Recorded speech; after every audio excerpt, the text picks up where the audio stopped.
What's up, Jimmy John's Field, and happy doubleheader Saturday. My name is Kara Wolfbauer alongside Carsey Walker for the pregame tonight. It is cheer and gymnastics night sponsored by F45 Training.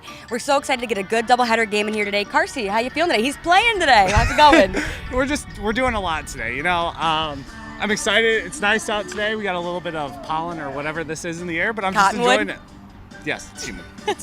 Whatever. So Carsey's a pitcher for the Unicorns. He comes up in the booth and helps us out a lot on his off days. And I pulled him down here for the pregame today. You're going to see a couple of us on the broadcast. We got Brady Beaton coming in a little while. Duncan Hewitt, the catcher from the Woolly Mammoths, will be stepping in as well today to get a good look at this lineup coming up today. The Unicorns always have a solid lineup throughout. We were talking about this ahead of time. We've got Baggett up top, who's been very consistent, batting .273 on the season. Curiel all the way at the bottom, batting .364. So just all the way throughout, the Unicorns are spacing out and having very solid lineup at the plate. Yeah, I completely agree. I think the biggest thing with our lineup right now is we have a lot of depth and it's able to really expand across the lineup so we can put everybody wherever we want them and be successful. The Beavers have been struggling a little bit more on this side. Chris Davis and Travius Ford, both returners. They have the most returning players this year out of any team in the USPBL. Ford and Davis are both batting .429, doing very well in the season, but struggling on the defensive side, struggling a little bit out of the pen right now. Tell me what you think of the Beavers bullpen right now, Carsey, as a pitcher yourself. I think it's early in the year. I think it's really tough to give everybody a go of, hey, what are we? Where's everybody's roles fitting in? I think that's a large part of this league and everything that goes around about it is you have so many opportunities to be different things, and you have a lot of guys that were starters in college that are now relievers here, and they're asked to be stepping up or asked to step up in big roles out of the back end to really secure games. And I just don't think that's something that the Beavers necessarily have full control of right now. I think it's also finding that confidence. Like you said, some of those guys are coming from college ball. A lot of people come from all different levels, and we have, like, example, Luke Drummond, we talked about him yesterday, coming from D3 ball. You got to come in, even if you're facing against a guy from LSU, like we have, Nick Webb, you have to have the confidence. You are all professional baseball players, and I think that's where the Beavers are faltering a little bit right now, but hopefully they'll pick it back up just like how you guys are doing right now. And I think another big point to really bring up is the crowd size. Luckily, we've been really fortunate to have a lot of big crowds lately, but the biggest part about this is you have to get used to throwing in front of 3,000 to 5,000 people almost every night that we've played so far this season. It's a really big game changer for guys that haven't played in front of more than maybe 100 people in their career. Exactly. It's definitely finding a comfort zone here in the USPBL, especially you guys have kids running up to you all game, wanting to speak to you. There's some of these kids know you guys by name and like, Carsey, give me your autograph. Like, it's very exciting, but it pumps you up for the game, but some guys aren't used to it yet. You're a returner, you're used to the feel of USPBL, but not everybody yet. So we've only 3 weeks in now, so still a lot of adjustments to make. Now, Huffman is on the mound for you guys tonight. Tell me what it's been like working alongside him at practices. I think he's probably one of the guys I'm more excited for as far as starters in this league. Obviously, you had Lazinski and Bischoff kind of go to the Twins early, but when it comes to the culture of everybody else, it's been really exciting to see a guy that's got a high potential fastball and really can dominate a game when he's on the mound as long as he's focused. I think that's going to be a huge game changer for us down the road if we have our 3 to 4 consistent starters that we can really lean back on and let them do their jobs and let the bullpen take care of the rest. Well, we look forward to seeing him come in tonight. You talked about bullpen taking care of the rest. We watched you come out of the bullpen last week, and how are you getting prepared today to come out of the bullpen in this doubleheader? I think it's a little bit different than I'm used to, especially it feels more like college. Playing at a smaller school, we played a lot of doubleheaders, so you kind of have to be ready to go at any point. We obviously, for us right now, we have everything scheduled out of when guys are supposed to throw, but anything can go wrong at any time. It's baseball. It's not the most rewarding game. So at the same time, we also have to be ready at the drop of a hat to be ready to pick somebody else up and try to keep the team in a winning position. Yes, definitely some ups and downs in the game of baseball. People always talk about you gotta have amnesia. You gotta forget things quickly in baseball to be able to step back up. And you talked about just being ready at the drop of a hat. So what is your recruiting status on these guys? Like, what are you looking at tonight from the batters on the Beavers? I'm looking at guys that if you make mistakes, they're going to be able to do damage to it. I trained with Chris Davis all off season, and then I also played with Ford down in Lake Erie when I was in the Frontier before this season started. I know that they're both high potential guys that can really do some damage, and there's a few others in that lineup that are new that are able to really do damage when the time comes. But for us as a pitching staff, our key is to just not make mistakes, really focus on locating and being where we need to be and letting our defense work behind us. That's a great scouting report, Carsey. Thank you so much for joining us today. Once again, I'm Carol Wolfbauer. This is Carsey Walker. I'm sure we'll see him on the mound tonight. We'll have Brady Beaton and Duncan Hewitt up in the booth soon. I'll be all around tonight doing some hosting, stepping up in the booth, so we'll see you guys soon. If you're at home, it's a hot one today. Make sure to grab some ice cream because I know fans out here are going to be grabbing some ice cream, and get ready for a Beavers Bring and me some. Unicorns, a Beavers and Unicorns doubleheader today. We'll see you guys soon for the lineups.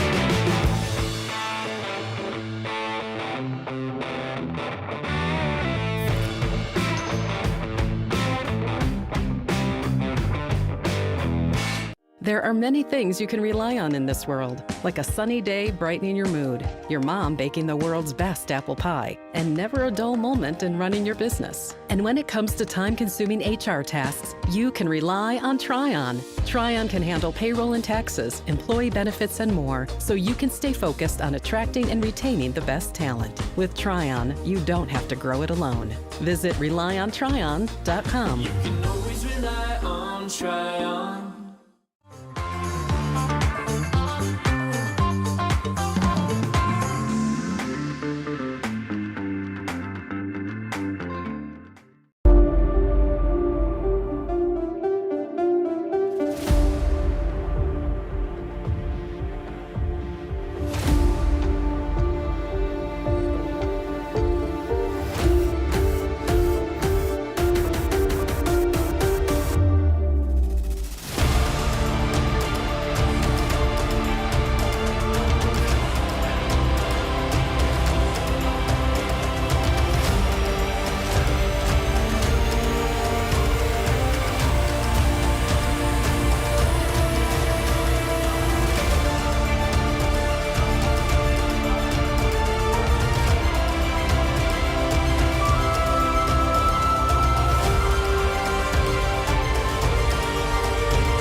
Welcome to the USPBL Network. My name is Carol Wolfbauer alongside Duncan Hewitt today on Cheer in Gymnastics Night, sponsored by F45 Training.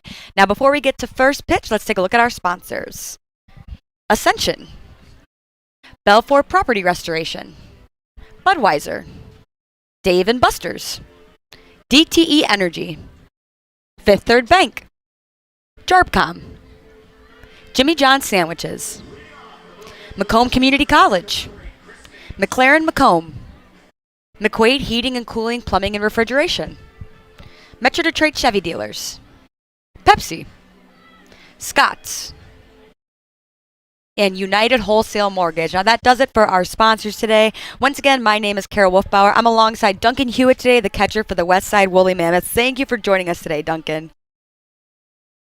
Yes, great Saturday doubleheader here at Jimmy John's Field. Got a hot day today, though. I think it's about 88 degrees, but humidity is definitely adding to it. I know during the pregame I was struggling out there a little bit, but hopefully these guys will be ready for game time.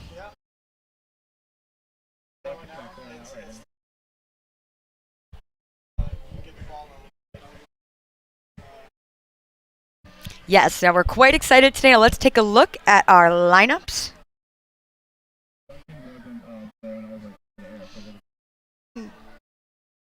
Now, all right, for the Birmingham Bloomfield Beavers, up first we got Chris Davis, the center fielder.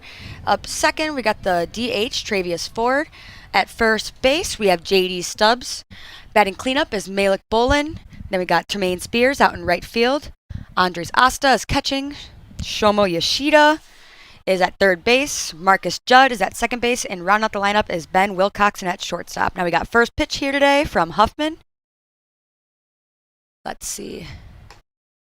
Ball high. Now we have, once again, we have Duncan up here with us today. Now, Duncan, you're a catcher for the league. Tell me what you see here, what you've seen from Huffman so far. Yeah, well, it looks like he's trying to get ahead early, which is exactly what the plan should be. When you got someone like Davis at the plate, he's looking to swing. At least I feel like he's very aggressive. So getting ahead of a hitter like him is important. And maybe he didn't do it this time, but he's about to come back right here. I can feel it.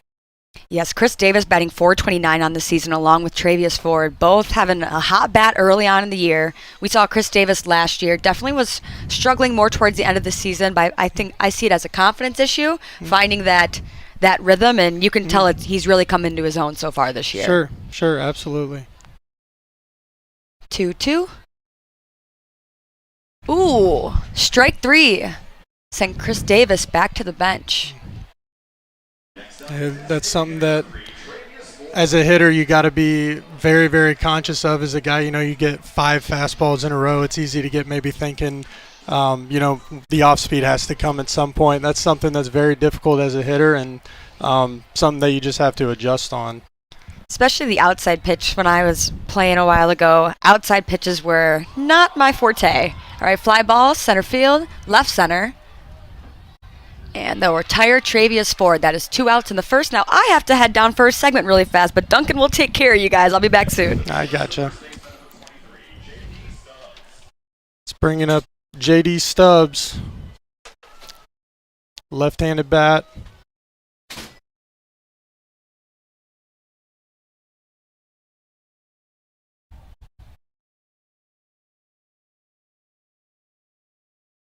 That looked like a breaking ball ran in on him.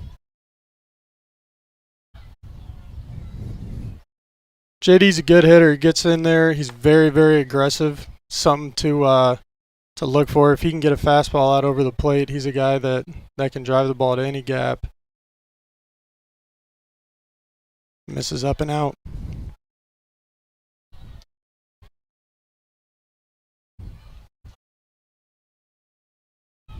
(2-0) hitter like Stubbs. See if maybe he can get something to drive.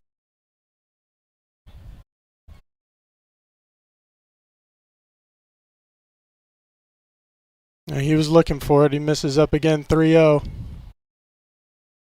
It's one of the more controversial counts here. I'm always green light. I think if he gets one, I hope he puts a swing on it.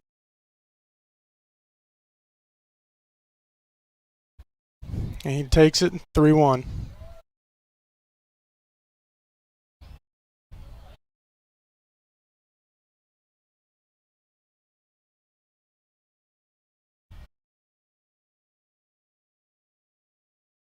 Fouled it off straight back.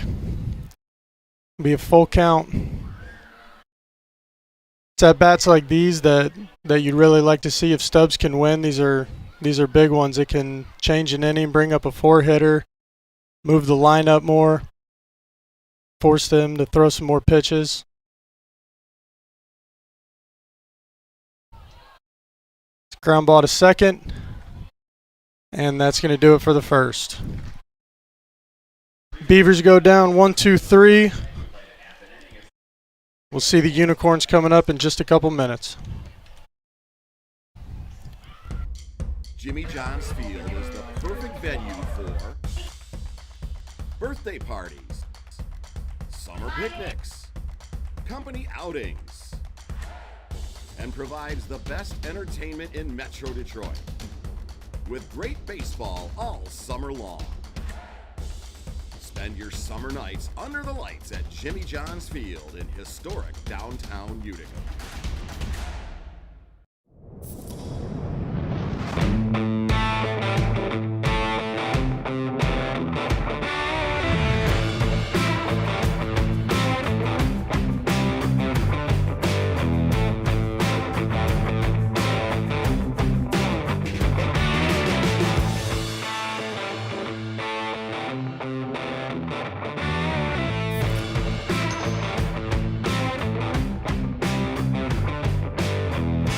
There are many things you can rely on in this world, like a sunny day brightening your mood, your mom baking the world's best apple pie, and never a dull moment in running your business. And when it comes to time-consuming HR tasks, you can rely on Tryon. Tryon can handle payroll and taxes, employee benefits, and more, so you can stay focused on attracting and retaining the best talent. With Tryon, you don't have to grow it alone. Visit RelyOnTryon.com. You can always rely on Tryon.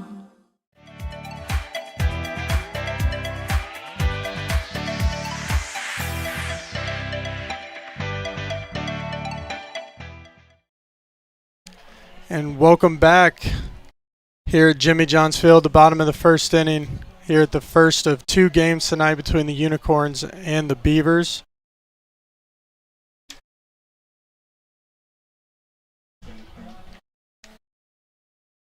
Got Nick Pastore leading off in center field, a bat that I've been impressed with so far, even through spring training. A couple others to look out for, Josh Baker, Alec Brunson, a couple guys that I feel like have been swinging it well lately, seeing the ball well. It's a Unicorns lineup that is very, very deep. They are a lot of dynamic hitters, a lot of smart hitters.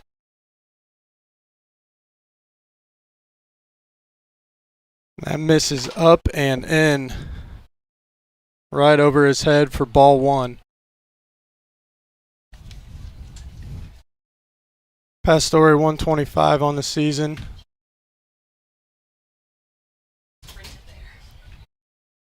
And the miss is in, the fastball 2-0.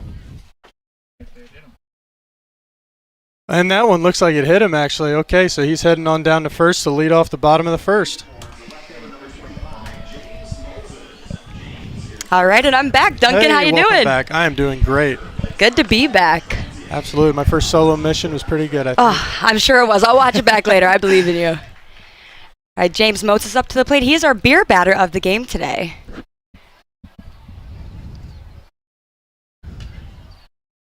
First pitch, ball high inside. Zach Gorey is our only left-hander of the league, only southpaw we've got. So, Duncan, when you're catching for a left-hander, tell me the difference between right-hand, left-handed pitcher for you behind the plate. Ooh, another one. Yeah.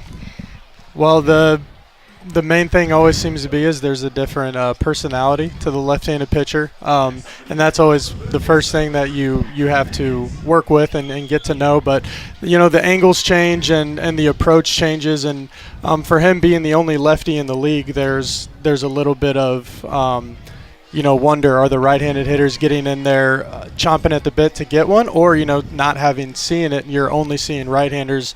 You might be off a little bit. So as a catcher, you're looking to kind of see what their approach is telling you early and go from there. Yes. Now Patrick Baggett up to the plate. Something else too I wonder, Duncan, is at our field, like now taking consideration the pitch clock. Yeah. At our field, the pitch clock is off to the left. So for Zach Gorey, it's right in his sight. For right-handed pitchers, I wonder for them, they might have to take a look over their shoulder. I've wondered how that might affect the game, but maybe we'll talk to Carsey Walker soon and take his take on that one. Sure, absolutely. Well, and it's with the pitch clock, it's a big change, and you see it all with so many little things. Things that you don't really consider, like digging into the box, getting my feet set where I like to be. Like, it's something that I've had to learn how to do a little bit quicker. Here's the 1-1 outside. And we've seen quite a few calls so far this season. Some frustration on the mound. We saw that from Ethan Young yesterday. Well, it's definitely a new take to the game. You guys have been playing this game your whole lives, and a whole new, you could almost call it a whole new ball game in some ways. Yes, absolutely. It really, really is. When you don't necessarily think about that time that you take when the pitch clock isn't there. So it's very easy to, assume that you don't take that long. And then when you don't have that time, it's like, wow, maybe I do want it, right? And there's good and there's bad with it. I think the thing with it is it's here and it's not going anywhere. You're going to have to adapt. That's what this game is. But luckily, that's what we're also really good at as baseball players. Yes, always making adjustments. Now, looked like Baggett might have thought that was a walk, but going back now for 3-1. Outside now, it is a walk. Baggett will take his walk down to first base. All right, we've got no outs. Bases loaded. Yep. He's missing arm side up and out quite a bit. You see it with the fastball as well as the breaking ball. In my eyes, typically you're not finishing, which is anything from a mechanical to a mental adjustment. But you know, you're never out of it until you are, right? So he's here with an opportunity to maybe get a ground ball double play, not let this inning get away from him too much.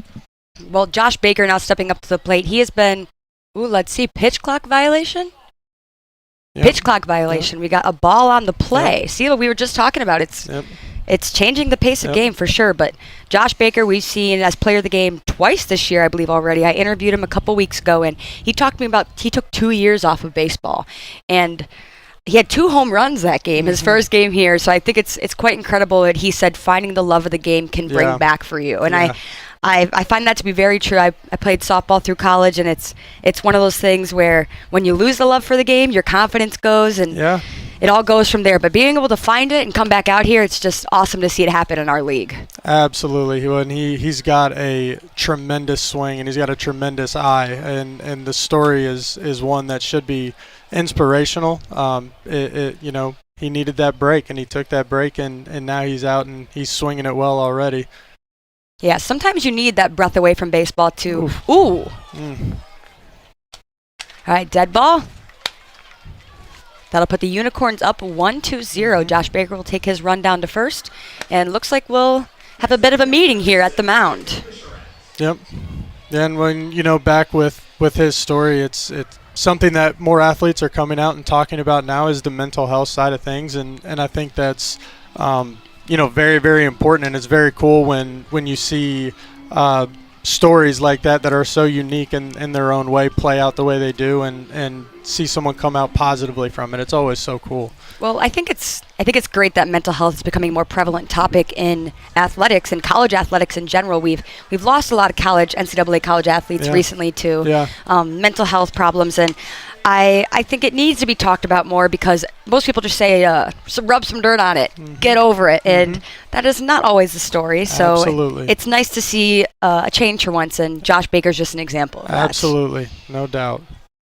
Jacob Bisharat up to the plate, batting 154 on the season, only 2 hits, but I see it as we're coming in. We've only had a couple games so far. I think people need to find their groove. Absolutely, absolutely. Well, if there is one thing I could say to any hitter in this league, it is relax. Just stay patient. I mean, we've been here for 3 weeks, and it's easy to feel like maybe you've had 100 at-bats. You haven't. It'll be okay. Let it come to you, and there's a lot of season left. Yes, we've got so many more games to come. There's a lot of time to grow, and that's the whole point of our league. We're a developmental league to help you guys move on to the next level, and we have been successful at that so far, signing 48 guys to major league associations. We saw Bischoff and Wazinski go to affiliate ball this week, both with the Twins. Well, last week, Wazinski 2 weeks ago, Bischoff this past week, and I think that can say a lot about the USPBL. Absolutely, and 2 guys that they really, really deserved it, and I think that's one of the cool things to see is you do come across a lot of guys that deserve it that maybe don't get that chance, and that's something that I think a lot of people don't see. That's something that you can only get if you're on this side of things, but it's really cool to see them get paid off for their work. I agree. Big cut from Bisharat. We are now 3-2, full count, no outs. Let's see if Gorey can battle back here. Like we've talked about, the Beavers have had a bit of a rough start to this year. Most returners, so you would think that they'd be able to settle in quicker, but doesn't seem to be the case this year for the Birmingham Bloomfield Beavers, but we'll see what Zachary Gorey can do right now. Absolutely. High fly ball. Got Marcus Judd at second base making the call. Oh, no. And he drops it. Oh, infield fly, batter is out.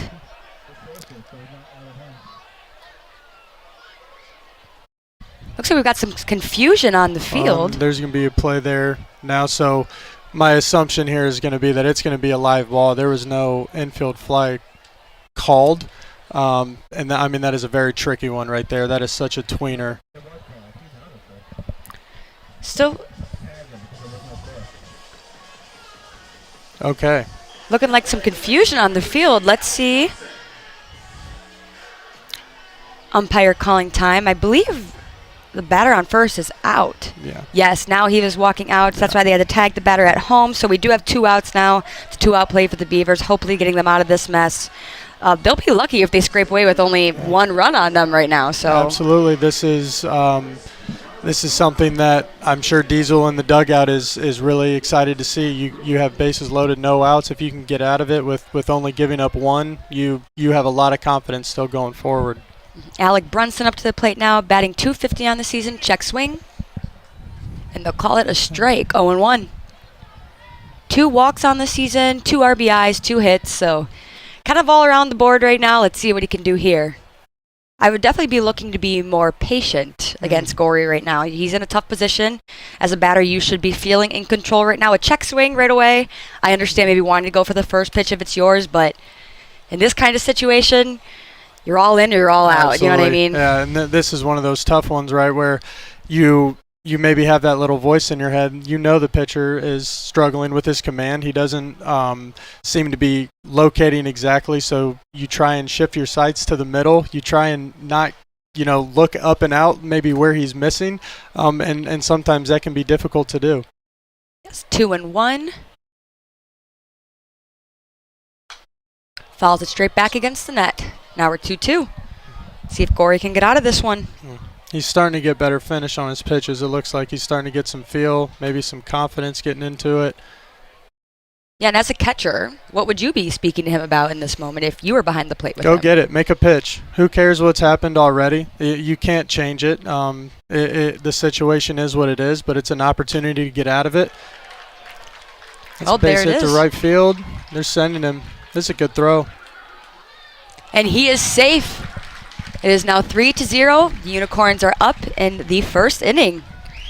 Great base hit from Brunson to right field. Definitely waited on that ball. That's the kind of ball where if you go too soon, you pull, you're not patient. It's a ground out right to shortstop, especially with Wilcoxon over there. Works pretty quickly, quick release. I'd say Brunson did a fantastic job so far. Yeah, it's a great piece of hitting. Fastball away, and honestly, it's a great pitch that was made too. It's good baseball all the way around, and that's if I'm catching him right now, I'd honestly rather see that. I'd want the Unicorns to earn their runs, make them hit it. If they do, we can say good job. You just don't want to give them the free ones. Exactly. Shoma Yoshida at third. Ooh, doesn't make the pick. He'll be safe at first. A little bit of a one-hopper wild throw from Shoma Yoshida at third. Seemed like he was trying to take his time, but I believe he looked up and didn't realize how fast he was getting to the base. Absolutely, absolutely. And it's that internal clock. It's something that I don't miss about playing third. Back when I used to play it, it happens fast over there in the hot corner, and those slow ones sometimes they can play a trick on you. For sure, especially when you got to run on it, run in on it, get quick to it. The throws once in a while, those have to be spot on, or the first baseman got to be ready to pick it right out of the dirt. And as we just saw right now, Shoma Yoshida still had a decent amount of time, though. It wasn't Absolutely the exact kind of play we are describing right now, but not the kind of play you want to see in the infield right now with how they're struggling, but hopefully they can turn it around. Absolutely. Well, it's all about the next pitch. It's all about the next play.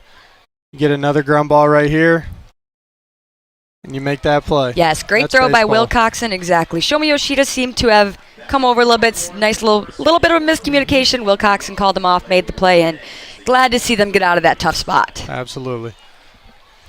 All right. That is the end of the first inning. We will be back soon on the USPBL Network.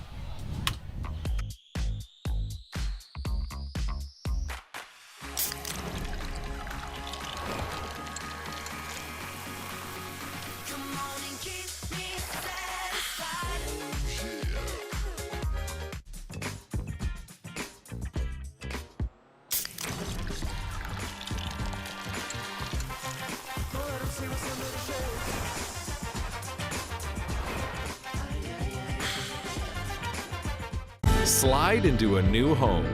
Work with a local mortgage pro who works for you. Get a cheaper, faster, easier home loan. Find a mortgage broker near you today at findamortgagebroker.com. You hear about the promo that Jimmy's John's got going on? 5 off 20? How they pulling it off? Magic? You got David's Copperfields in there? Show yourself, Copperfields! Jimmy John's. $5 off orders of 20 or more.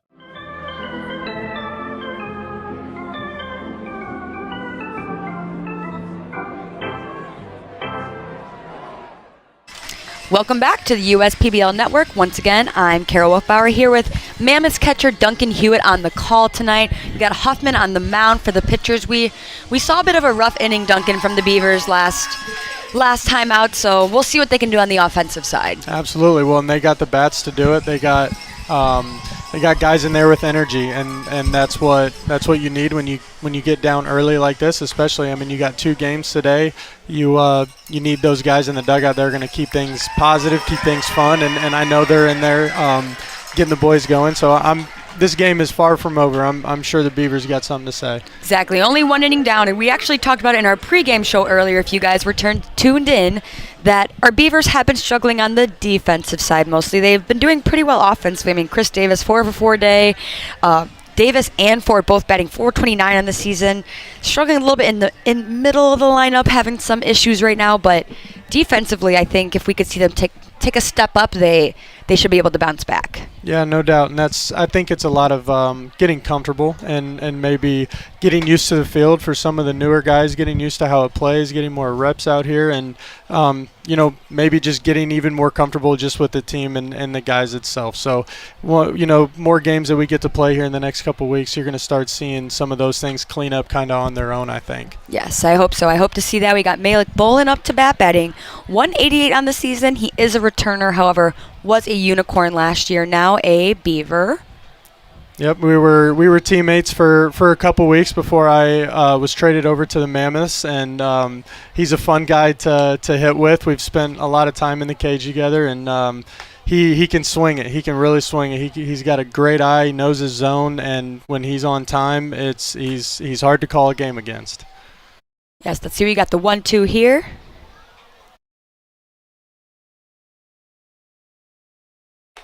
Ooh, big swing from Malik, and he'll send him to sit back down. That's 1 out for the Unicorns. That's a good sequence there from him. He worked backwards a little bit, got him with the breaking ball, and Malik's a guy that gets a lot of spin, and typically if you can get him sitting on it and maybe get him out there early and get him out on his front foot, you can get elevated, get the fastball by him. That's a really, really good job. Yes, I do believe we saw him in the home run derby last year, so he's definitely somebody you want to be careful of up to bat. He, especially on a night like tonight when I see the wind doing what it's doing, he's a guy that hits the ball high in the air with backspin. He hits the ball out very easily, so he's someone that you definitely got to make good pitches to at all times. Yes, Tremaine Spears up to bat. It's not a bad pitch. Say definitely a pitcher's pitch. As a batter, not my pitch to swing at, but as a pitcher and as a catcher, that's what you want to see right there. It's one of those. He was set up inside. When you don't throw it to your spot, I do think he shouldn't always be rewarded for it. That time it looked like he did hit his spot, in my opinion. I'm curious where that one missed. Rather miss a little out than straight down the middle, as they would say. No doubt. All right, 3-0. Strike 1. Tremaine Spears from Louisiana coming up here to the Midwest. Really, really good swing. Really good swing. He's got a lot of patience, too. Yes, very patient player, as Duncan had just mentioned. He knows his zone. Whether or not that's a ball or a strike, that is your own opinion to have, but he knew it wasn't what he wanted. Now we've got Andres Ugarte stepping up to the plate from Venezuela. I think it's really cool to see guys from all over the place stepping into the USPBL. It brings a different look to the game here. And he does a fantastic job behind the plate. I love watching him catch. Ooh, maybe a little slip on the mound. Balk. This could be a balk. Send him number 14 on over to second base. No, it's little things like that you can't plan for. You just hope they don't happen. You never worry about them. But when they do happen, it's those that can flush it quickly and move on to the next pitch that are going to be successful. Yes, you got to be able to be a little bit forgetful here in the game of baseball. You got to short term memory. Absolutely. All right, here's the 0-1. Once again, Andres Ugarte up to bat, batting .222 on the season. 1 out. Runner on second. Ooh, good take from Ugarte. Yeah, there's a location that the umpire is wanting to see on that breaking ball. He's not seeing it. I'm curious about it. I don't know. They look like they're good pitches. Looks like they're just missing. Big swing. The 1-2. And that is something that is so interesting to me is obviously I have two perspectives when I get to play. I get when I'm hitting and then when I'm behind the plate, and it is so crazy how different locations can look just when I change and the 2 feet that I am back there. Up here it looks way different. Mm-hmm. Great job. Those are plays right there that changed the ball game. Not many people are gonna clap and tell them good job, but those are plays right there that change baseball games. Yes. Protecting the Beavers from getting home or advancing to third base to eventually get home. All right, we got the 2-2 count. It is cheer and gymnastics night here at Jimmy John's Field. So between the innings, we've got some fun things going on today, Duncan.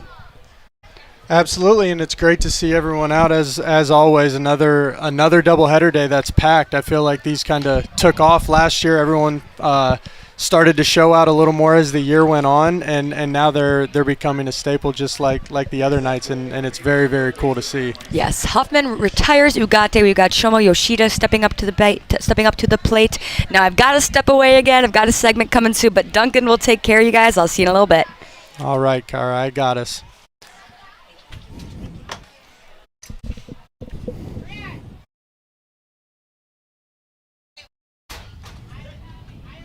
And fastball right on the black for 0-1. That's a good-looking pitch right there to Yoshida.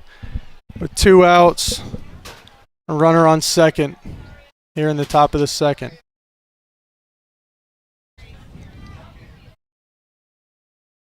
Yoshida's got a quick bat. He's got a good eye. Likes to put the ball in play. 1-1 to him.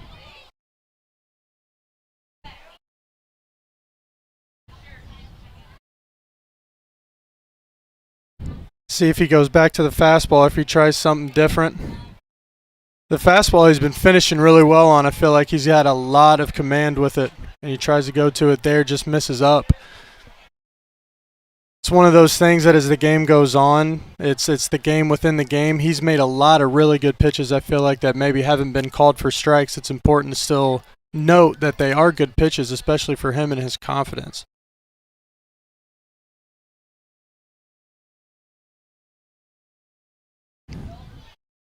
Just up and out. 3-1, and it's ones like those for me. As a catcher, I hope my pitchers know that those are good pitches. You're right there. They could go either way. You just have to bear down, keep making them, and keep competing. Can't control what the umpire says. Just make another pitch.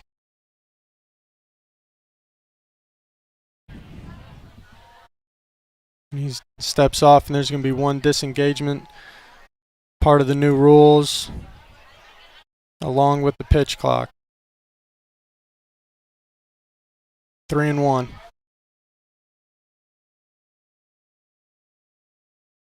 And that misses away. It's a walk to Yoshida. Can be first and second with 2 outs. Bringing up the second baseman, Brian Wilcox, or Marcus Judd. I'm sorry, I was reading it off the paper. Marcus Judd. Plays hard, plays aggressive. I like watching him play. Great guy to talk to. I've seen him hit a couple balls hard that have gotten caught, haven't gone his way. And misses away. 1-0.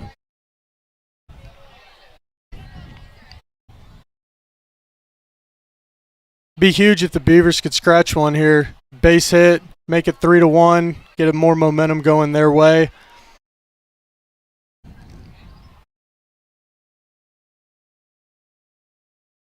It's a really good pitch on the black.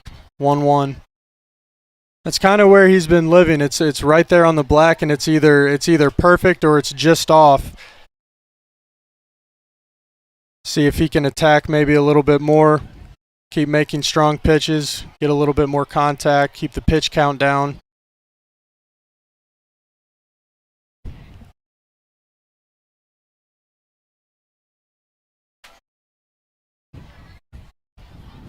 2-1 hitters count here. See what Judd's ready for.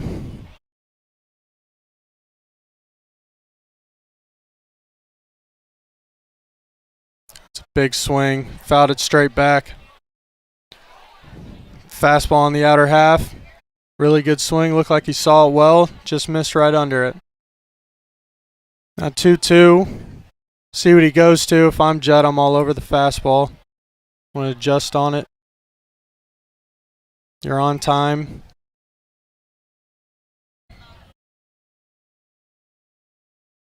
The twos are wild. 2-2-2. And that misses up. Now it's a full count, 2 outs. The runners will be going on the pitch. A chance here to really, really get something going here for the Beavers. 2 good runners on the base pass. A ball in the gap, scores 2. Base hits, definitely getting 1 in.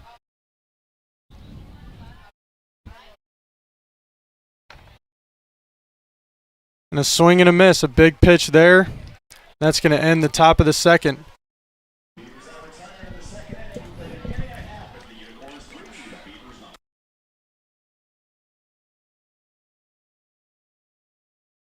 They call me Prospects. Since the day I was born as a diver's watch, the challengers of the world have taught me many things. Life is not a numbers game. It's about challenging ourselves. No matter what happens, just follow your heart. These pioneers drive our generation forward. Not by setting records, but by never giving up. Keep going forward. Prospects. Available at Lucido Fine Jewelry. At Ascension, Michigan, we're committed to being your first choice for healthcare. Our nationally recognized heart program is the leader throughout Michigan in minimally invasive heart valve procedures. For joint replacement, spine, and cancer care, patients choose our specialists for advanced care and treatment. And we also excel in the things that can't be measured. Listening more closely, caring more compassionately. Slide into a new home. Work with a local mortgage pro who works for you. Get a cheaper, faster, easier home loan. Find a mortgage broker near you today at findamortgagebroker.com. You hear about the promo that Jimmy's John's got going on? 5 off 20? How they pulling it off? Magic? You got David's Copperfields in there? Show yourself, Copperfields! Jimmy John's. $5 off orders of 20 or more.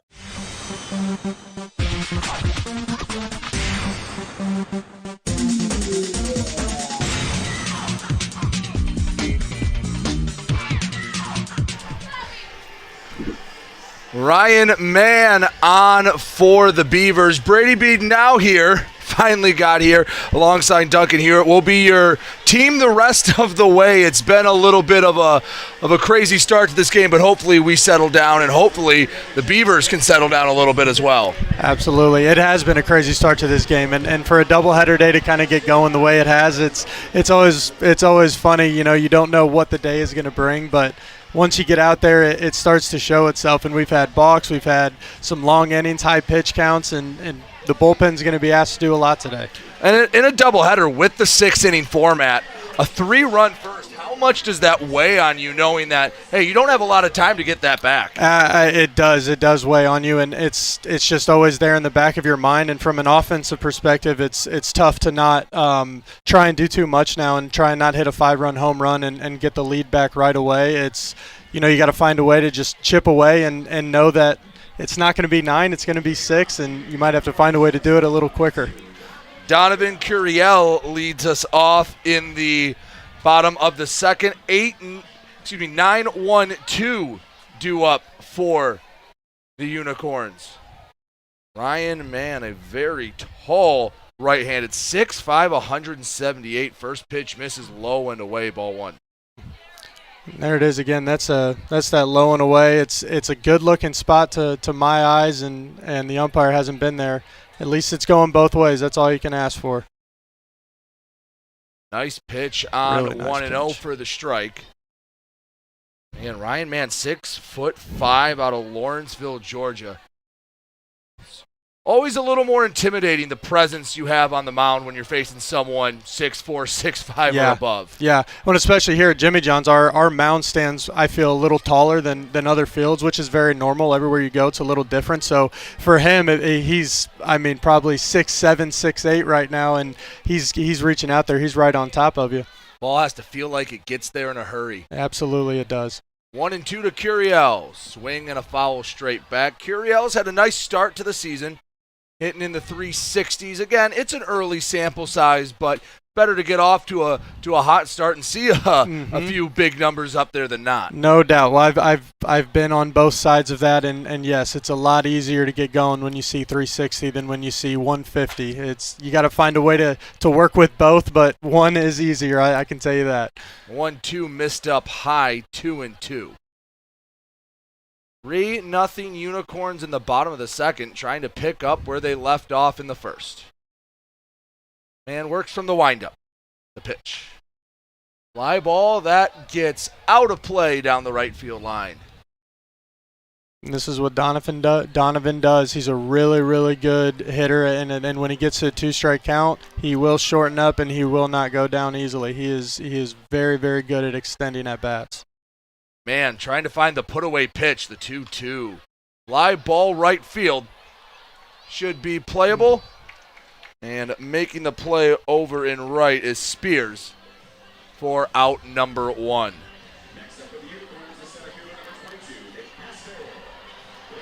JJ the Bat Dog, always the fan favorite, getting his work in here in the bottom of the second.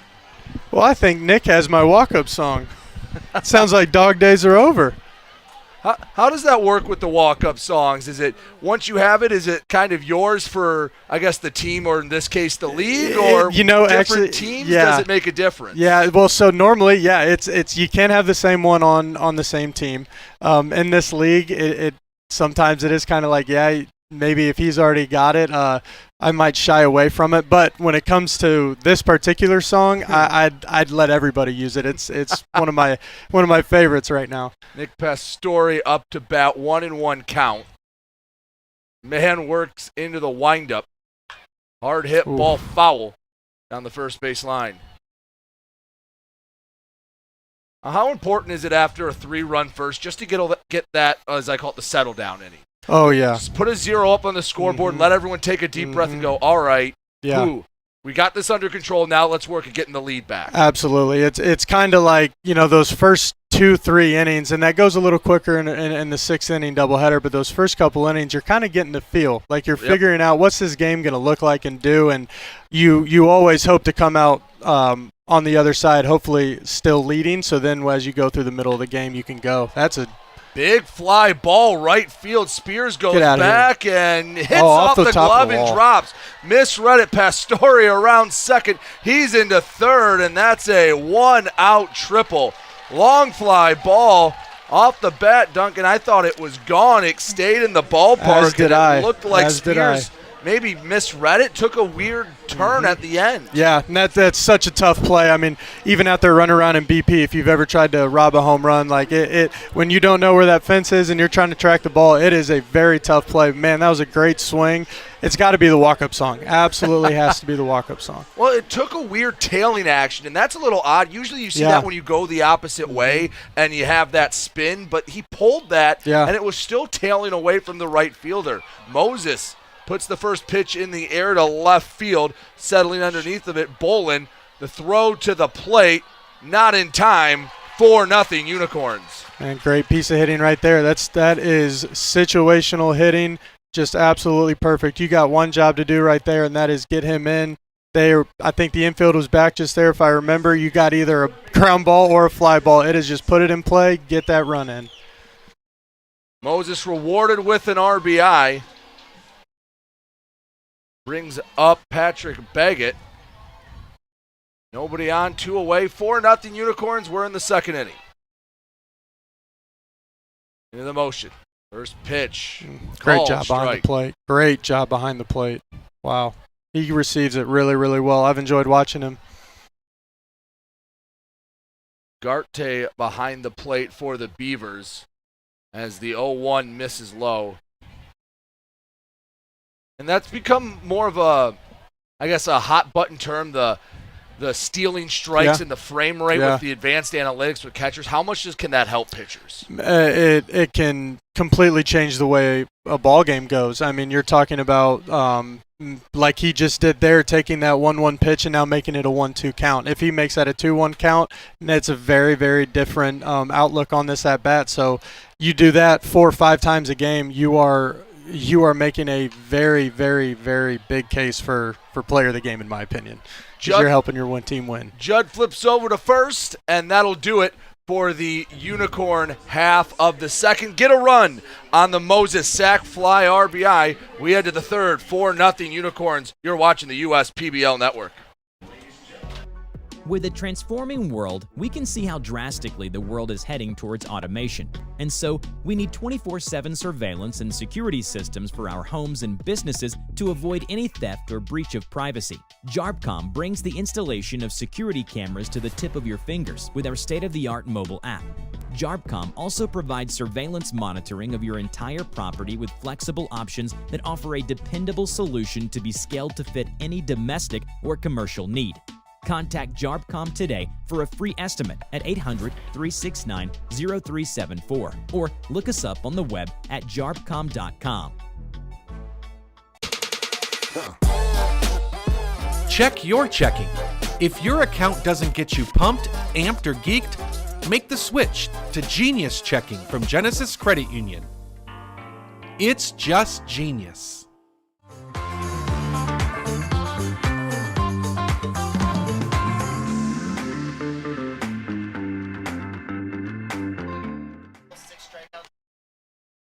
For 4-0 Utica on top of the Birmingham Beavers.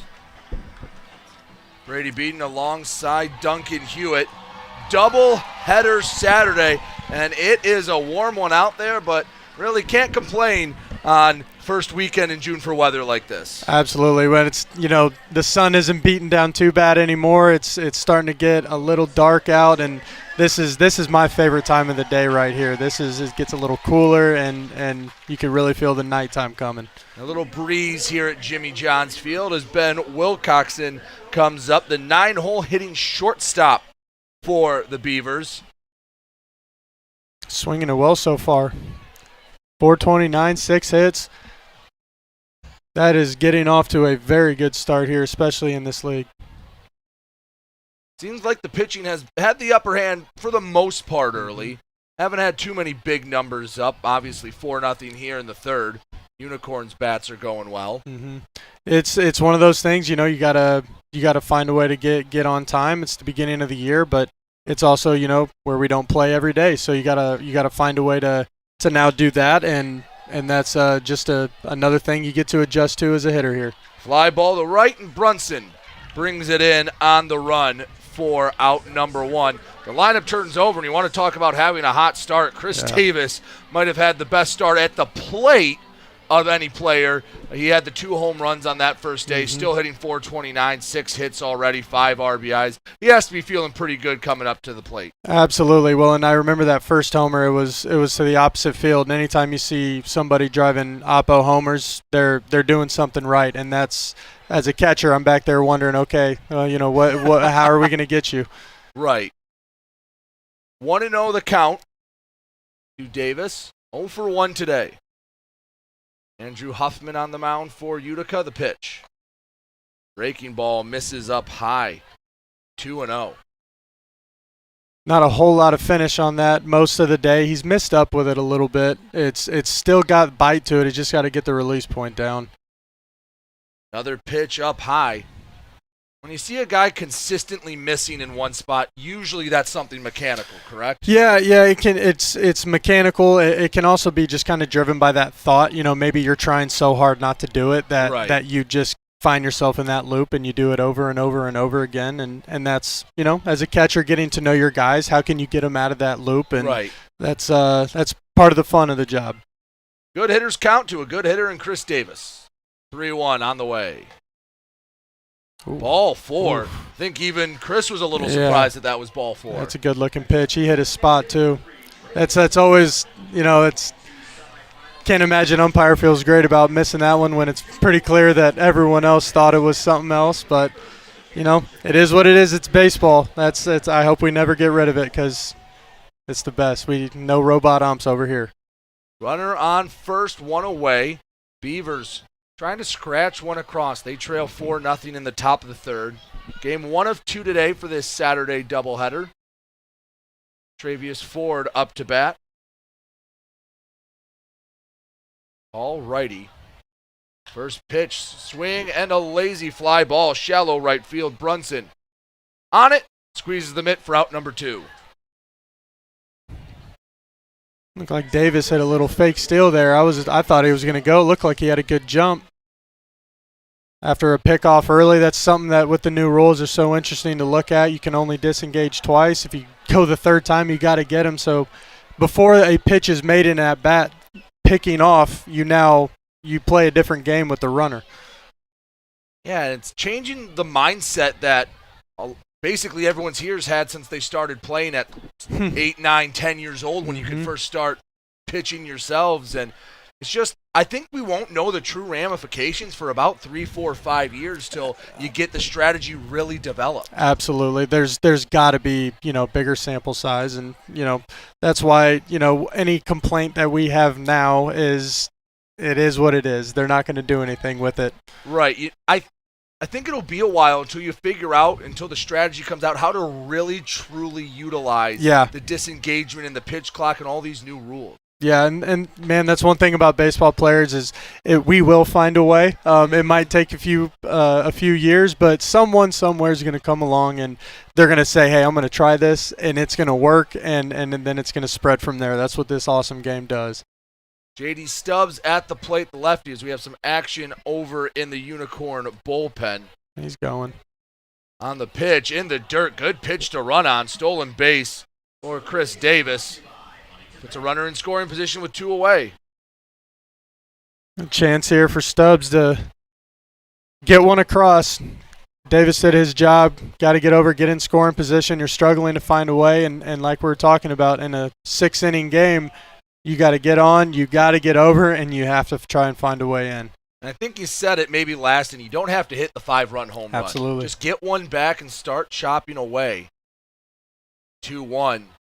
And it's always about the momentum and the energy. If you get one here and maybe you steal something, come up with a good inning in the next half defensively, it can shift right over to you quicker than you think. It's just all about staying in it. Another good hitters count for the Beavers. Stubbs, the 3-1, big swing and a miss. Yeah, he was trying to do it there. On 3-1, is that a swing you can tolerate a little more? Absolutely, especially from somebody like Stubbs when, he's got the juice to do it. I trust him to swing in his zone and to know it's either get it out front or don't get it at all like you just saw. Payoff pitch. On its way. Fouled straight back, do it all over again. Huffman battling. About to throw his 50th pitch of the day. Have a lot of fans out in right field on the hill for cheer night. Always great to see different groups coming in and about, and they always seem to have a good time. Absolutely. Always seem to have good reviews here at Jimmy John's Field. Yeah, it is really cool that we get to see so many people and get to meet so many unique fans and get to spread this awesome game and get to see how many people love it. That's part of my favorite part. So after a short meeting on the mound, Duncan, what do you think this conversation was about after a fouled off 3-2 pitch? It could have been anything from signs to just give him a breather. You could have had Davis out there. Maybe they thought he was picking something and they wanted to switch it up or not even do any signs and go from there. Payoff pitch once again. Ground ball right side. Playing it on the hop. And throwing over to first Norgren. That'll do it for the Beavers half of the third.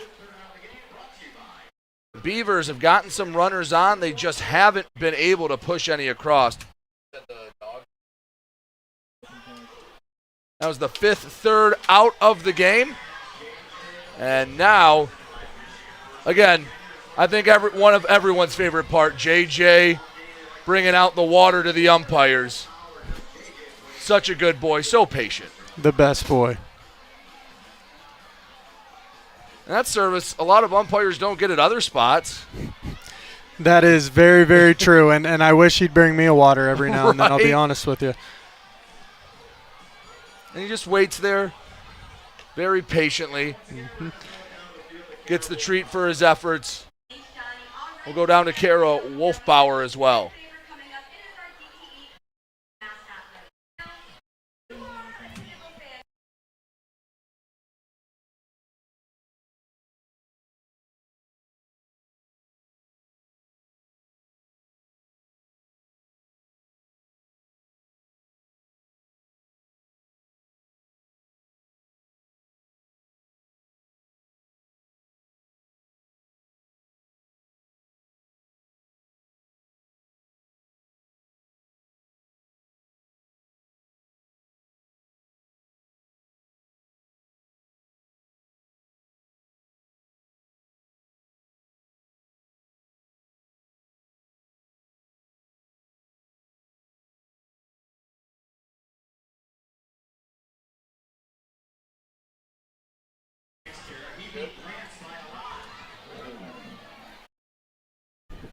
And JJ having some fun after working. We're in the bottom of the third. Utica in control of this one, 4-0. They send up Baker, Bisharat, and Brunson. Ryan Mann stays on the mound. Utica looks to add to this lead. Brady Beaton, Duncan Hewitt with you for this Saturday doubleheader here on the USPBL Network. This is a good matchup here. Baker, left-handed bat, shown some pop, and he was looking for home run number 3 with that swing. Yes, he was, and that's why I say it. He's missing to the glove side, and I wouldn't say missing. He's commanding that way. I haven't seen a whole lot of arm side from him, so he's going to be coming into the wheelhouse of Baker, and he's a good hitter, and that's what ignites it for me. The 0-1 misses low. Baker drew a walk his first time up. Designated hitter today. He looks to keep it going for Utica. Put up 3 in the first, 1 in the second. Now here in the third. Man into the motion. Like a broken bat. Bloop to Judd. Throw to first. Ooh, just got him. Bang, bang play at first. And Baker's retired. Yeah, those are the plays that can sneak up on you on both sides. You saw it almost turned into a base hit. It's staying up there. Doesn't know if he wants to go catch it. Doesn't know if he wants to wait on it. Baseball is a funny game. Just that in-between hop, like you said, hard to handle. Judd did. One away for Jacob Bisharat. Called strike, inner part of the plate. I don't think Bisharat agreed with that one. No, he did not. I don't think he liked that one very much at all. And I haven't seen many calls on the inner half, so I feel him there. And you think, hey, I'm the catcher. You know what I mean? Maybe you can give me a little bit of help. Right there, he's got that wry smile. Sometimes that conversation's just saying, hey, when I'm in front of you, I want that to be a strike Absolutely. too. Absolutely. 0-2 from Mann. Foul tip. Bisharat just stays alive.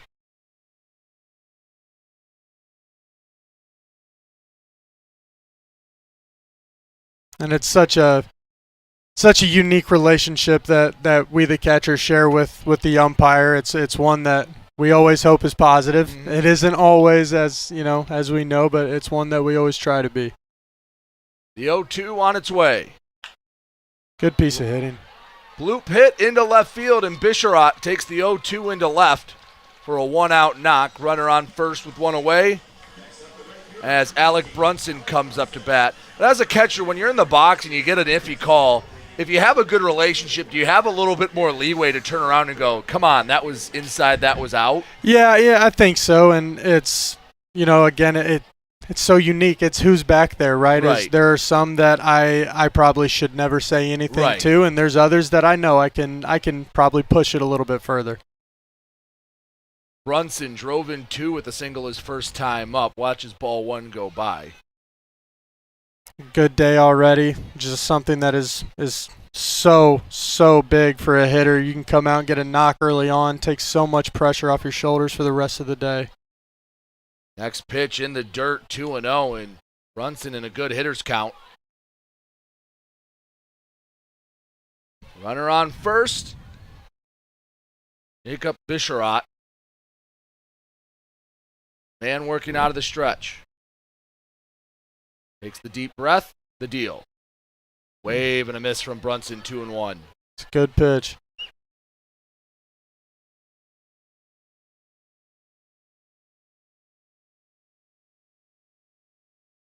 Short lead off of first for Bisharat. Man. Checks over, the delivery. Fly ball center field. Coming in is Davis, makes the catch, 2 away in the home half of the third.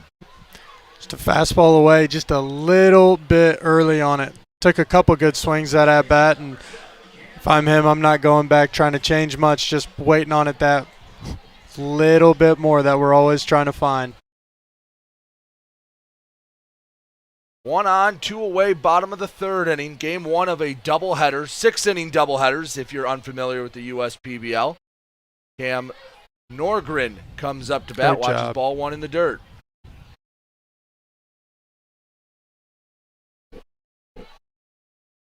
Beavers looking for that first 0 on the scoreboard defensively.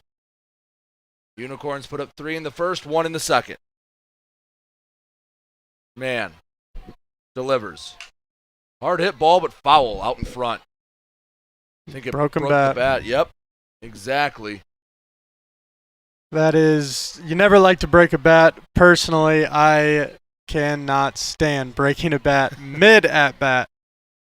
Well, and it doesn't help that here at Jimmy John's Field, the dugouts are a mile and a half away. Yes. So it's going to take a long stroll there and back. Yes, it is. It is a very long, weird 15-second walk.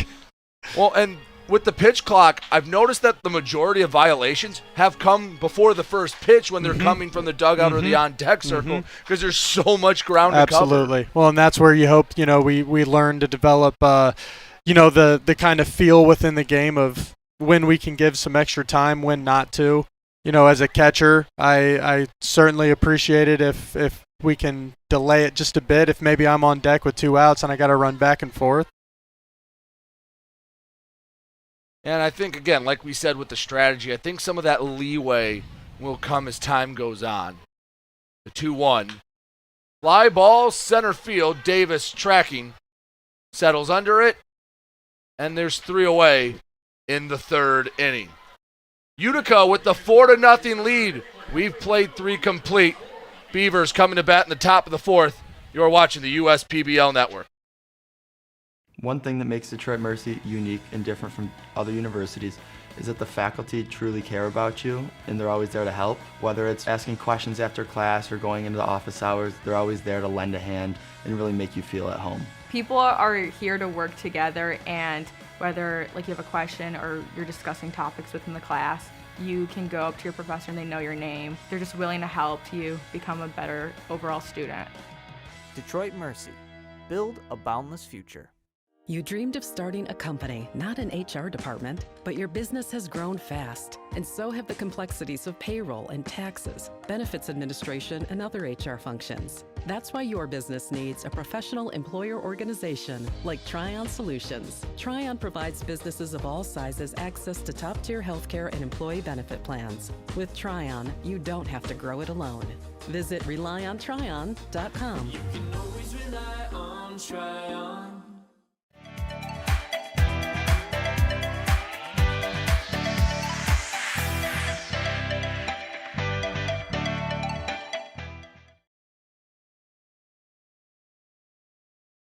Garrett Bonnet on the mound for the Utica Unicorns.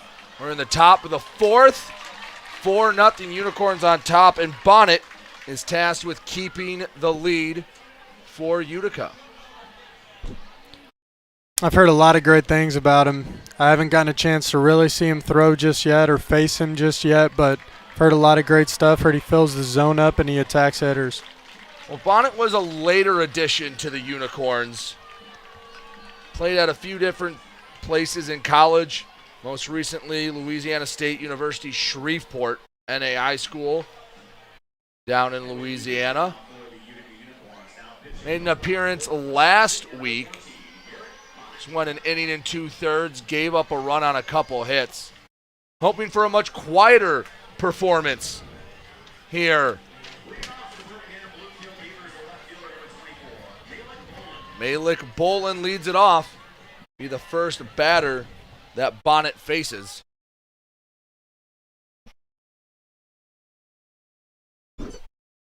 Right, he comes set, first pitch. Misses 1-0. See, I wonder how many people know the one and only Burl Dixon is walking in front of him down there. The number one play in this league so far. That was so fun to see. That was electric. Yes.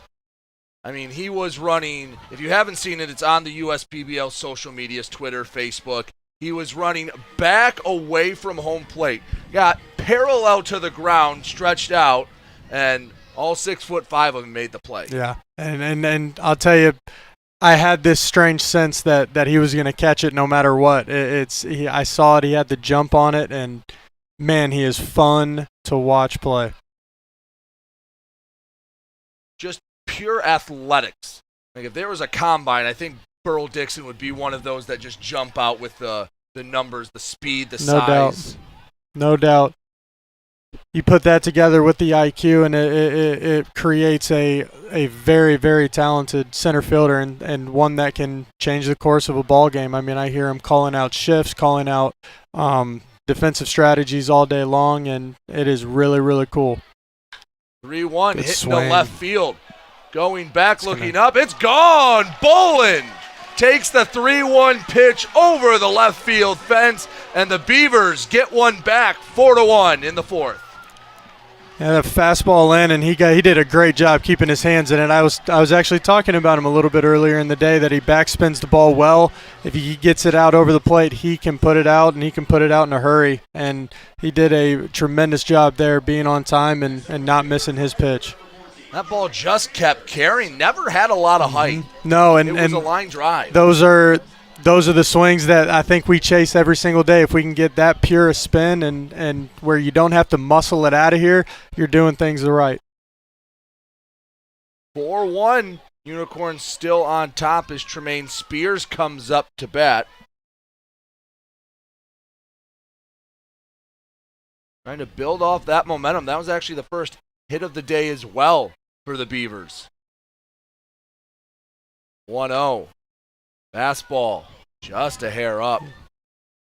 It's that momentum we were talking about a little bit earlier. You see the homer, now you got a 2-0 count and the visit gets made, and that's where, those little small moments in a game you can start to kind of pull that momentum back and go for a run, and now you only got a 3-run ball game. Seeing a different man on the bump help out at all, just even if you don't think about it, even subconsciously, knowing it's a different guy, you can get success against him. Absolutely, and that can go differently pending who you ask. If it's a guy on the mound that you were seeing really well, you might not want him to come out. But no doubt when you're getting no hit or you're struggling to really get anything going, you're like, all right, got him out of here. So now we can maybe do something. And a lot of times in these 6-inning doubleheaders, you get 3 at-bats, you might see 3 different pitchers. So you can't really settle in and, you might figure out what he's doing in at-bat number 1. Time at-bat number 2 comes around, you got to have a different man on the mound. Absolutely. Well, and that's why you got to just simply play to win and let the game tell you what to do. Let the situation tell you what to look for. That's something early in my career I struggled with when you see a different guy every time and it's like, oh, I got to figure out what he does, this and that. Well, it's a baseball. Right. It's just another guy throwing the baseball, and if you can find a way to shift that focus, it can pay dividends.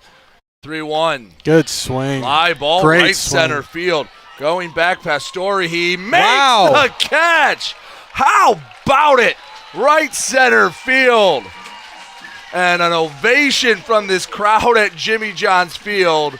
And Tremaine Spears takes the long walk back to the dugout. He can't believe it. Neither can I. And right on cue, right? I mean, as we're talking about Burl walking by in the play he made, there's quite possibly a mirror image of the play he made. That is fantastic. And as far as Tremaine, I mean, I just feel bad for him right now. That is one of those things as a hitter, you just barreled a ball, probably one of the better swings you've taken, and you're walking back to the dugout. I mean, he probably hit it farther than Boland's. Yes, he did. Yep. And he's going back with another out to his record. And Boland got to circle the bases. Yep. Everyone's cheering. And baseball is a very fickle game. Oh, yes, it is. Yes, it is. And that's why that number up there, that average number, that's why I think we should just go ahead and throw it out.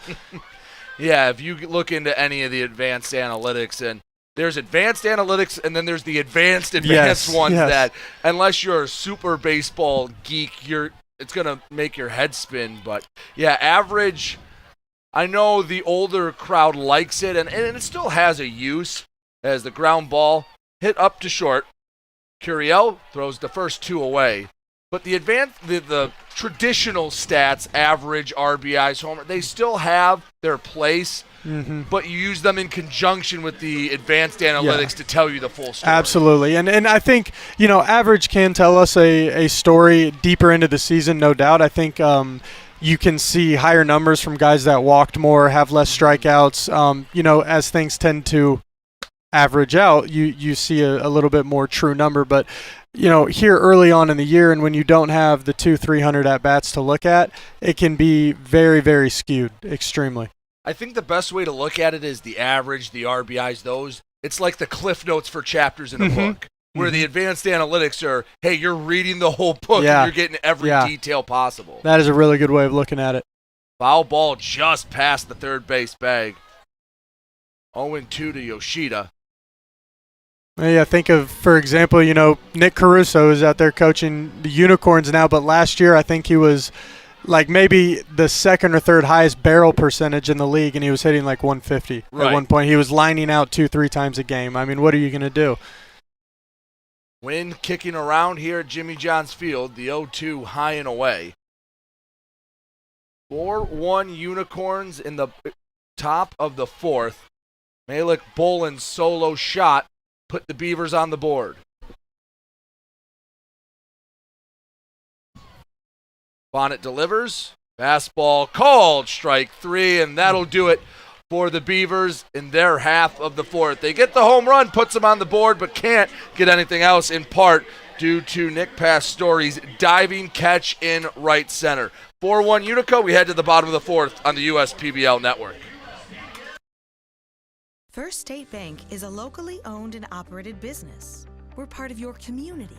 At fsbcares.com, you'll find ways that we're making a difference by featuring locally owned and operated businesses, providing access to helpful financial resources, and engaging with community. fsbcares.com is part of our commitment to the neighborhood because strong neighbors mean stronger communities. Where good neighbors do great things. Member FDIC and Equal Housing Lender.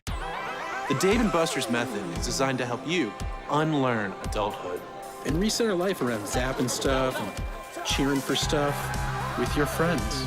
Begin the method today with 5 free games. You know you want to. We're the financial champion of Michiganders. Whether you're a goal-getter or dream chaser, an empty nester, or up-and-comer, anyone in Michigan can bank with us. Michigan Schools and Government Credit Union.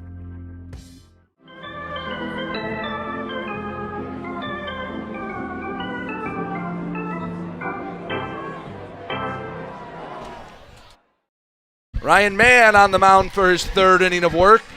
4-1. Utica on top of Birmingham, bottom of the fourth. Game 1 of a twin bill on a very warm and muggy Saturday. Brady Beaton alongside Duncan Hewitt.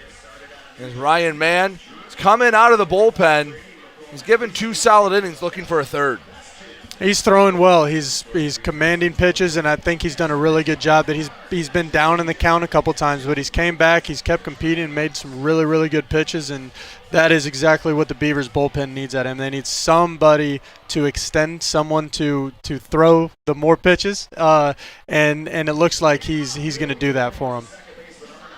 Alejandro Lara leads off, and after getting one back in the top half of the inning, you get the Boland home run. How important is it to put up a goose egg in the bottom half? Extremely. It's one of those things that you don't want to put the pressure on yourself to go do it, but it is, if you don't go get the leadoff guy here, that momentum we're talking about is very hard to keep reeling in. Laura Curiel Pastori, 891 coming up for the Unicorns, and especially in the 6-inning game.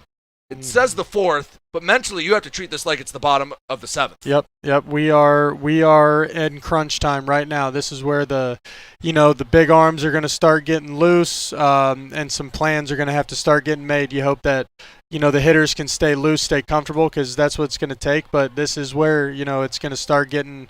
You're going to start counting outs. Foul ball straight back. 1-2 to Lara. Still looking for that first base knock of the season. Still done some good things. Walked 3 times. Has come across the scores. Driven in a run. Just hasn't found that first hit. And I've seen him make at least 3 diving plays over at third base. Fly ball deep that one left might be field. It. That one Bolin just might going be it. back. And how about that for your first hit of the season? Alejandro Lara puts a towering blast over the left field wall. Utica gets that run right back, 5-1. Man, great swing. Slider, it looked like it just stayed up, and he stayed on it. Man, there it is. How about that? Right on cue once again. Number 9, like Mr. Ted Williams himself. Go celebrate that one. And look, no one giving him any love in the dugout. First home run. They'll let him enjoy it by himself, and now they start to give him some appreciation. There it is. One of my favorite things. It is something we've been doing since we were kids, and it never gets old.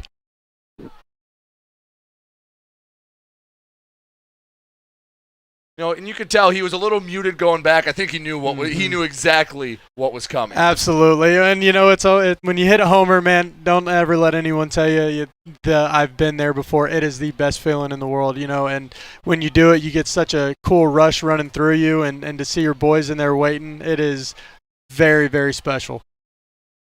Curiel, good swing, base hit into center field. Took a pitch right back up the middle, and back-to-back hits for the Unicorns here in the bottom of the 4th. Absolutely, and when we're talking about momentum, and we've been talking about the Beavers trying to get it back, but the Unicorns are doing it right. They have not let them. When you come out and you have a homer hit against you, that momentum we're talking about is swinging. You come out like this and you say, sorry. It is very, very, very special. The man of the hour last half inning, Nick Pastori. First pitch called strike. Made a beautiful diving catch in right center. He's had a triple today. He's done a little bit of everything, and we're just, 4 innings into 12 of a doubleheader? Absolutely. Those are the fun ones. He's playing free right now. Ball gets away. Moving up to second is Curiel. 1 ball, 1 strike. 1 run already home this inning on the Lara home run.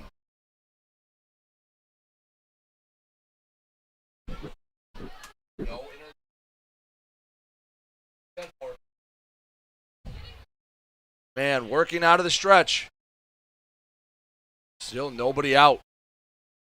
Leadoff hitting Pastori. Right back up the middle. There to field it. Wilcoxon throws over to first and gets the first out. Runner moves up to third on the play. So it'll be a runner on third with 1 away for Moses. And last time in this spot, did the job. Sack fly to left. Oh, and situational hitting at its best right there. You got a guy on second with nobody. Just get him over there, because now you got Moses up with a chance. He can hit a fly ball here. We'll see if the infield comes in or not. A lot of ways to get a run in. See the corners playing a little more in. Brian Ross heading to the bullpen for the Beavers. First pitch. Not a bad one, but ball 1 nonetheless. That was a good-looking pitch right there, and man, especially in this situation, as a pitcher and a catcher, you're hoping to win that 0-0 pitch right there. Ross just starting to warm up. The 1-0. Fly ball right field. That'll do a job. Coming over. Spears, and he's called off by Davis. The throw to the plate. a little closer than I thought it had any right to be. Still scores the run, 6-1 Utica. But when Davis threw it, at first I was thinking, why are you throwing it? And then it actually got a little closer than I was expecting. Yeah, those guys love you think about it. You don't always get fly balls. You don't always get a chance to go for the big play. I love it when outfielders go for the big one and show off the cannon. 2 away with 2 runs home. Patrick Baggett comes up to bat. First pitch, rung too high up the ladder, 1-0.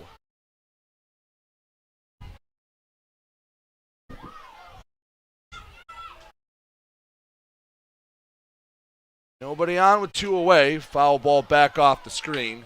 A ball and a strike. Baggett 0 for 1 today with a walk. Trying to restart the inning with 2 away. He does a great job not chasing outside of his zone. 1-1. Swing and a miss. Fastball got it by him. 87 on the gun from Mann. 1 pitch away from getting out of the 4th. 1-2. Off the plate away. Baggett would not chase. Count evens at 2 aside. That one looked like it had a little arm side run on, a little more than I'm used to seeing from him tonight. Not a bad pitch on 1 and 2. See if he gets him to chase. No one's chasing at that. Counts full 3 and 2. Mann's upset with himself. Didn't have the execution he wanted. Yeah, it's those pitches right there. I know they can be frustrating. It almost feels like you had him right where you wanted him. 0-2, 1-2. Payoff pitch misses away. 2-out walk puts Patrick Baggett on as, well, big bat and Josh Baker comes up to the plate. And this is where you got to be careful. You already have ball game, starting to open up a little bit. Baker, really good bat, power bat. Got to try and stay away, stay down, not give him just something that he can drive early. And with 2 away, are you a little more free swinging here? Absolutely, absolutely.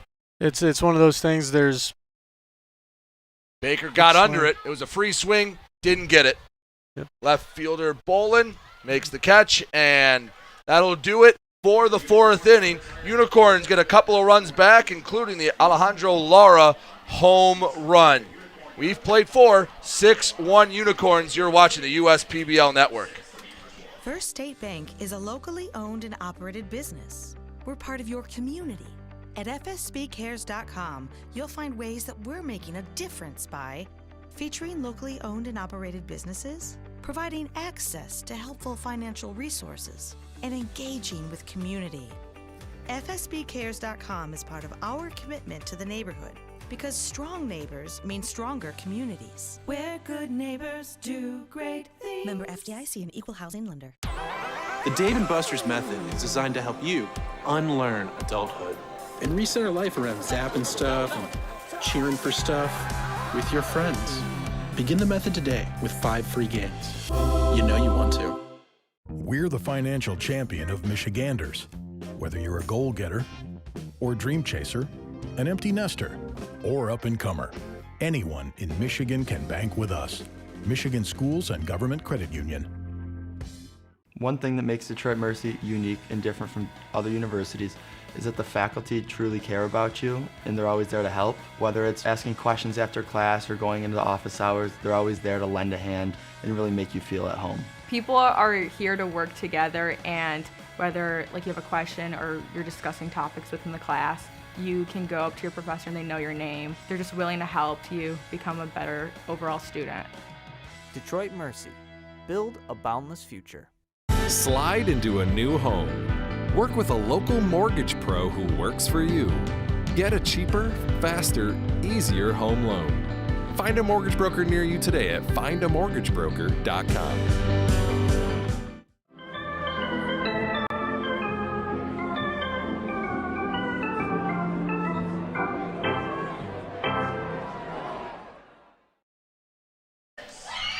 Back here at Jimmy John's Field in Utica, Michigan, 6-1. The Utica Unicorns leading the Beavers. And, well, shame on us.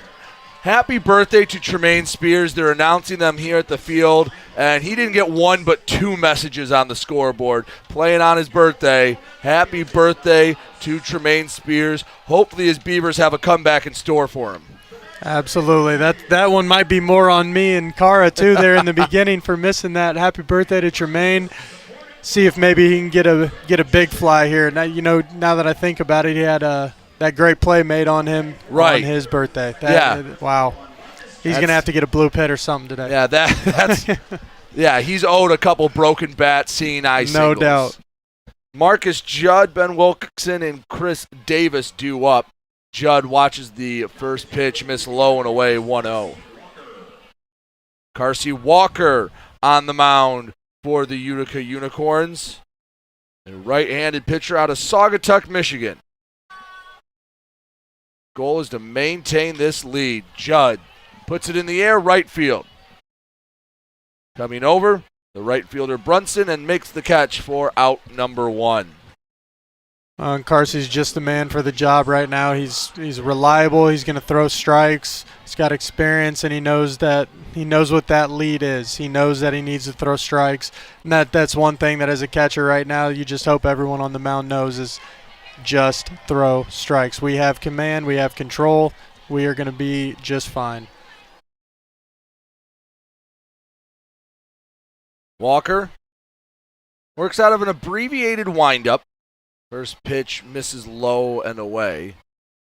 Duncan, I want to get your thoughts on this. I'm a big proponent of always working from the stretch. This is kind of the hybrid where you start in the stretch, take a step back into the windup.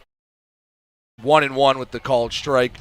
But I like the stretch because the windup, the old myth of it creates more velocity just isn't there. It's been debunked. And without that, there's really no reason for the windup anymore in baseball. Absolutely, and mechanically, no doubt, it's been debunked. I think if you're still dying on that hill, it's time to wake up and read a book. But personally, I am just fine with the windup sticking around. It gives me more time to get ready.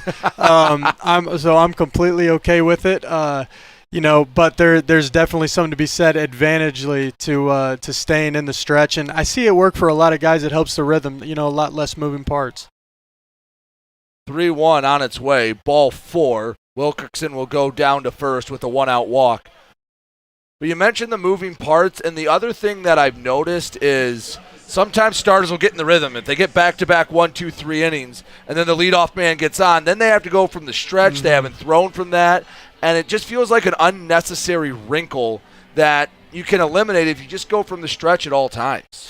Absolutely, and I think that that's something that we don't think about quite often is that if I were a hitter and someone got on base and I were now expected to hit differently, I would probably think about this a way different way. And from a pitching perspective, I'm always curious if you feel differently out of the two. The technical position that you throw out of is always going to be the same, but it's the rhythm, it's the tempo. The 1-0, swing and a foul back from Davis. But I can find the middle ground with what Walker's doing, because if you start from the stretch and you take the step back most of the time, you're not out of the windup. So if you want to work straight from the stretch or slide step to try to get a quick pitch, you have that ability. And all of a sudden having the windup out of that, the hybrid, whatever you want to call it, has a little bit of a useful advantage. Absolutely. And that's kind of playing that game within the game. We had a balk call there. Balk. Did he flinch off the mound? I didn't see anything that stood out to me. It looked like he stepped off as he saw him getting a little bit bigger of a lead. They saw something we didn't. Well, there wasn't too much of an argument. Pitch hit in the air to left field. Bolin going back. That ball was carrying to the track. That is out number 2. Davis just got under it. 2 away. Travius Ford comes up to bat. Yeah, looking back, we saw the replay. I did not see the balk. Do see JJ the Bat Dog. There he is. Well, and I see Carsey. It looks like he's in a rhythm right now. It looks like he's kind of feeling a good energy. They got a lead, and it could be just a situation where he's mature and he decided, so what, it is what it is. Let's just go on and go get these next couple hitters. First pitch breaking ball misses up. And I don't know. I don't care how long you've been an umpire. I don't think anyone can define 100% certainty what a balk is. I'm still trying. It's one of those, I feel like you know it when you see it. Absolutely. It's just it's different, right? It's like that wasn't supposed to be there. Right. You weren't supposed to do that. It was a little too deceptive. And that's without getting into the whole lefty pickoff moves to first. Absolutely. That's a whole nother beast. That is another game. 2-0 to Ford. Thought about offering. Watched ball 3 go by. Runner on second. 2 away. We're in the top of the 5th. Beavers chasing 5. 6-1 Unicorns in game 1 of this doubleheader on a Saturday. Walker, the pitch. Called strike 3-1. Take sign wasn't on for Ford. Thought about hacking at it. Held back. And these are moments in the game that I'm always looking for and trying to be aware of when you're either hitting or defensively. Is you could have a big swing in this game here if maybe Ford walks and you bring up the middle of the lineup, some power bats.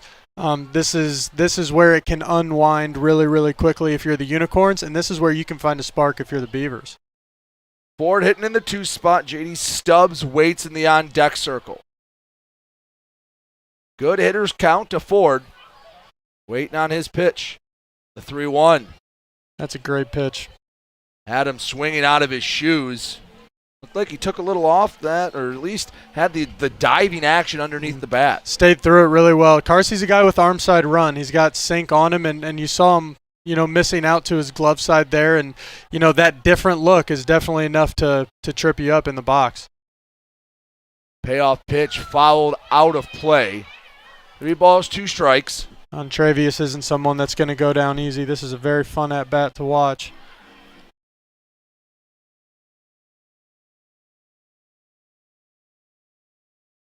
Wilcoxon off of second. Taking off for third, the pitch. Ground ball fouled. He had a big jump. He was stealing on the pitcher with that one. Absolutely. And, that's part of it. And situations of the game, very good job behind the plate, just kind of staying down, not even worrying about a throw. You got 3-2, 2 outs here. Receiving a pitch to the best of your ability and blocking that breaking ball in the dirt, way more important than throwing right now. Third straight time. The 3-2 from Walker. Ooh, nearly caught him. Ford. Heck of an at-bat. Works the count, draws a walk. 2 on, 2 away for the big left-handed bat of J.D. Stubbs. Well, and there you go. There's the moment, and here's the situation. Now J.D. has a chance to keep this going, and it's still not trying to hit that 5-run homer. It's that ball in the gap and to bring up the next guy. First pitch to Stubbs, high and away. Good take. Stubbs, a big body, listed at 6'3", 220 pounds. 1-0. Just caught the inner part of the plate. I don't know how I feel about that one. I know Stubbs crowds the plate a little bit. You could tell he even paused for a moment, like going, really? Yeah, that one looked pretty into me. The 1-1. Fouled the breaking ball back, 1-2. Oh, this is where it gets interesting for me. He looked like he was really, really, really waiting for it there. I don't know if he was looking for it or if he just recognized it early, but it's going to be interesting to see if he goes a fastball or an off-speed here. 1 ball, 2 strikes. Trying to get out of the 5th. Great pitch. So that's a better pitch to me than that one that was inside earlier in the at-bat. So, I guess the count should be 2-2. It always comes back around, right? Just not the route we thought we'd take. How about that? Walker, 2 balls, 2 strikes, 2 on, 2 away. Ground ball right side. It has eyes. Wilcoxon being waved around third, and he's in without a throw. It's an RBI hit for J.D. Stubbs. Talk about baseball being a fickle game. It takes, and there it gives. Yep. Was not hit hard at all. If it's a fish, Stubbs is throwing it back, but he gets the RBI nonetheless. Well, and now you bring up Bolin, who's already gone deep once tonight. Caruso going out to have a talk with him right now. I can probably tell you word for word what's going to be said right now. I'm going to keep that one in my own head, but I know what's being said. Probably don't give him the same pitch you gave him that he put over the left field wall. It rhymes with that. Yeah, absolutely. There is some action down in the Unicorn Looks like bullpen. Ferrito. I know my old roommate when I see him. There he is. Even from, 300 plus feet away? Absolutely. And there he is warming up.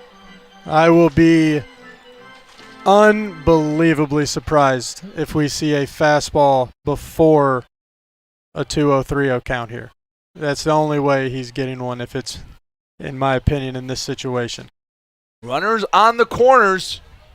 2 away. First pitch to Bolin. Breaking ball off the end of the bat.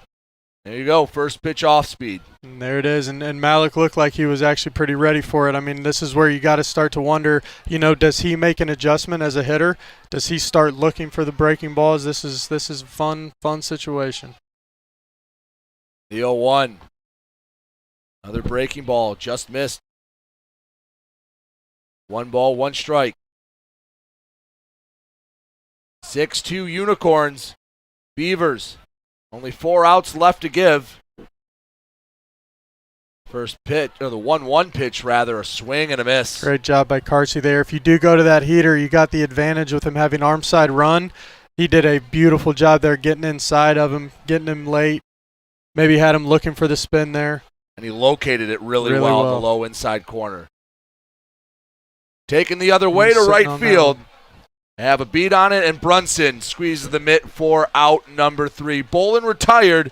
The Beavers get 1. They still trail by 4. We go to the bottom of the 5th. 6-2 Unicorns on the US PBL network.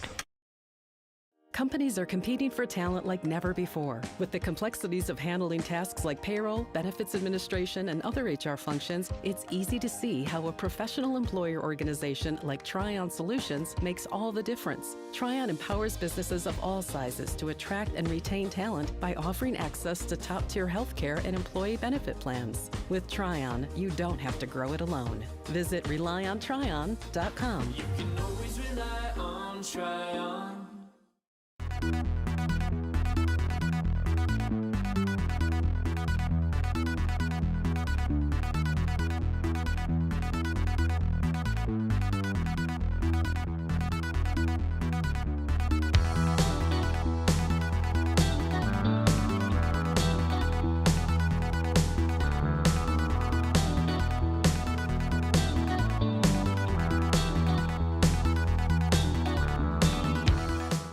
You hear about the promo that Jimmy's John's got going on? 5 off 20? How they pulling it off? Magic?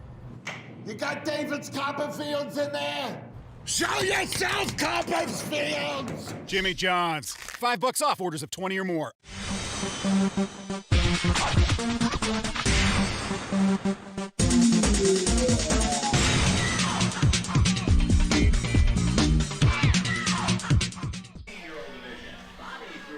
One of the great things about Jimmy John's Field, the interactivity and how close you are to the fans.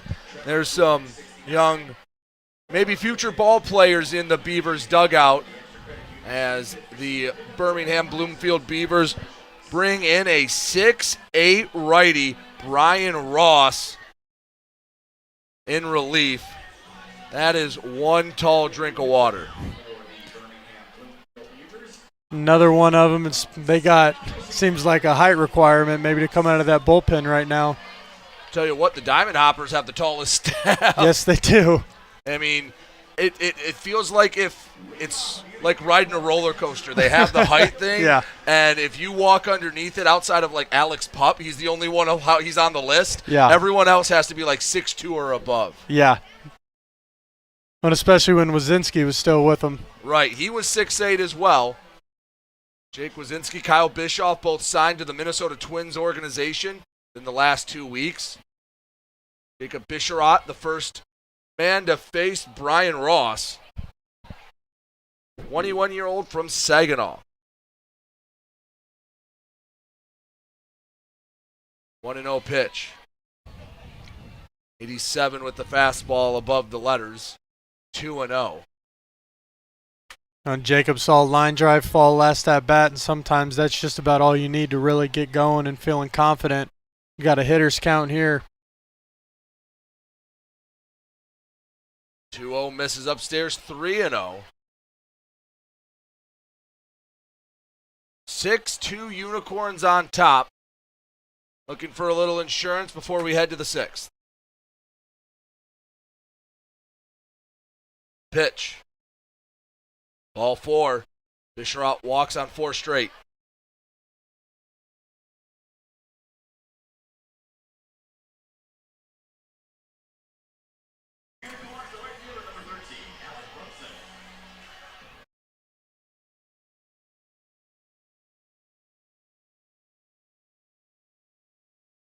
Alec Brunson comes up to bat, runner on first.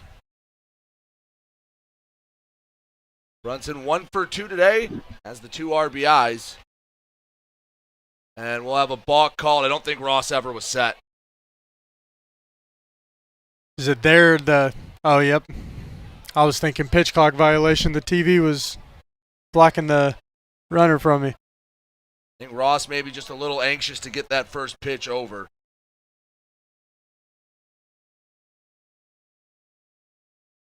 First pitch of the at-bat is a ball.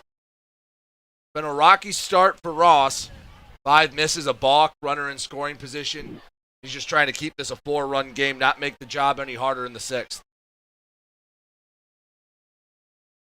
Swinging a foul straight back. Oh, it starts right there. Just getting one over the plate, getting a feel for your release point. It's super easy for it to speed up. I mean, you threw 4 or 5 pitches, you got somebody on, then you got him on second base. Just take that deep breath, find the feel again, and go from there. As a catcher, how do you find that middle ground between, hey, calming your catcher or calming your pitcher down, but not being overbearing and trying to, work too much, especially when you don't have a great relationship? It's a pretty new time with your pitcher. Absolutely. Well, and it's a very, very difficult time as a catcher. You're trying to get to know each other. You're trying to get to know what they do and how you work, and that goes so much deeper than, just what does the fastball look like. Ground ball up the middle. Coming over to field is Wilcoxon, and he gets the out at first. Runner moves up to third on the play. Cam Norgren in an RBI opportunity.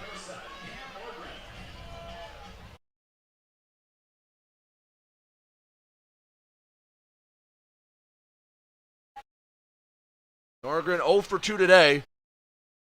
Infield in for Utica. For Birmingham, trying to keep Utica off the board. First pitch swing and a miss from Norgren. Well, and you got a job to do here, and the Unicorns have done a great job with situational hitting all night long. You got the infield coming in, so he's trying to elevate, get something in the air, and get that run in. Called strike.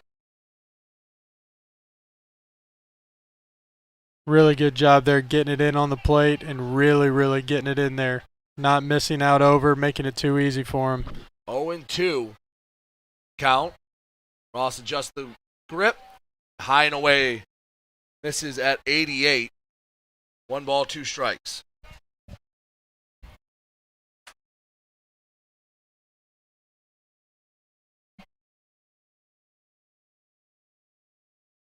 Fisherrod off of third. 1-2. Foul down the first base line. Had him out in front. Looked like the changeup there to me. Came in at 79, so a change of about 10 miles an hour. That's solid. It's about the minimum of what you'd probably want to ask for. Norgren did a good job to spoil it. Counts evened up after the fastball up high. 2 balls, 2 strikes. Great job not chasing up out of the zone. Still waiting on his pitch that he can drive. Still looking to get it up, get it in the air. 2-2. Fouled straight back. Ross looking for that put-away pitch. Love a weak pop-up, strikeout. Anything where the runner at third, Fisherot, just has to stay right there.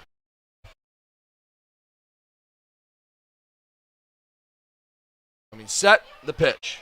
Swing and a miss. Nice pitch from Ross. Sent down Norgren. And with 2 away and a runner on third, it brings up Alejandro Lara. I love that right there. A lot of confidence in his fastball. A lot of confidence in that spot. He was not afraid to go for it, and he didn't back down. Lara had his first hit of the season, and at Batagone, he put one over the left center fence. Watches ball 1 go by, just missed the top of the letters.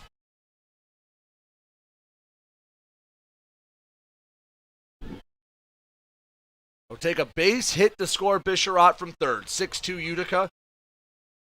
Beaver defense returns to its normal spots, and a wave and a miss. Lara watched that, basically that same pitch go by before, takes an offer at the 1-0. Yeah, he was ready to get his swing off there, especially coming on after the homer. He knows he's getting fastballs right now. 1-1. Ooh, called strike. Just caught that low inside corner if it did. Great job of receiving all night long back there from Ugarte. I've said it before, he does a really good job, stays below it. He's quick. 1-2. Handle shot to short. Oh, it takes a wild hop. Had some spin on it. Lara reaches, and it's 7-2 Unicorns. That must have had the wildest spin on it. That looked as routine as it gets. When you're going well, it's going well. You know, you got the homer last at bat, and now you got a cue shot hit. Yeah, that's a tough one. I mean, there's really nothing that you could have told Wilcoxon to do differently. No, not at all. That you can't even see which way that ball's spinning, and you got no idea what it's going to do when it decides to go whatever direction it decides it's going to go. I mean, that ball was hit fairly straight. Like, it didn't have any tail to it, and it was hit off the handle, and it's if it had major side spin and it hit, and it was almost like a ping pong ball on a serve that just went to the left. Great pitch there. 0-1 to Curiel. Unicorns have put up runs in 4 of the 5 innings. If their pitching can have any say about it, they won't get a 6th. 0-1 high and tight, nearly caught the hands of Curiel. Oh, they're saying it did hit the knob of the bat. Foul ball there. Curiel had that smile going, really? I'm going to get strike 2 on that? Oh, there's not many things that more as a hitter that can be frustrating than that right there. Ball in the dirt, moving up to second rather, is Lara. Great play. Very difficult play behind the plate to pull off. Not one that we take credit for enough. Right. And I mean, even though you don't get him out there, any little catcher at home, that is still a terrific play. Keep it in front. At least give yourself a chance. Absolutely. Lara's not a slow player by any means, so. No, and if you get a good jump, you see the ball in the dirt, as a base runner, you should be able to make it there. 1-2 fouled off. We'll do it again. 7-2 Utica here in the bottom of the 5th. Game 1 of a doubleheader, 6-inning doubleheader. Ross, foul tip on the 1-2. Curiel just stays alive. He does such a good job of it. He's been doing it all night and all season. He gets to a 2-strike count. There's no panic, no worry. He still just does a great job fouling off pitches that are on the corner and waiting for that one over the dish. Curiel hitting .364 coming into the day. 1 for 2 today as the 1-2 misses in the dirt, 2-2. Now the 2 misses for Ross have both been in the dirt and easy takes for Curiel. Yeah, and he's doing a great job staying on him and seeing them early. I think if you can get that ball up, just start it a little bit above the knees, make it look like a strike, and then run it out, you'll start to get maybe those swings. Great swing into right field. That drops for a base hit. Lara around third. Throw comes way too late. 8-2 Unicorns. And an RBI knock for Donovan Curiel. Lineup turns over. Nick Pastore comes up to bat.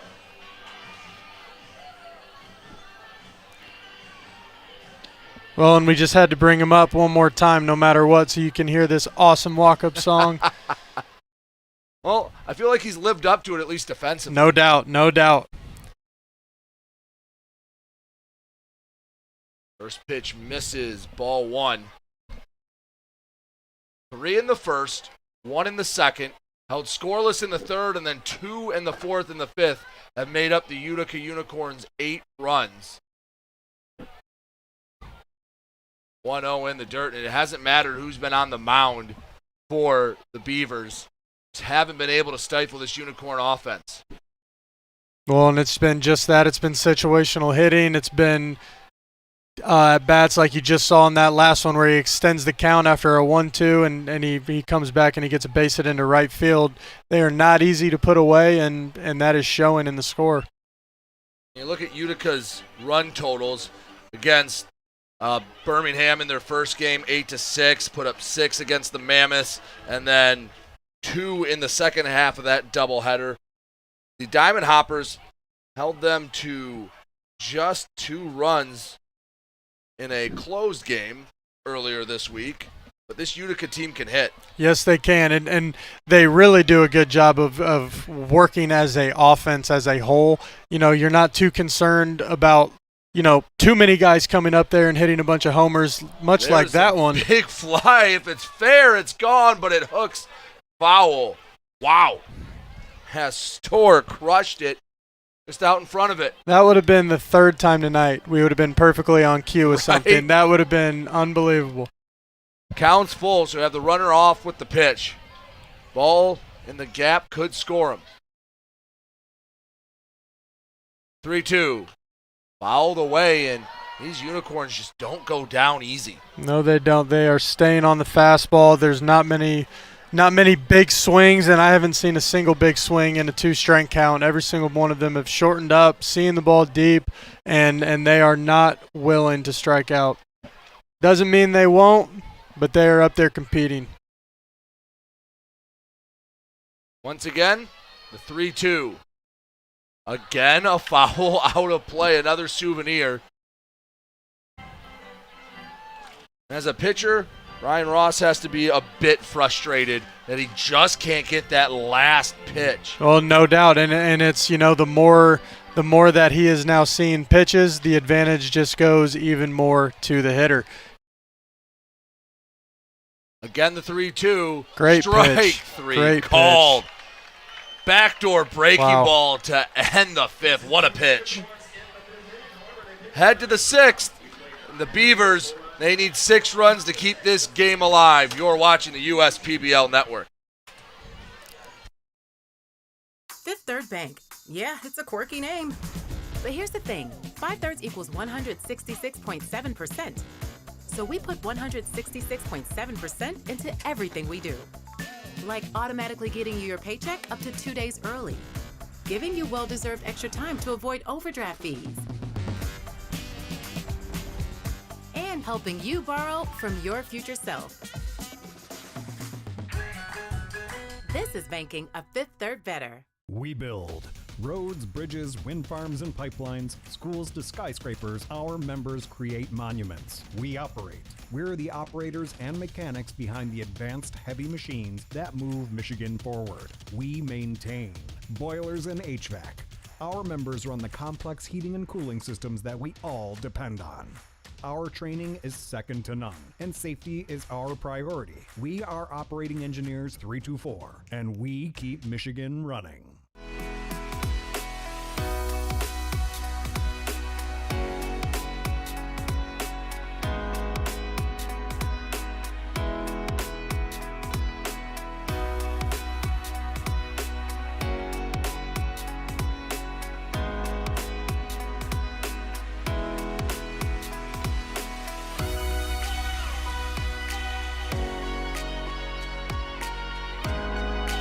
Throughout your life, from big moments to ones well earned, we're your financial guardian angel. Alliance Catholic Credit Union.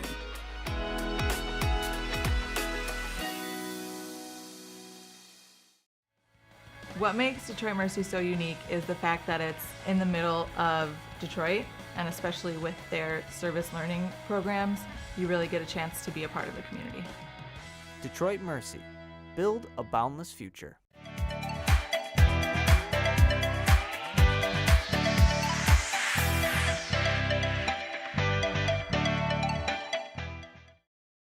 Jake Fiorito on the mound. His job, get the final 3 outs and take game 1 of this doubleheader.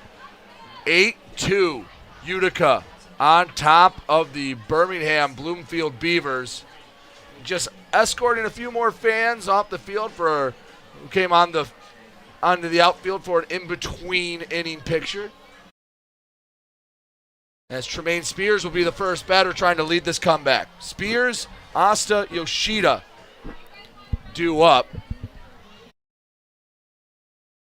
And in a 6-run lead, Duncan, you can correct me if I'm wrong, but the name of the game is base runners right now. Absolutely it is. It is get on by any means possible. If that's 13 pitch at bat leads to a single, first pitch right here, get hit by one, anything, anywhere, anytime. Find a way on. Spears has worked a walk today. 0 for 1 otherwise. Fiorito, right-handed pitcher out of Woodstock, Illinois. Misses with the second straight high 2-0. And Fiorito's a guy that is going to rely on contact. He's sinker guy, slider. He's going to get the corners. He's going to try and get ground balls. So if you can be patient, maybe he's off the plate. He's missing a little bit. You might be able to get something going here. Quickly 3-0 on Spears.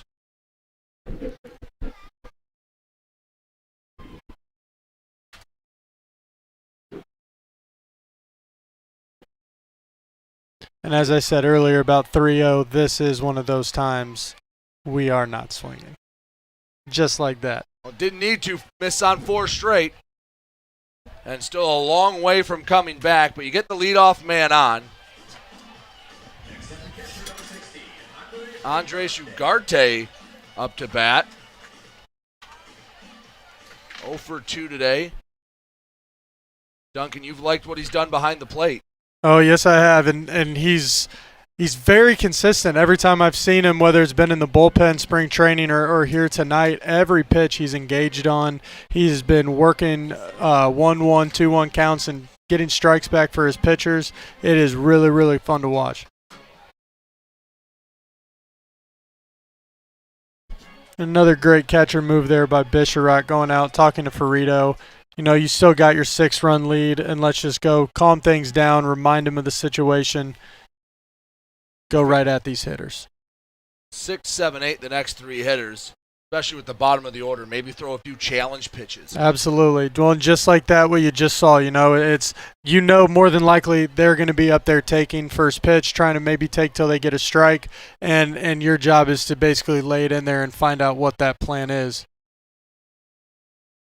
Breaking ball. Oh. Oh, my. That looked like a really nice 0-1.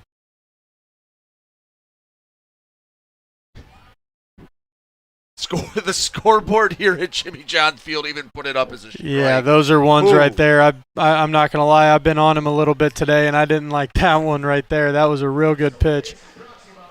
The 1-1 missed low, and well, I don't think it'll go in as a stolen base for Spears, but he moves up to second. Put that in the book as defensive indifference.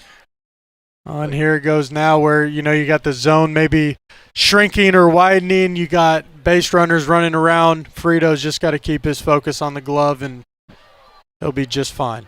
Gets a foul ball on 2-1. Wildlife flying over Jimmy John's Field. We are starting to get into summer. Days are long, nice and warm. Been in the 80s all week long. Beautiful baseball weather. 2-2. Oh, that plunked him. I've also seen him get hit by a pitch quite a few times since we've been here. Ugarte goes down to first. And I had a pitching coach tell me a 2-strike pitch that hits a guy, those are the ones that break clipboards. Yeah. There's a small list. Anytime you shake off and it doesn't go well, right? Or 2 strikes you hit them, 0-2 you give up a hit. Little things like that. There aren't many pitching coaches out there that don't get frustrated over things like that. The first 2 runners are aboard for the Beavers in the 6th. 8-2 Utica on top, but the start the Beavers needed. Shoma Yoshida up to bat, 0 for 1 with a walk. First pitch, missed away. Saw Bisharat hold it there for that extra beat. Absolutely. He's working. He's trying to get it. And I know from his perspective as a catcher, you go into that last inning, you just want to get those 3 outs. You don't want to make it any harder, and you just want to get those 3 outs. And right there, you saw him really working for that one because that's what he's trying to do. The 1-0 misses high and in. And we talked about the relationship with umpires. I know when sometimes the catchers hold it, some umpires will interpret that more maybe demonstrative than others will. Mm-hmm. Absolutely, and it's a lot of body language. Right. It's a lot of what have you done in the last couple innings. If there's maybe been a couple scoffs and a couple here and there, some eye rolling, and when you stick that one, they know there's always an energy when you do it. 3-0. Yoshida taking all the way, strike 1. Have some action in the bullpen for the Unicorns. Looks like Jace Bauman is just starting to get loose. Again, still 8-2. Long way from the comeback. 3-1 misses up high. Bases are loaded. Fiorito using out any way he can. Oh, and here comes Caruso. We're going to have the same talk, not that we had last time with Bolin, just another one coming from him. He's experienced. He knows what Frito needs to hear right now, and it's just going to be another reminder. The score is still 8-2. Nobody has scored yet. The bases might be loaded, but the tying run is still in the dugout. Right. You still have room. Even a home run, you still got a 2-run cushion. Absolutely. The odds still play in your favor, and you just got to go in there aggressive and attack. Judd, 0 for 2 today. You're not facing a hot bat. Trying to get that first out. Heck, a ground ball. I'm assuming the infield's going to stay in double play depth. Absolutely. Try to get the 2-ball twisted around and kill all the Beavers' momentum. Absolutely. They're going to be trying to take 2 as quick as they can. They're not going to start concerning themselves with the runs crossing the plate, at least for a few of them. Fans enjoying it here for the long haul, and we'll have game 2 after this one. It always changes about a half hour or so after the conclusion of game 1. Fiorito's walk 2 and hit 1. Beavers just with 2 hits on the day. Swing and a shot to left center. Coming over, making the shoestring catch. Oh, from center no. field, and the throw to second doubles them off. Heads up play from Pastore. Give him his flowers for his defensive effort. When we said we wanted them to get 2, I don't think anyone had the 8-4 double play on the bingo card. That one was not there for me. I was not expecting that play to be made, but man, what a heads-up play.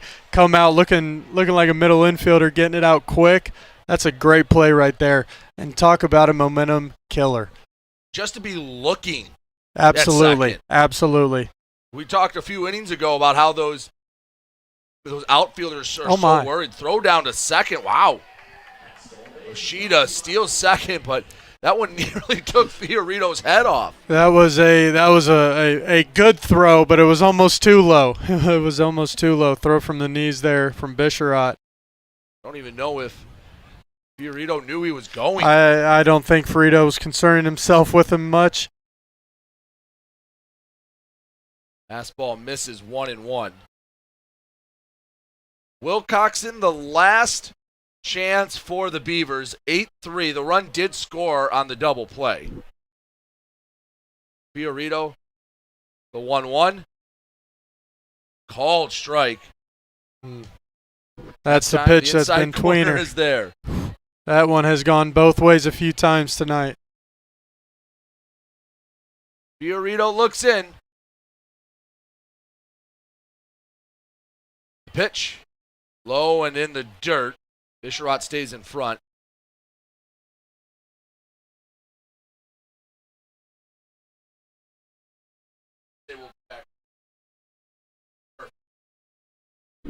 Okay. 2 balls, 2 strikes, 2 away. Top of the 6th. Fiorito comes set. The pitch. Jam shot to the left side. The third baseman can't handle it. Oh, wow. Baggett looked like he had a beat on it, but the inning continues. Yep, just took a weird little hop there. The Jimmy John special, it happens everywhere. Every field plays different, and sometimes the ground balls with eyes happen. Runners on the corners with 2 away. Chris Davis up to bat. 0 for 2 with the walk today, but we know he has pop from the left side.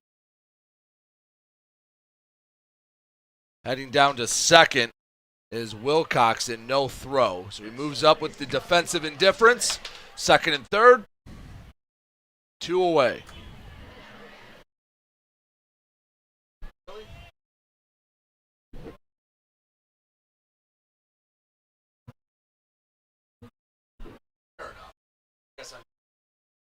The 1-0, swing, and a high pop fly on the infield.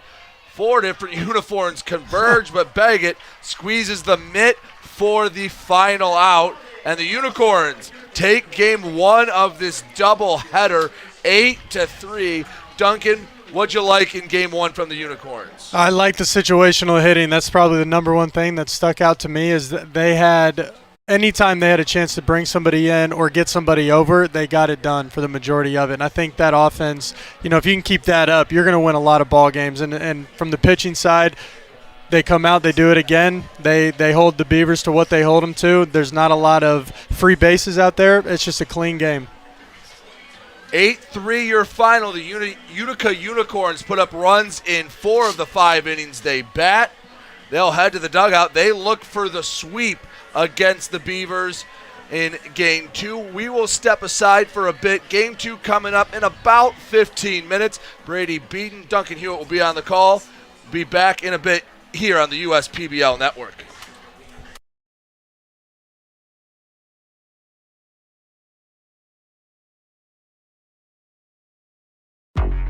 If I hit a home run, then you know what's going out of the park. Yeah. Bases loaded, we ain't letting up. Scoring back to back, you can count it up. United we stand together. Divided we fall. Ain't no turning back, we done came too far to turn around and have a seat now. We don't compare, cause we unicorn. Illuminate the dark with my uniform. Every time you see me stand up and salute me. It ain't no competition, not even from you. If I hit a home run, then you know what's going out of the park. Yeah, bases loaded, we ain't letting up. Scoring back to back, you can count it up. United we stand together. Divided we fall. Ain't no turning back, we done came too far to turn around and have a seat now. We don't compare, cause we unicorns. Illuminate the dark with my uniform. Every time you see me stand up and salute me. It ain't no competition, not even from you.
There are many things you can rely on in this world, like a sunny day brightening your mood, your mom baking the world's best apple pie, and never a dull moment in running your business. And when it comes to time-consuming HR tasks, you can rely on Tryon. Tryon can handle payroll and taxes, employee benefits, and more, so you can stay focused on attracting and retaining the best talent. With Tryon, you don't have to grow it alone. Visit RelyOnTryon.com. You can always rely on Tryon. Jimmy John's Field is the perfect venue for birthday parties, summer picnics, company outings, and provides the best entertainment in Metro Detroit with great baseball all summer long. Spend your summer nights under the lights at Jimmy John's Field in historic downtown Utica.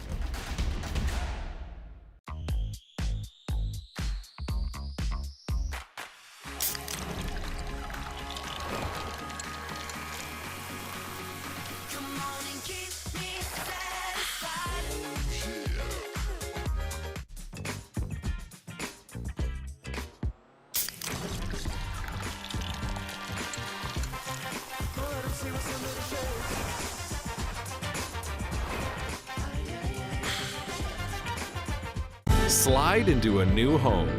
Work with a local mortgage pro who works for you. Get a cheaper, faster, easier home loan. Find a mortgage broker near you today at findamortgagebroker.com. You hear about the promo that Jimmy's John's got going on? 5 off 20? How they pulling it off? Magic? You got David's Copperfields in there? Show yourself, Copperfields! Jimmy John's. $5 off orders of 20 or more. They call me Prospects. Since the day I was born as a diver's watch, the challengers of the world have taught me many things. Life is not a numbers game. It's about challenging ourselves. No matter what happens, just follow your heart. These pioneers drive our generation forward. Not by setting records, but by never giving up. Keep going forward. Prospects. Available at Lucido Fine Jewelry. At Ascension, Michigan, we're committed to being your first choice for healthcare. Our nationally recognized heart program is the leader throughout Michigan in minimally invasive heart valve procedures. For joint replacement, spine, and cancer care, patients choose our specialists for advanced care and treatment. And we also excel in the things that can't be measured. Listening more closely, caring more compassionately. With a transforming world, we can see how drastically the world is heading towards automation. And so, we need 24/7 surveillance and security systems for our homes and businesses to avoid any theft or breach of privacy. JARPCOM brings the installation of security cameras to the tip of your fingers with our state-of-the-art mobile app. JARPCOM also provides surveillance monitoring of your entire property with flexible options that offer a dependable solution to be scaled to fit any domestic or commercial need.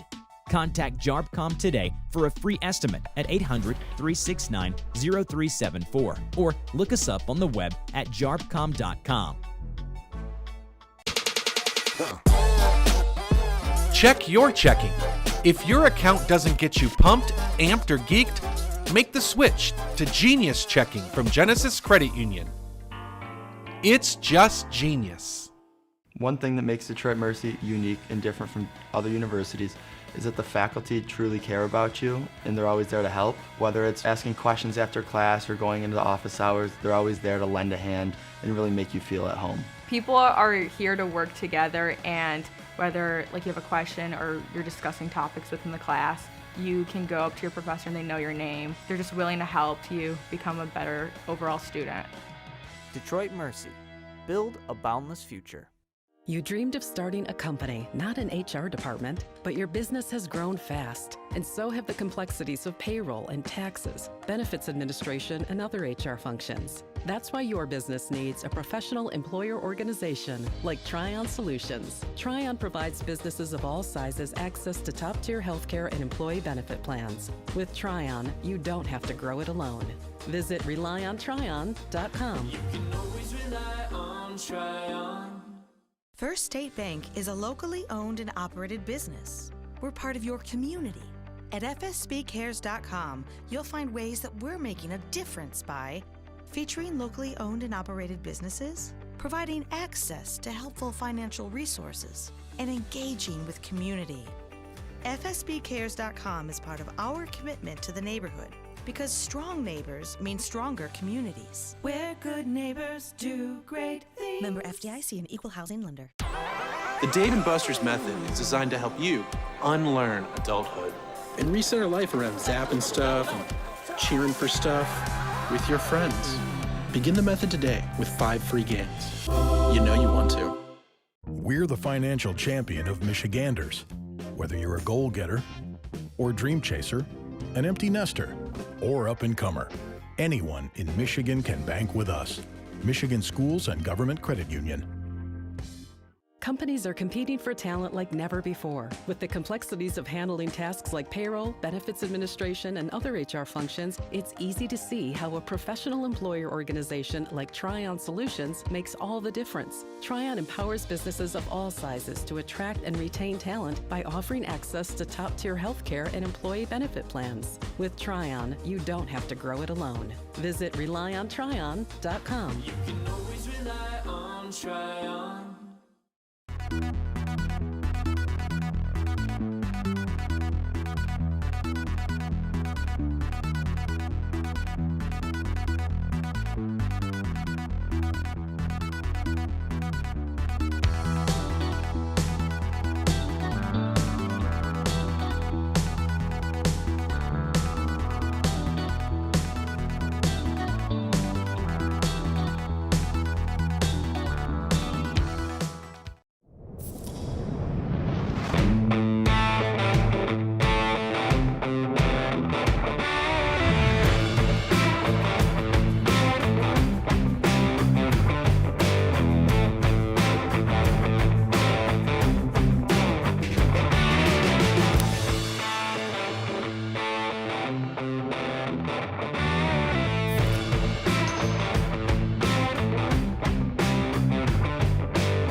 There are many things you can rely on in this world, like a sunny day brightening your mood, your mom baking the world's best apple pie, and never a dull moment in running your business. And when it comes to time-consuming HR tasks, you can rely on Tryon. Tryon can handle payroll and taxes, employee benefits, and more, so you can stay focused on attracting and retaining the best talent. With Tryon, you don't have to grow it alone.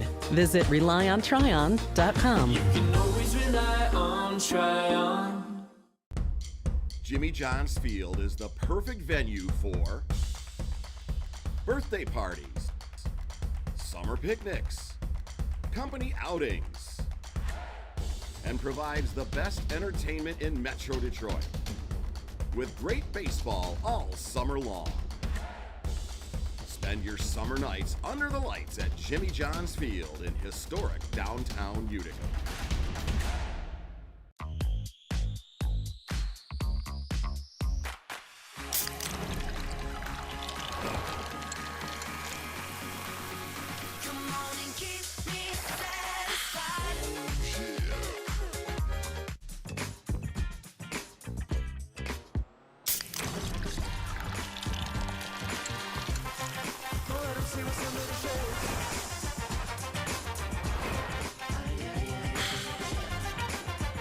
Slide into a new home. Work with a local mortgage pro who works for you. Get a cheaper, faster, easier home loan. Find a mortgage broker near you today at findamortgagebroker.com. You hear about the promo that Jimmy's John's got going on? 5 off 20? How they pulling it off? Magic? You got David's Copperfields in there? Show yourself, Copperfields! Jimmy John's. $5 off orders of 20 or more. They call me Prospects. Since the day I was born as a diver's watch, the challengers of the world have taught me many things. Life is not a numbers game. It's about challenging ourselves. No matter what happens, just follow your heart. These pioneers drive our generation forward. Not by setting records, but by never giving up. Keep going forward. Prospects. Available at Lucido Fine Jewelry. At Ascension, Michigan, we're committed to being your first choice for healthcare. Our nationally recognized heart program is the leader throughout Michigan in minimally invasive heart valve procedures. For joint replacement, spine, and cancer care, patients choose our specialists for advanced care and treatment. And we also excel in the things that can't be measured. Listening more closely, caring more compassionately. With a transforming world, we can see how drastically the world is heading towards automation. And so, we need 24/7 surveillance and security systems for our homes and businesses to avoid any theft or breach of privacy. JARPCOM brings the installation of security cameras to the tip of your fingers with our state-of-the-art mobile app. JARPCOM also provides surveillance monitoring of your entire property with flexible options that offer a dependable solution to be scaled to fit any domestic or commercial need. Contact JARPCOM today for a free estimate at 800-369-0374 or look us up on the web at jarpcom.com. Check your checking. If your account doesn't get you pumped, amped, or geeked, make the switch to Genius Checking from Genesis Credit Union. It's just genius.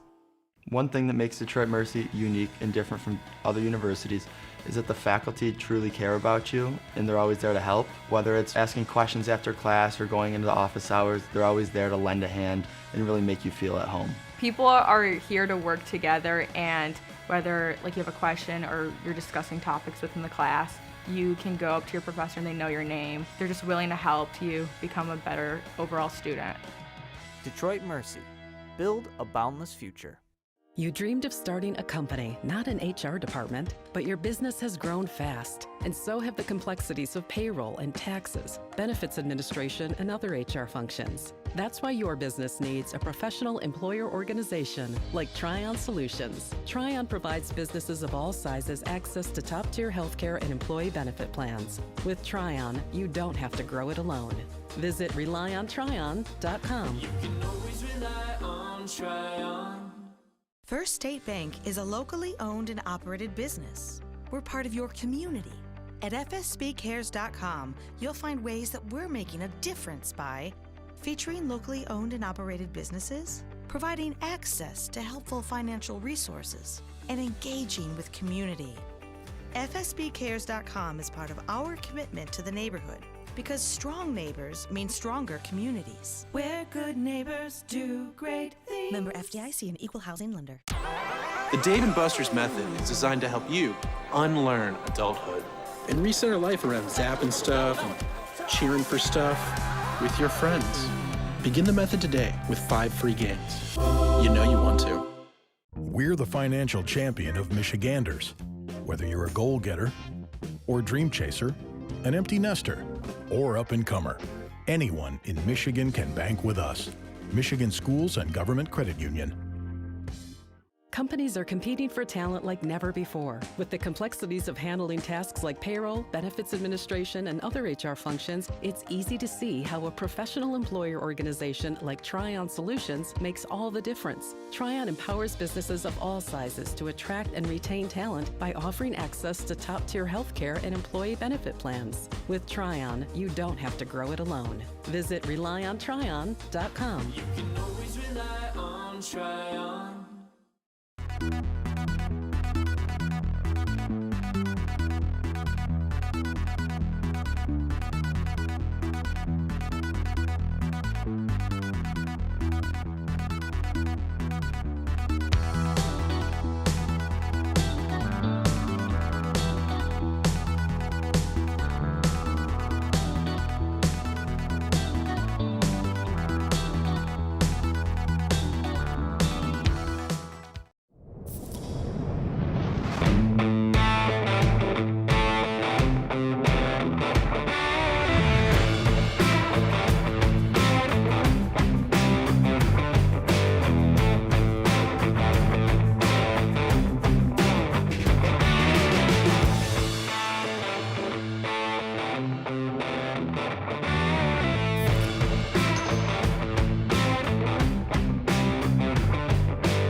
We're the financial champion of Michiganders.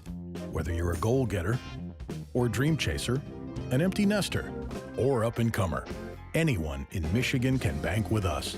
Michigan Schools and Government Credit Union.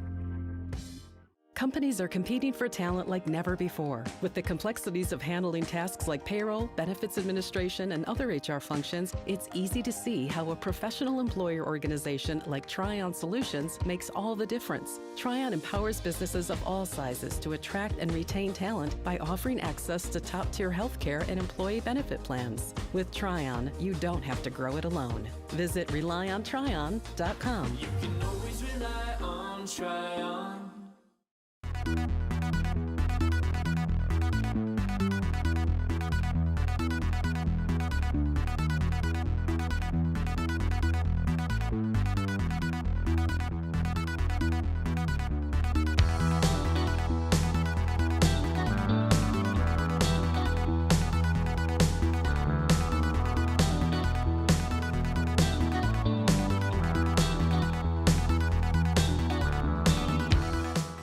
One thing that makes Detroit Mercy unique and different from other universities is that the faculty truly care about you and they're always there to help. Whether it's asking questions after class or going into the office hours, they're always there to lend a hand and really make you feel at home. People are here to work together, and whether you have a question or you're discussing topics within the class, you can go up to your professor and they know your name. They're just willing to help you become a better overall student. Detroit Mercy. Build a boundless future. You dreamed of starting a company, not an HR department, but your business has grown fast, and so have the complexities of payroll and taxes, benefits administration, and other HR functions. That's why your business needs a professional employer organization like Tryon Solutions. Tryon provides businesses of all sizes access to top-tier healthcare and employee benefit plans. With Tryon, you don't have to grow it alone. Visit RelyOnTryon.com. You can always rely on Tryon. First State Bank is a locally owned and operated business. We're part of your community. At fsbcares.com, you'll find ways that we're making a difference by featuring locally owned and operated businesses, providing access to helpful financial resources, and engaging with community. fsbcares.com is part of our commitment to the neighborhood because strong neighbors mean stronger communities. Where good neighbors do great things. Member FDIC, an equal housing lender. The Dave & Buster's method is designed to help you unlearn adulthood and reset our life around zapping stuff and cheering for stuff with your friends. Begin the method today with 5 free games. You know you want to.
Game 2 of a doubleheader here at Jimmy John's Field featuring the Birmingham Bloomfield Beavers and the Utica Unicorns. Brady Beaton alongside Carol Wolfbauer for part of Game 2. Excited to have you up here. Kara, you excited for Game 2? I know you've been a busy bee today.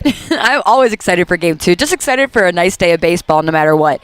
Just finished Game 1. Obviously, a little bit of a tough go for the Beavers, 8-2, but they have the most returners from last year. It's shocking to see them start out this way.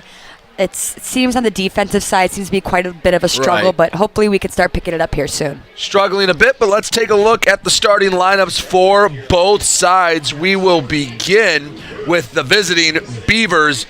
Leading off in center field, Chris Davis. Batting second, the designated hitter, Travius Ford. The first baseman bats third, J.D. Stubbs. Alec Bolin had a home run in Game 1. He'll bat fourth in left field. Tremaine Spears in third base, batting fifth. David Meach batting sixth in right field. The catcher, Alex Crump, bats seventh, and he's behind the dish. The second baseman, Marcus Judd, bats eighth, and Brian Wilcoxon rounds out the order at the shortstop position. Jesse Galindo will take the bump for the Birmingham Bloomfield Beavers. And on the other side, for the Utica Unicorns, looking to keep the offense rolling, Nick Pastor leads off in right field. James Moses in center field for Game 2, batting second. Patrick Baggett gets a rest from the field. The designated hitter bats third. The big bat of Josh Baker in left field, batting fourth. Justin Gomez behind the dish, batting fifth. Jacob Bisharat is at first base, batting sixth. Cam Norgren at second, batting seventh. Alejandro Lara at the hot corner, third base, batting eighth. And Donovan Curiel, the shortstop, bats ninth. Tristan Harvin gets the call in Game 2 of this doubleheader between the Birmingham Bloomfield Beavers and the Utica Unicorns. Live from Jimmy John's Field, we'll be back with first pitch in a bit. You're watching the US PBL Network. We're the financial champion of Michiganders. Whether you're a goal-getter or dream chaser, an empty nester or up-and-comer, anyone in Michigan can bank with us. Michigan Schools and Government Credit Union. Companies are competing for talent like never before. With the complexities of handling tasks like payroll, benefits administration, and other HR functions, it's easy to see how a professional employer organization like Tryon Solutions makes all the difference. Tryon empowers businesses of all sizes to attract and retain talent by offering access to top-tier healthcare and employee benefit plans. With Tryon, you don't have to grow it alone. Visit RelyOnTryon.com. You can always rely on Tryon.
Chris Davis leads us off in game 2, takes the first pitch he sees back into center field. One pitch, one hit for Chris Davis.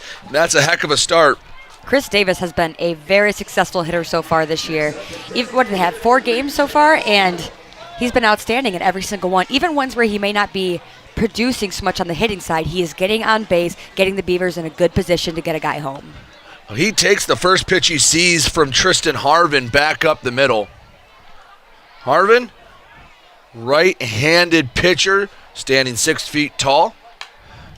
First pitch to Ford is fouled straight back. But Kara, tell us about the mix we're going to see from the righty Harvin. Well, Harvin only has 3 pitches in his arsenal that he works with. He works the 4-seam fastball, a splitter, and a curveball. So let's see if he can get control of these tonight. We've got a lot of guys with variety of pitches, 5-pitch arsenals, but I'm thinking 3 pitches in his arsenal. He must feel pretty effective in all 3, that he'll stay with those and hopefully get into a comfortable spot tonight with the Beavers.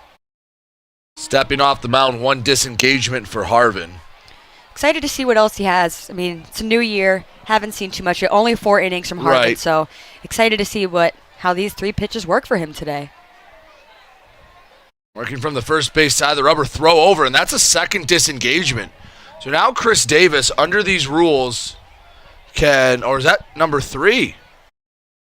It must have been number 3 because then it's an automatic balk.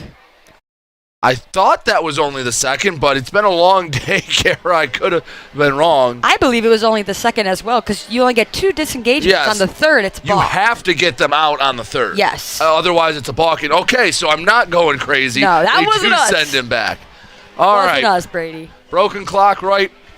At least twice a day. But there's still 2 disengagements. So Davis over at first, he can get a big, big lead and try to either bait a throw or take off. I'd be surprised if Davis isn't off with the pitch. See that healthy lead over at first. Harvin, set. A ground ball to the left side. Third baseman Lara picks it up to second for 1 around the horn. And the pick at first from Bisharat. And there's 2 away. How quickly the fortunes can change from thinking you had a runner on second with nobody out to the 5-4-3 double play. Seemed too, as Travius Ford seemed to have slowed down on his way to first base. Actually one of the faster runners in the league. So I was quite surprised to see that out of him. Maybe a bit of frustration. Hit it right at Lara. Now with J.D. Stubbs up to bat. Nobody on, 2 away. First pitch fast, looks like the off speed at 81. working very quickly. Harvin in the abbreviated windup, swinging a foul straight back. 1 ball, 1 strike. Looks like the Unicorns also switched their defense around a little bit. Lara was our player of the game last. Now he's over at third base, was at second base. So good to see a little bit of a change up here. Bisharat behind the dish in game 1. You saw that nice pick on the double play. Flashing the leather. Both sides, swing and a foul out of play. And when you have limited rosters, I mean, you look at both sides, the Unicorns, they have 1 reserve. Have to be a little versatile. You can't be a one-trick pony and expect to get a lot of at-bats or a lot of time in the field unless you are an extremely stellar bat. Yes, usually that you only see that coming out of first basemen, Right. typically. Usually everyone else has a lot of mobility in the defensive slot. Curiel is one of the only ones I've seen stay pretty strong at shortstop, but he does very well there. Very quick release and very nice footwork, so not shocked to see him holding down that spot. 2 balls, 2 strikes. J.D. Stubbs. Got some kids and some families enjoying their time at Jimmy John's Field this weekend. Absolutely. Great day for a pair of ball games. The 2-2 wave and a miss from Stubbs. So the leadoff single, then a double play and a strikeout, and Harvin gets out of the inning. Beavers only send 3 to the plate. Unicorns coming up to bat in the bottom of the first. You are watching the U.S. PBL Network.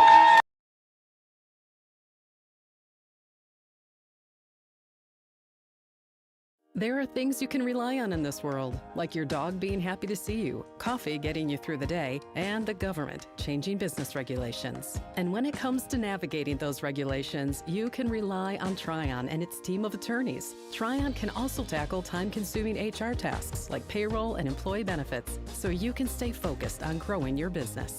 With Tryon, you don't have to grow it alone. Visit RelyOnTryon.com. Always rely on Tryon.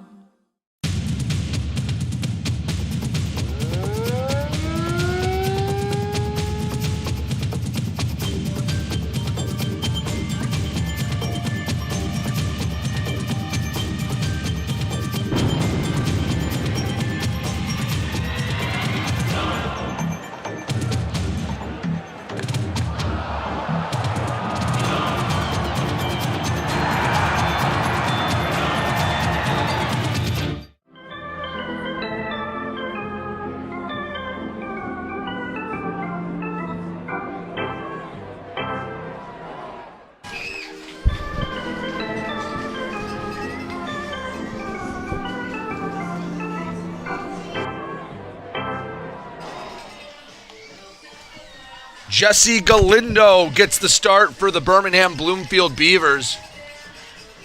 He will take on a strong Utica Unicorns lineup. Yes, the Utica Unicorns are, we've talked about this before, very strong throughout. When I look at the Beavers, I see more of a top-heavy lineup. Yep. First 4 guys, very strong, very experienced guys, especially in this league. The Unicorns, we go from Baker up top, Baggett up top, and then down to Curiel at the end of the lineup, but just a strong set of guys here tonight. Very excited to see Pastore up at the top, another contender for player of the game last game. I mean, the Unicorns just solid lineup this year. Nick Pastore bats from the left side, had a great defensive catch in deep right center field. Galindo works from the stretch, first pitch. Just misses 1-0. Well, we saw Jesse Galindo last year. Not a ton of appearances, definitely coming in out of the pen, I've noticed once in a while. Has one of the higher ERAs on the Beavers this year, but again, early in the season. Line drive hitting the right field. It'll drop for Pastore. Leadoff single. So the Unicorns do what the Beavers did in the top half of the inning. Leadoff knock. See if James Moses could have any better luck before Moses comes to the plate with Jesse Galindo on the mound. Carol, let's take a look at the arsenal he brings to the table. Jesse Galindo brings a 4-seam fastball, 2-seam fastball, a slider, a changeup, and a curveball. A little bit of all types of movements, and a fastball with a little bit of run. A pitch that moves a little bit down, moves diagonal, and moves more horizontal. Let's see what's working for him tonight. 0-1. Slide step delivery. Fly ball center field. Davis ranging over, settles under it. Out number 1. Moses gave it a ride. With that out, let's take a look at the defense of the Birmingham Bloomfield Beavers. Presented by Three Dimensional Services, Bolin, Davis, Meach across the outfield. Spears and Wilcox in the left side. Judds and Stubbs make up the right side, and Alex Crump catching Jesse Galindo today. Kara, anything stand out to you with that defense? Yes, it does, actually. So something I've been curious about today is that Chris Davis took a shift over to center field. Travius Ford taking a backseat, doing more just offensive work today. I'm curious to know if there is a specific reasoning behind that, if Travius Ford maybe is dealing with some sort of injury or what's going on tonight, because Chris Davis usually sits pretty out in left field and actually made ESPN top 10 twice last year as our left fielder. So I think he's a great center fielder, but I'm curious to know why the change had occurred. Whether it's just work or another reason is the 1-1 misses low and away, 2-1 to Patrick Baggett. And you don't want to take away Travius Ford's bat. He's been very successful. Definitely want to keep him in as a DH. Just wondering about the defensive change, because Travius Ford is a great outfielder. 2-1 missed away. Patrick Baggett, also a very consistent hitter so far this year, batting .273. Saw a great opening day from him.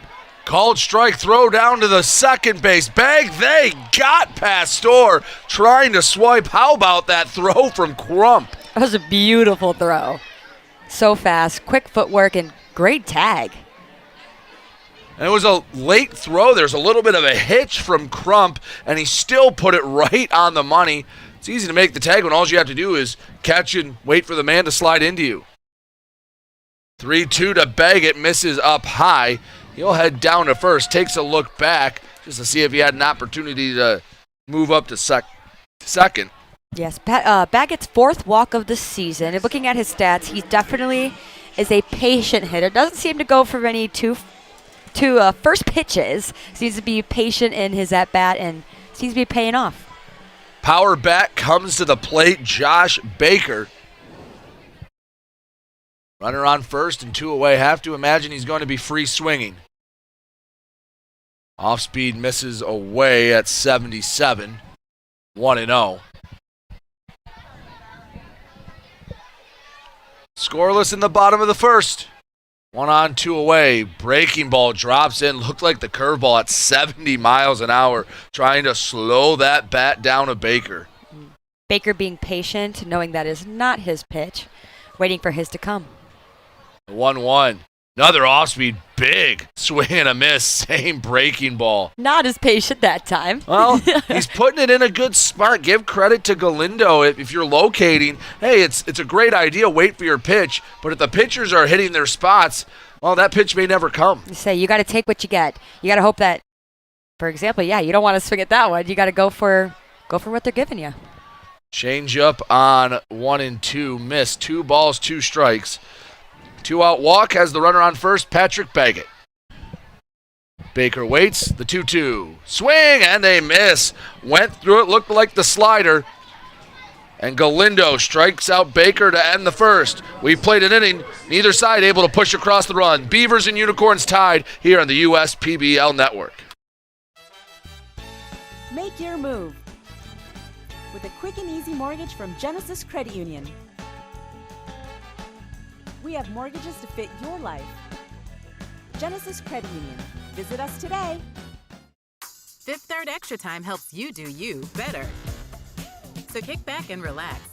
You have extra time to avoid overdraft fees. Fifth Third Extra Time. This is banking a Fifth Third better. The Dave & Buster's method is designed to help you unlearn adulthood and discover the funner you hidden within you. The you that doesn't think about adult things and stuff. Ashley, I don't want to hear anything about your car registration when we're at Dave & Buster's. Okay. The you want to be. Let the Dave & Buster's method illuminate you. Begin the method today with 5 free games. You know you want to.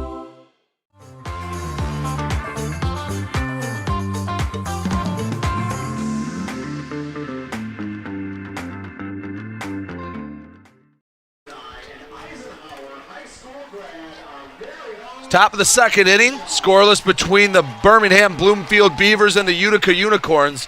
Let's take a look at how the how the Unicorns do line up. Across the outfield, Baker, Moses, Pastor, Curiel at short, Laura at the hot corner third, Norgren at second, Bisharat moved from Kesher to first, Gomez behind the dish.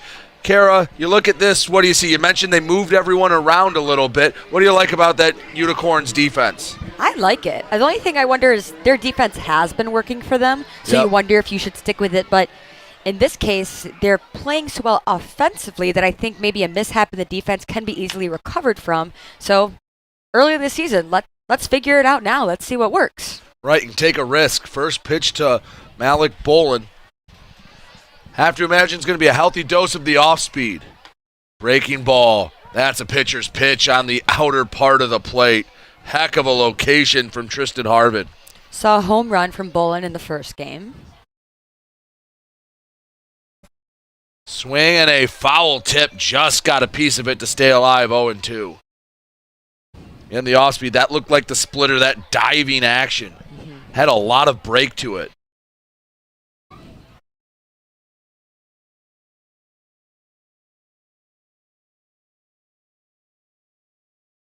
The 0-2. Away, 1 ball, 2 strikes. We saw Bolin, too, in the home run derby last year, so it's a very powerful hitter, but it seems to be a hit or miss once in a while. Home runs or maybe a little bit of a struggle each game, but excited to see what he'll do for us this year. The 1-2. High chopper to short. Curiel brings it in on the hop throw to first, and Bolin retired to lead off the second. I think Curiel is so fun to watch at shortstop. I think he's fantastic out in the field. Just an energetic guy. We got to see him in my tossing around the league segments that we did early out in the year, and he's just a genuine, fun person to talk to. And the fact that he could be so successful in the field and be such a great guy just touches hearts, you know? He's a smooth fielder over at short. First pitch to Spears, a check swing strike.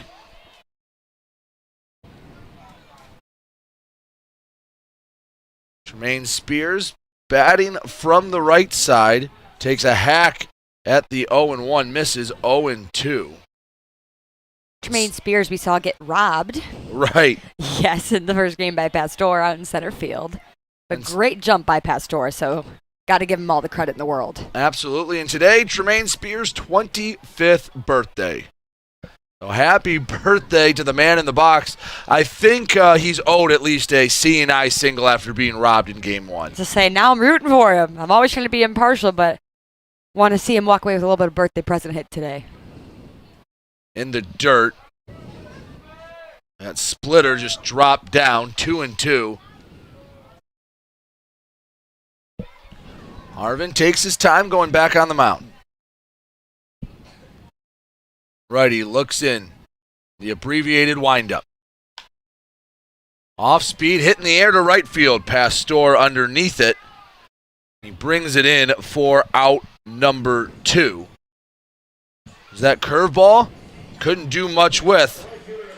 Unicorns have been making quick work out in the field today, Brady. Yes, they have. After the leadoff single from Chris Davis, first pitch of the game went 5-4-3, then a strikeout, ground out, and a fly out. Yes. Brings up David Meach. Got to give the Unicorns all the credit in the field, how they've been performing. And another play, Norgren throws over to first, and they make quick work of the Beavers in the second. We head to the bottom of the second, still scoreless. Unicorns looking for the first run of the game. You're watching the US PBL Network. We're the financial champion of Michiganders. Whether you're a goal getter or dream chaser, an empty nester, or up-and-comer, anyone in Michigan can bank with us. Michigan Schools and Government Credit Union. We're for people, the pioneers, the underdogs, the players, and the slow and steadies. We're for people, for who they are and who they could become. Yes, we're a bank, and some say our business is all about money, but that's an old idea. Because look past the money, and you'll see real human lives. We see it, because we're for people. Huntington, welcome. You hear about the promo that Jimmy's John's got going on? 5 off 20? How they pulling it off? Magic? You got David's Copperfields in there? Show yourself, Copperfields! Jimmy John's. $5 off orders of 20 or more.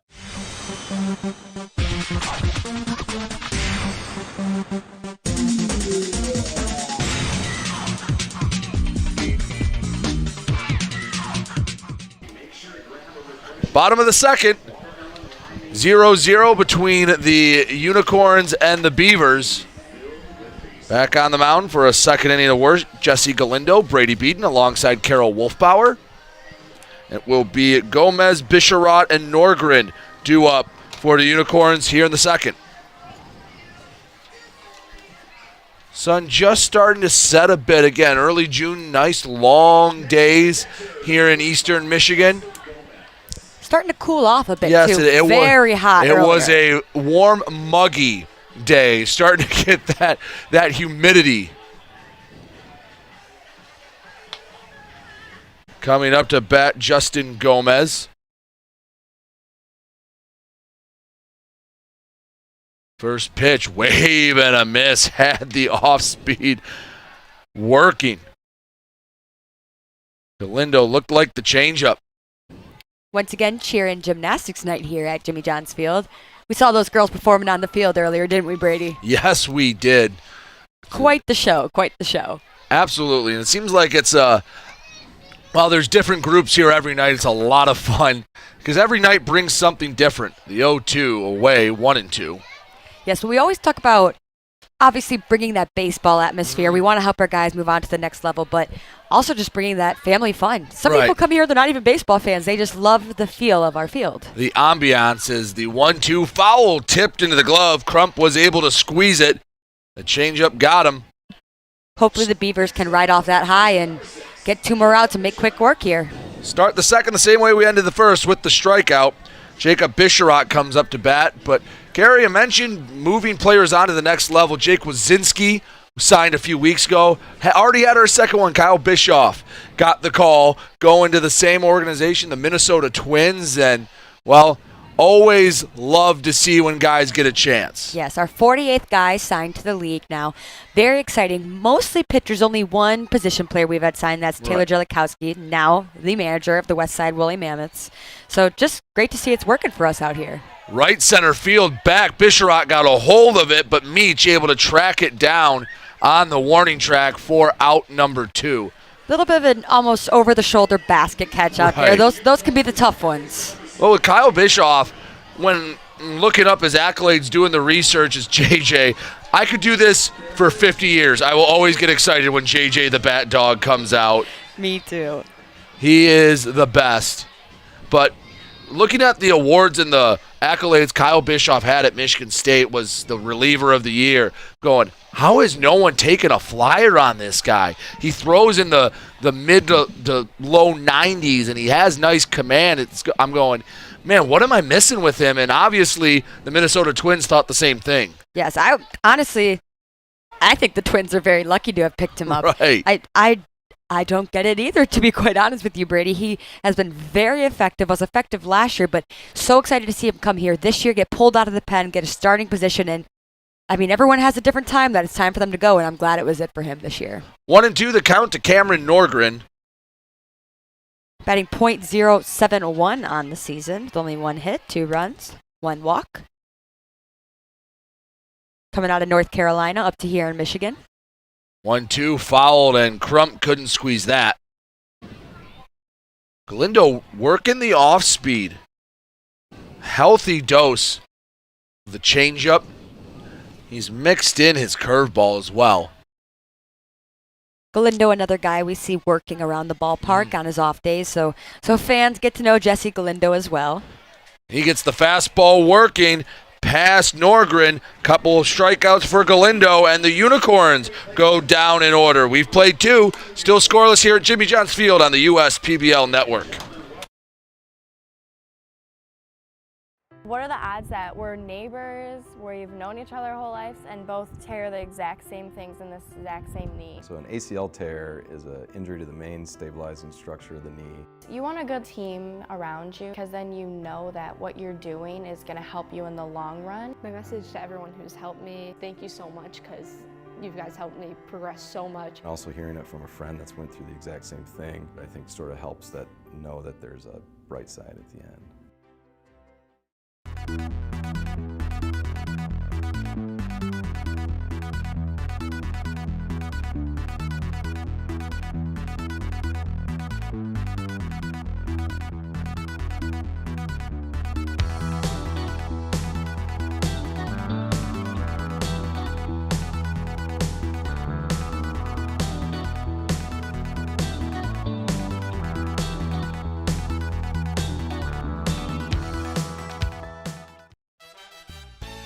Make your move with a quick and easy mortgage from Genesis Credit Union. We have mortgages to fit your life. Genesis Credit Union. Visit us today.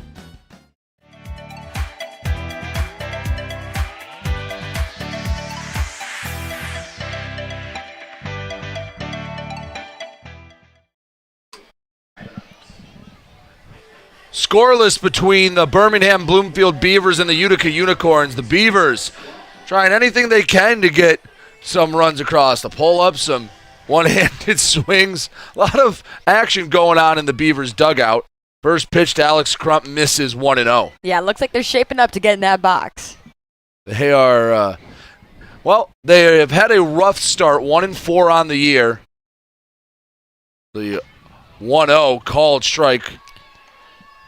And the Beavers are, off to a slow start after having the best finish they could have asked for last year. Definitely struggling offensively so far this year, but even when they are getting guys on base and are making those tough calls at the plate to move themselves at the first base, like Chris Davis, who talked about drawing some walks, they're not effectively pushing these guys home. They're not being productive on the base path either. Crump takes the 2-1 right to Lara, makes the diving catch, a half dive still, hand-eye coordination impressive as Crump lines out for out number 1. Since the leadoff single from Chris Davis, it's been 6 straight retired by Tristan Harvin. Marcus Judd comes up to bat. Marcus Judd is actually a personal trainer in his spare time away from baseball. So another cool thing to see. I know he stresses not always going for lifting heavy weight, but going for the form and being explosive and doing movements that are particular to your sport. Judd hoping to find a hit here, misses up high. Right-handed hitting second baseman. Judd taps home plate, hoping to find the right movements. Up 2-0 on the count. Fly ball right center field. Moses heading over. He can't get there in time. Gets by him. Pastor picks it up. He'll flip it into the cutoff man, and Marcus Judd finds the gap, and a one-out double have the Beavers in business here in the third. Yes, now let's see if they can get Judd home. They haven't been getting too many guys on base so far this year, but we've got a runner in scoring position right now. Now is the time to be smart. Hopefully, either a base out of Wilcoxon or a fly to right field, and we'll see what happens here. Batting .429 on the year, so doing quite well, and he rounds out the lineup, so let's see how he does here. Wilcoxon, guy you want to see. He's been off to a hot start, as Kara mentioned. Judd off of second. First pitch had some run in on the hands. Looked like it was a little bit of a two-seam action, or at least had a lot of movement.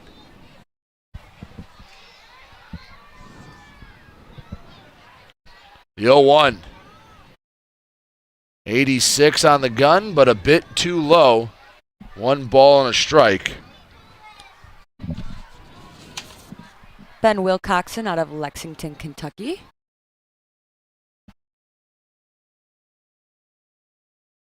The next pitch, breaking ball away. Curveball couldn't find the zone. 2-1. get a nice look at our pitch clock out there. We had a couple violations in the first game. Guys are taking a little bit to adjust to it as the 2-1 out of play. I was talking with Duncan Hewitt in game 1 about how you really won't know the ramifications of the pitch clock till probably 3 to 5 years down the line when you've had thousands, tens of thousands, hundreds of thousands of at-bats to really figure out how it's going to affect the game. It's definitely going to take some time. Ground ball to third. Laura looks Judd back. He'll take off for third anyway. The throw nearly causes Curiel covering third to miss it and go wide, but he makes the play. Runner out at first. A 5-3 ground out with Judd moving up on the play. Lineup turns over. Chris Davis up to bat. One of the hottest hitters in the league. Chance to drive in a run in the third. Well, with 2 outs right now, and a runner on third, Chris Davis is who I'd want up to the plate. But very consistent this year. A lot of base hits right up the middle. Hoping he could do the same thing here. I'd love to see the Beavers get a run in. First pitch was a fastball. Looked like a pretty darn good pitch. Caught a lot of the plate. 0-1. And with how aggressive Davis was last at bat, I'm surprised he let such a hittable pitch go by. Like we had mentioned earlier, you don't know what pitch you're going to get next. For example, that such a pitcher's pitch, that last one. First one, definitely more of one you want to take a good hack at in the box. Well, the splitter just dropped below the bat. 0-2. Harvin, the pitch. Wave and a miss, and Gomez doesn't know where it is. He picks it up, throws to first. They got Davis. He can't believe it. And that will keep the run off the board as Judd, he thought he scored, and Chris Davis is still looking for someone to explain why he's heading back to the dugout. We head to the bottom of the third, scoreless between Utica and Birmingham Bloomfield here on the USPBL Network. Why are all these business owners smiling? Because they rely on Tryon to handle difficult and time-consuming HR tasks like payroll, benefits administration, and more. Working with one of the nation's top professional employer organizations provides access to top-tier healthcare and employee benefit plans and Tryon's team of attorneys and HR experts. With Tryon, you don't have to grow it alone. Visit RelyOnTryon.com. You can always rely on Tryon. They call me Prospects. Since the day I was born as a diver's watch, the challengers of the world have taught me many things. Life is not a numbers game. It's about challenging ourselves. No matter what happens, just follow your heart. These pioneers drive our generation forward. Not by setting records, but by never giving up. Keep going forward. Prospects. Available at Lucido Fine Jewelry.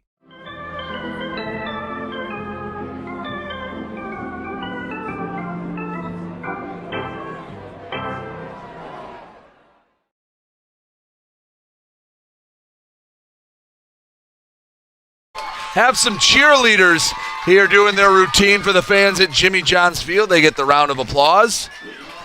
Coming out for the Unicorns to bat, Alejandro Lara recorded his first hit of the season in Game 1. Was the big fly to left center field. On the mound, Jesse Galindo. First pitch catches the outer part of the plate for strike one. Beautiful day for a ball game. Hope it's as beautiful wherever you are watching from on the USPBL network. 1-1 to Lara. Splashing the leather at the hot corner. The 1-1. Off speed at 74. Kept Galindo off balance. 1-2. Galindo has fanned 3 of the last 4 batters he's faced. The 1-2. Swing and a foul ball. Ooh, that caught Crump. Going to take a second. Got him right in the mask, it looked like. The professional courtesy, the home plate umpire will go out and have a quick word with Galindo just to give Crump an opportunity to gather himself.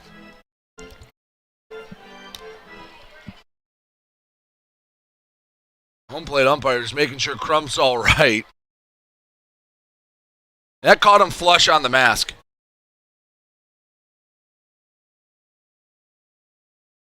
One and two. Galindo looks in, comes set. The pitch. Strike three called. The changeup, the curveball rather caught the zone. Heck of a pitch from Galindo. First backwards K of the day for Jesse Galindo. As Donovan Curiel comes up to bat. Right now the goal is just finding a way. Make contact on Jesse Galindo. He's been wonderful through an inning or two and a third innings. Curiel makes contact but fouls it out of play.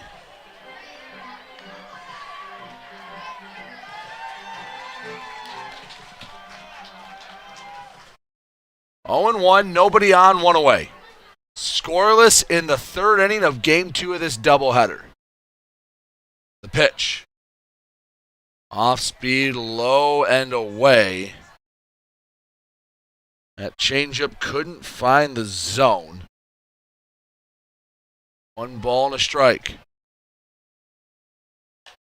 Foul ball straight back. Fastball at 86. Another good pitcher's count for Jesse Galindo. He's done a really nice job of attacking, getting ahead in counts. 1-2. Hot shot foul down the third base line. Out in front of the changeup at 76. The wind blowing from right to left. See the flags flying in left field. Next pitch, wave and a miss. 87-mile-per-hour fastball. Got it by Curiel. 5 strikeouts to the last 6 batters for Jesse Galindo. And Nick Pastor, well, he just needs to find a way to make contact. Led off the bottom of the first with a single. Was caught stealing. The lineup turns over. Jesse Galindo in a groove. First pitch. Low, ball 1. Sun's still giving us a little bit of daylight. Lights are on here at Jimmy John's Field. 8:35 local time. It's the 1-0. That was a good-looking pitch. Don't know where that missed. 2-0. Wow. 2-0.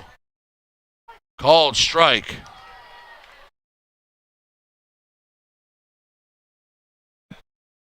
Pastor singled his first time up. The 2-1. That breaking ball, 73 miles an hour, just floating in. See if he's slowing him down. We'll try to bust him high and in with the fastball. Coming set, the pitch. Fastball contact down the third base line into left field for a base hit. Pastor didn't do too much with it, went with the pitch away, made some contact. He's rewarded with the base hit.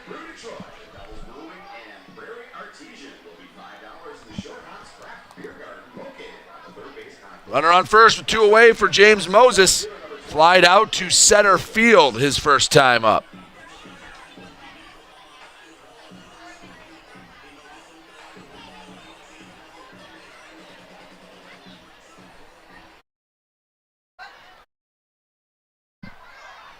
Galindo. First pitch, bunt attempt down the third base line. Coming off the mound, Galindo, he bobbles it, and it's an infield hit for James Moses. Runners on first and second. These Utica Unicorns, they try to push across the first run of the game.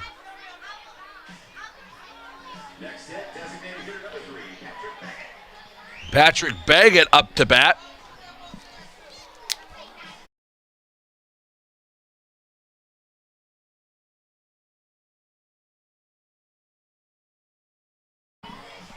Two on, 2 away.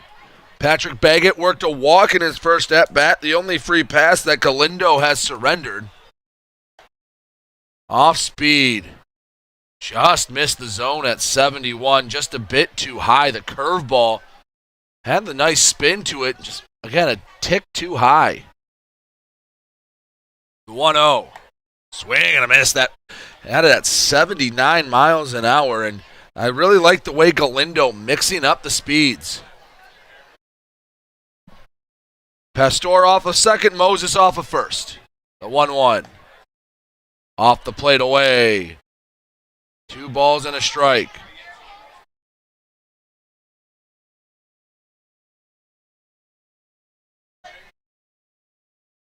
Next pitch, swing, and a mile-high pop-up. Shallow left field. Wilcoxon heads back to the outfield grass, brings it in with the mitt for out number 3. So 2 get aboard with 2 away, but Baggett pops out to end the third. We're scoreless through 3.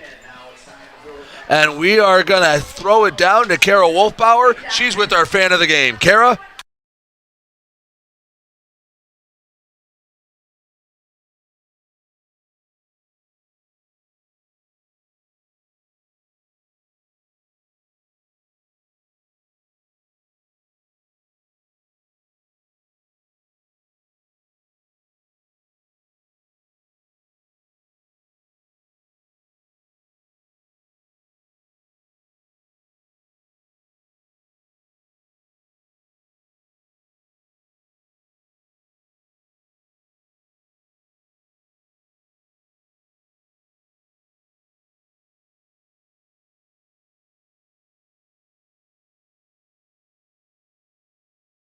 We build roads, bridges, wind farms, and pipelines, schools to skyscrapers. Our members create monuments. We operate. We're the operators and mechanics behind the advanced heavy machines that move Michigan forward. We maintain boilers and HVAC. Our members run the complex heating and cooling systems that we all depend on. Our training is second to none, and safety is our priority. We are Operating Engineers 324, and we keep Michigan running. The Dave & Buster's method is designed to help you unlearn adulthood and reset our life around zapping stuff and cheering for stuff with your friends. Begin the method today with 5 free games. You know you want to. Slide into a new home. Work with a local mortgage pro who works for you. Get a cheaper, faster, easier home loan. Find a mortgage broker near you today at findamortgagebroker.com. Swing and a tapper from Travius Ford. 2-3-4 due up in the Beavers order. Top of the 4th. Still scoreless. 6-inning doubleheader, game 2. Utica took game 1, 8-3. The 0-1 low and away. 1 ball, 1 strike.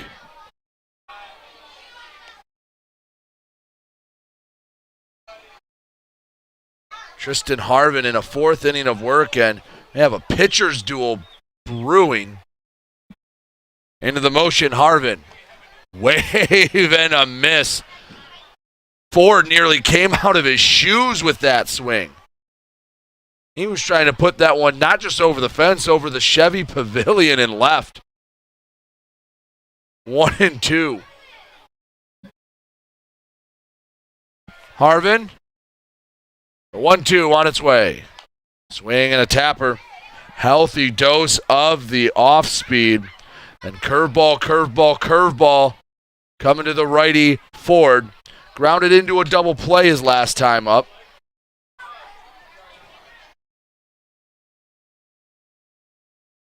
Next pitch, just a tapper foul. Ford. Not going down easily, but Tristan Harvin's done a great job attacking the zone. Harvin's only struck out 2 today. The 1-2 in the dirt on a 58-foot splitter. 2 balls, 2 strikes.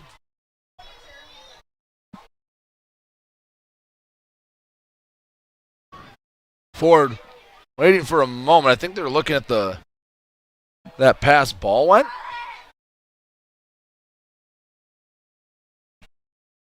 Oh, getting a new stack for the home plate umpire.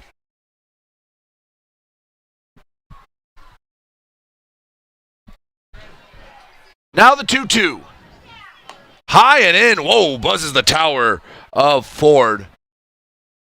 3 balls and 2 strikes. Ford right back in the box.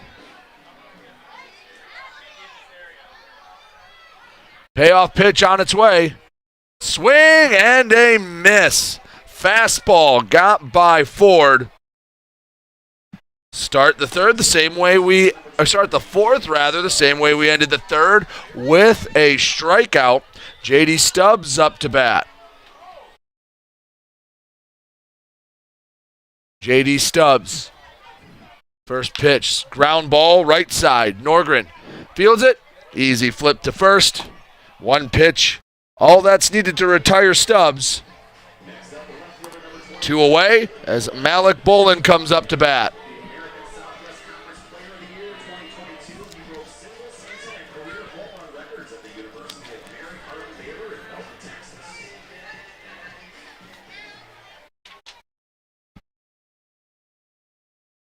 First pitch to Bolin. High chopper to short. Should get him out of the inning. Curiel fields it on the chest high hop. Throw to first. And a couple of ground outs get Harvin out of the inning. Beavers go down in order 1, 2, 3. We're still looking for our first run of the game. We head to the bottom of the fourth, still scoreless, here on the USPBL network. How do these business owners find the time for peace of mind? Because they rely on Tryon to handle difficult and time-consuming HR tasks like payroll, benefits administration, and more. Working with Tryon, one of the nation's top professional employer organizations, provides access to top-tier healthcare and employee benefit plans and its team of attorneys and HR experts. With Tryon, you don't have to grow it alone. Visit RelyOnTryon.com. You can always rely on Tryon. Fifth Third Bank. Yeah, it's a quirky name. But here's the thing. 5/3 equals 166.7%. So we put 166.7% into everything we do. Like automatically getting you your paycheck up to 2 days early. Giving you well-deserved extra time to avoid overdraft fees. And helping you borrow from your future self. This is banking a Fifth Third better.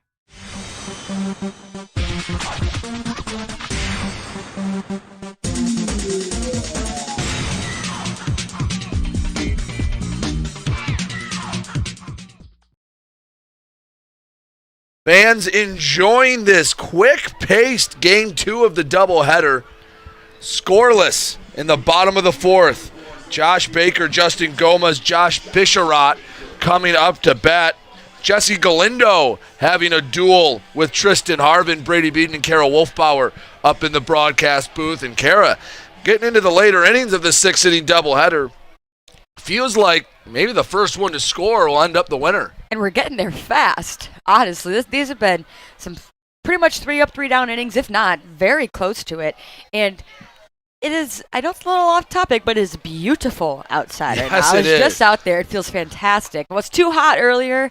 It's a great night for baseball right now. Wow, that 1-0 missed 2-0. Didn't look like a bad pitch.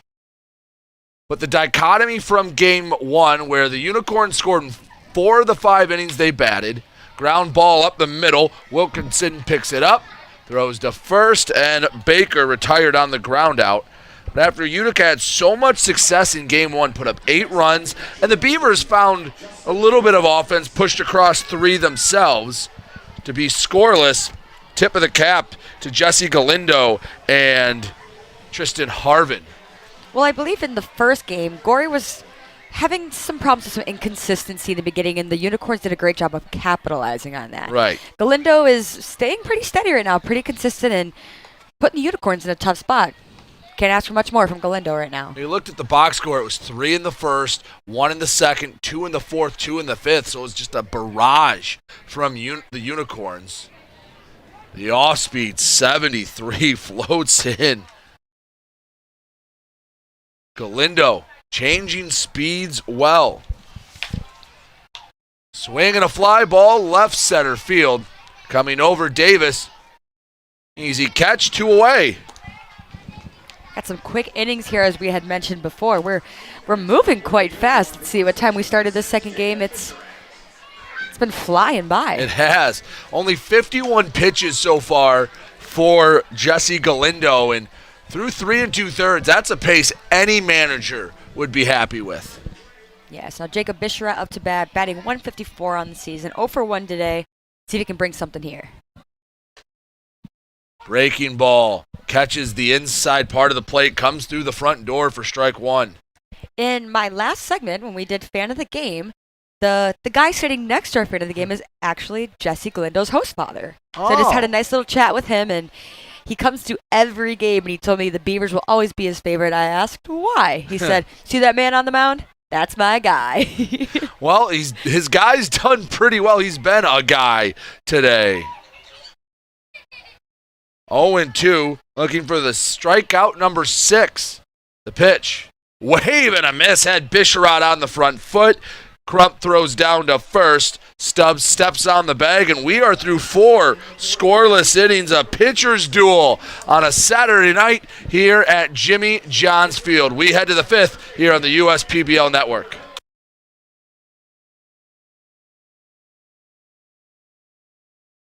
Companies are competing for talent like never before. With the complexities of handling tasks like payroll, benefits administration, and other HR functions, it's easy to see how a professional employer organization like Tryon Solutions makes all the difference. Tryon empowers businesses of all sizes to attract and retain talent by offering access to top-tier healthcare and employee benefit plans. With Tryon, you don't have to grow it alone. Visit RelyOnTryon.com. You can always rely on Tryon.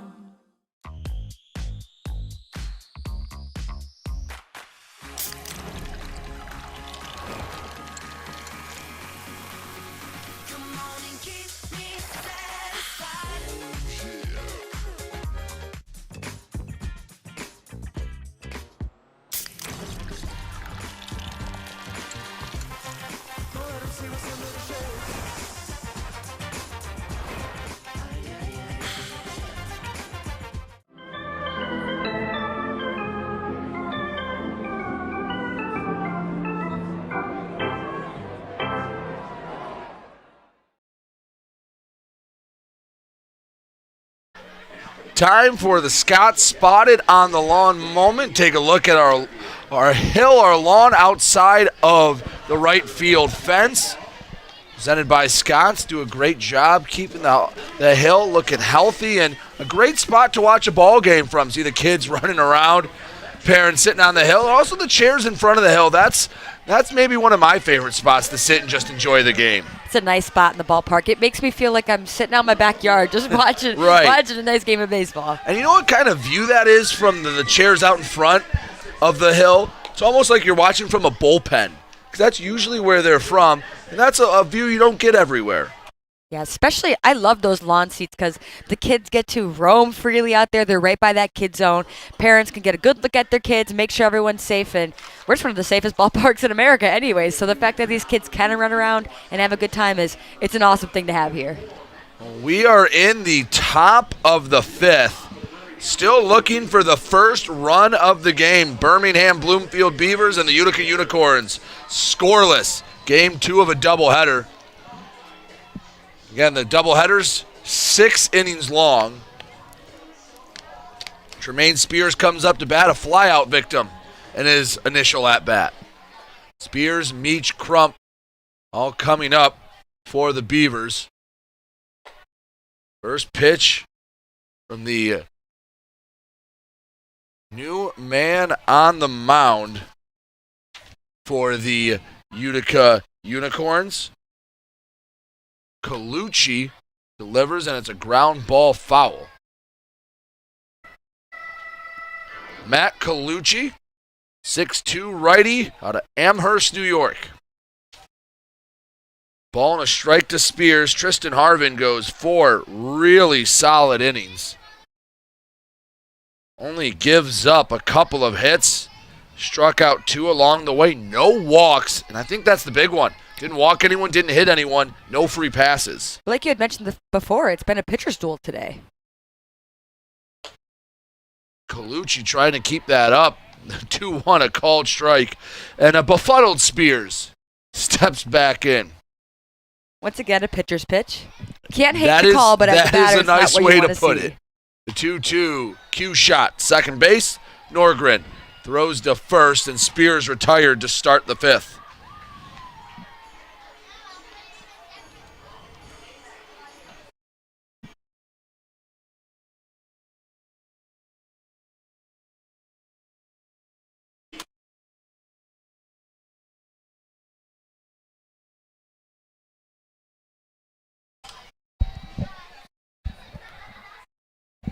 Up to bat, David Meach. First pitch called strike.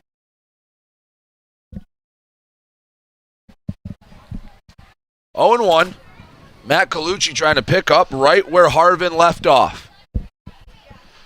Meach grounded out to second his first time up. Pitch on the hands. 1 ball and a strike. Colucci brings a 2-seam fastball, a cutter, a curveball, and a changeup.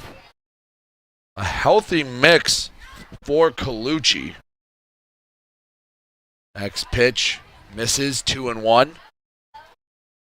Every pitch he has is going to have a little bit of movement. A 2-seam and a cutter have slightly different runs.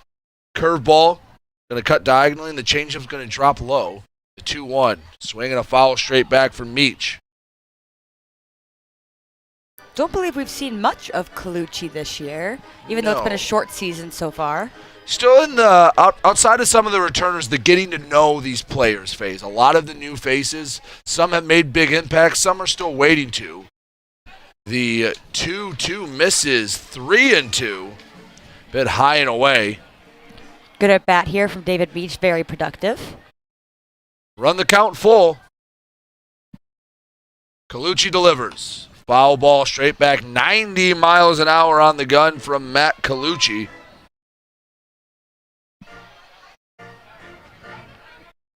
Nobody on, 1 away. Looking for that first run of the ball game in the 5th. Colucci set the pitch. Handle shot foul. Sounded like it may have broken the bat. I think like Meach is going to go get a new piece of wood. Just split it a little bit, it looks like.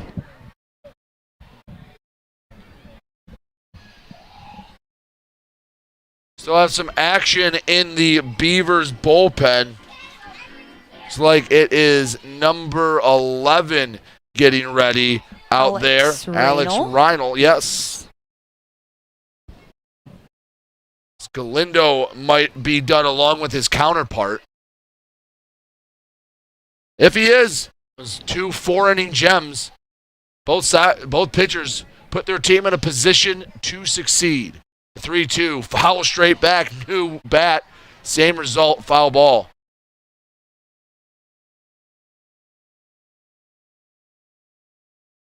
Three balls, 2 strikes, 1 away, nobody on. 0-0 game in the top of the 5th. Brady Beaton alongside Carol Wolfbauer. I just love close games like this, though. Like last game, when they get away from the team, it can be tough. Down the right field line. That gets down for a base knock. Sent around first, heading to second. Meach, the throw from the outfield. Nearly in time, not quite. Meach sneaks the right hand in. And a runner in scoring position for the Birmingham Bloomfield Beavers. Yes, what an at-bat from Meach. As we see here, each team has 3 hits. And just a patient at-bat, still following off the pitches that he knew he couldn't take, following them straight back, and took that inside heater up the right field line. And so we like to see, puts a runner in scoring position. Brings up an opportunity for Alex Crump. Still trying to get his start on the year. That would be a good time to do it. Base knock, give your team the lead in the late innings. A Michigan man from Grand Rapids. Takes ball 1. Crump played at Murray State. As from the west side, not too terribly far from Utica. The 1-0. Just missed. 2-0. Bit high. High strike hasn't been there. Runner off of second, Meach. Colucci comes set, the pitch. Half swing, no swing, says the home plate umpire. Pitch was on the low outside corner. The catcher, Gomez, just took it a bit low and away, and maybe if he holds that tight, maybe steals a strike. Alex Crum body started to go, hands stayed back. Good hold on his part. 3-0 nearly hits him. 4-pitch walk. The Beavers in business. I don't even know if you guys could hear, but I let out a big gasp on that one. That made me nervous. Yeah, that's always a little nerve-wracking when you get a fastball in tight. Nick Caruso out to have a word with his infield. Well, it's a tough spot for the Unicorns right now. They've been doing so well defensively, and you put a new pitcher in, and not that it's Colucci's fault, but it has been a little bit of a struggle, it seems like, for him so far on the mound. He's doing all right, but not what we want to see, 2 guys on the bags right now with only 1 out. So hopefully they can get some work in here and get out of this inning. Jace Ballman up and warming up for the Utica Unicorns. It's Matt Colucci. Well, he's one good pitch, a ground ball away from getting out of this. But Marcus Judd had a double his first at bat. Hoping for similar results. Beavers just trying to get win number 2 on the season.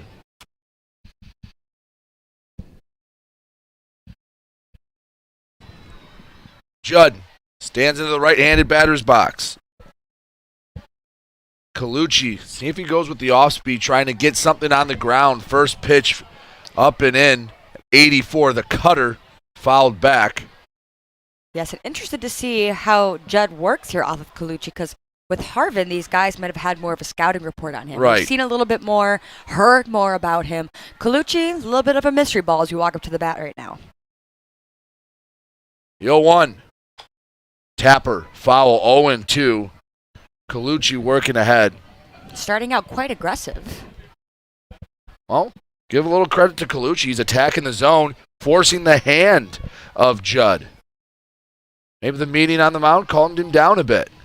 Yeah, sometimes just like we've talked about, coming into professional baseball, a little nervous.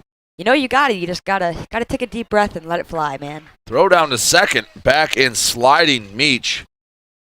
And I've seen that now in consecutive weeks, and I feel like that's not something to see very often. A back pick to second from the catcher. It is not. And as a runner, I think it's something you can read. That is quite Right. a long throw, something that you see them starting to look at you. If you don't take a step back towards the bag on that throw, you can take off towards third. Strike 3 called. And Judd goes down looking with 2 away. Ben Wilcoxon comes up to bat. 0 for 1 today, grounded out to third in his only at-bat. And Colucci, a little bit of traffic on the base pass, but an opportunity to keep that goose egg on the scoreboard. We're in the top of the 5th. Got some good batters coming up here for the Beavers. Like you said, Wilcoxon back 429 in the season. Davis, Travius Ford starting back up at the top, so hope they can get it out right here.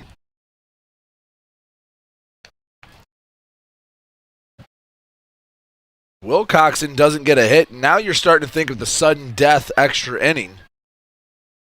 As the 1-0. Ground ball to second should get him out of the jam.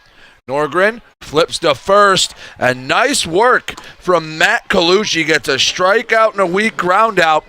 Get the Unicorns through 5 innings, scoreless. They'll try to break the tie in the bottom half of the inning. As I'd like to remind you that there was a game between the Eastside Diamond Hoppers and the Birmingham Bloomfield Beavers last Friday, May 26th, and it featured the Hoppers wearing custom jerseys for mental health awareness. Well, they're up for auction. 50% of proceeds from this auction will benefit the National Alliance on Mental Illness. So make sure to bid before it's too late. Just visit 32auction.com/DHMHA. Again, that's the numbers 32auctions.com. DHMA. See it on your screen right now. Bidding closes on noon tomorrow, Sunday, 6/4, so get them in soon. Be back in a moment with the bottom of the 5th, scoreless between Utica and Birmingham Bloomfield here on the USPBL Network.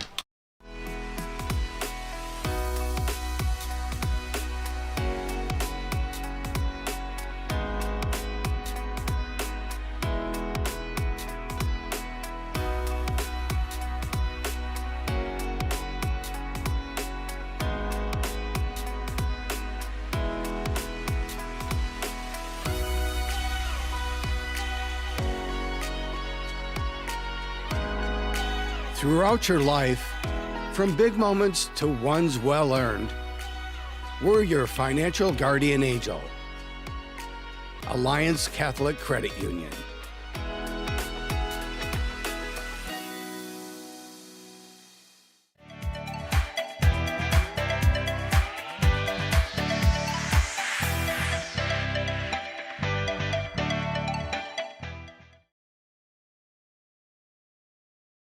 When it's time for baseball, it's time for beer. Two Hearted Ale has been named the #1 beer in America for the past 4 years by members of the American Home Brewers Association. Play ball with the best. Two Hearted Ale, the iconic American IPA from Bell's Brewery, Cornstalk, Michigan. Please drink responsibly. Here in the bottom of the 5th, Alex Reinl comes up on the mound. You saw there we had some excited fans to be out here at Jimmy John's ballpark tonight. Reinl, his job will be get through the bottom 3rd of this order. Norgren, Lara, and Curiel.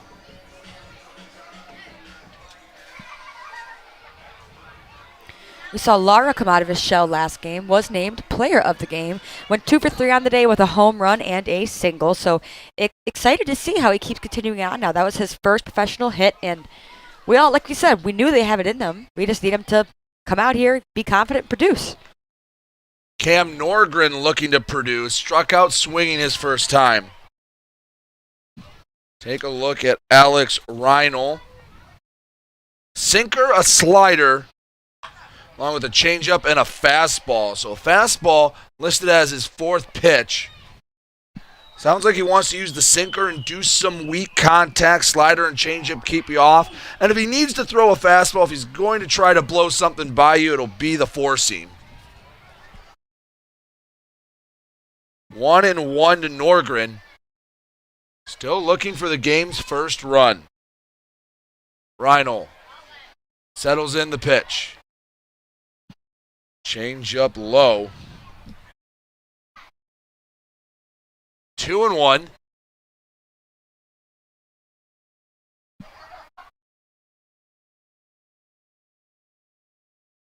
Reinl the offering. Swing and a foul out of play. Reinl coming with that sidearm delivery. It can throw hitters off a little bit if you're not used to seeing it too often.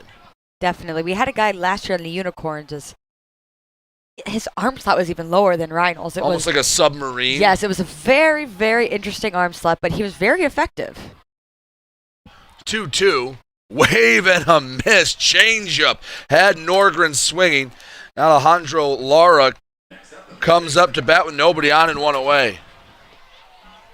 Kara, you yourself a collegiate softball player. That's one of the few things you don't have to worry about as a softball is usually the arm slot basically in the same spot every time in softball. It's definitely always the same. The only thing we have to worry about is the timing of the pitcher, just because everyone has a different. The release point is the same, but the wind-up is different.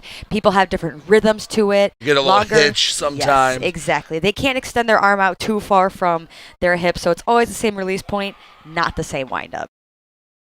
Well, it's a much different release point for Alex Reinl. Alejandro Lara, how about for your first professional hit, a home run? I know, that has awesome. to take get it all done in one fell swoop. Well, I think you could even tell in his next at-bat that he looked a lot calmer at the plate. Johnny, our PA announcer, and I were just talking about it actually not too long ago in Game 1 that as soon as that home run got hit, it's a relief off the shoulders, and he was already looked like he was settling in and had that base hit. Ooh, breaking ball on 1-2. That's a heck of a pitch from Reinl. The slider thought it was going to be strike 3. Lara has a new lease on this at-bat. The 2-2. Swing and a pop-up. Catcher Crump comes into fair territory, works back, brings it in for out number 2. I don't care what level you're at. That's a tough play for the catcher to make. You can practice it for your entire life, but when it's a 100-foot pop-up and it has that backspin, even guys in the major leagues will struggle reading that one cleanly. Always an extremely tough read, but Crump did a great job of facing his back to fair territory, making sure chest facing foul, so it stayed in foul if it got dropped. Just great execution by Crump. Glad to see it turned out the way it did. Curiel trying to get a runner on. First 2 batters retired. Last 6 unicorns have been retired. Curiel, strikeout victim his first time up. Curiel and the Unicorns definitely having a rough time getting going in the second game so far. Yes, and I'll give a lot of credit to Jesse Galindo and Alex Reinl. That's a group that was hitting well, probably was feeling a lot of confidence, and Galindo stopped them in their tracks, and Reinl has picked up right where they left off. Looks like they did their homework. Yes, they did. Made the adjustments between game 1 and 2. Ground ball and a check swing, right side Judd charging in. Sidearm flip to first, and they get Curiel by a step. We've played 5. Nobody scored. We head to the 6th, and, well, no one can get one across in the 6th. We'll go to the sudden death extra inning. But the Beavers try to push one across when we come back on the US PBL network.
Check your checking. If your account doesn't get you pumped, amped, or geeked, make the switch to Genius Checking from Genesis Credit Union. It's just genius. What makes Detroit Mercy so unique is the fact that it's in the middle of Detroit, and especially with their service learning programs, you really get a chance to be a part of the community. Detroit Mercy. Build a boundless future.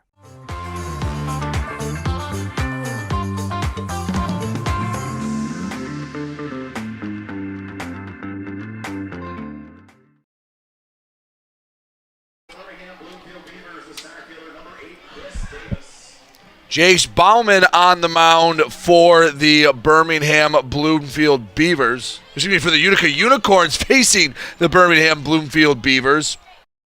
Bauman, both a 4 and 2 seam fastball, changeup, curve, and slider. Face the top of the order. Start with Chris Davis. 1 for 2 today, led off the game with a single, struck out his last time. The 1-0. Big swing and a miss. Davis trying to break the scoreless tie with that.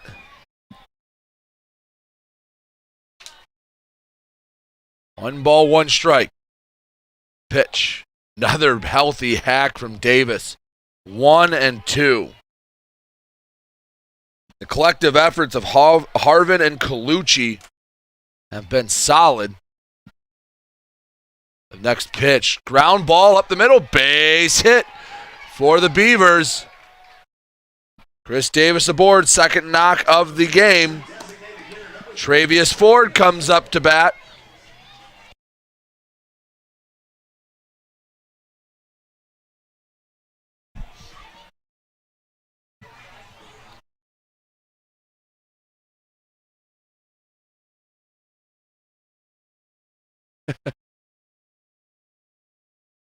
Davis off of first. The go-ahead run, pick off. First disengagement. This is where I think you will really see the disengagement rule play a factor. Davis can force a second throw. Then you can get real aggressive on the base paths. Coming set, Ballman. Davis inching off. Rearing to go. He holds up as the pitch misses. 1-0.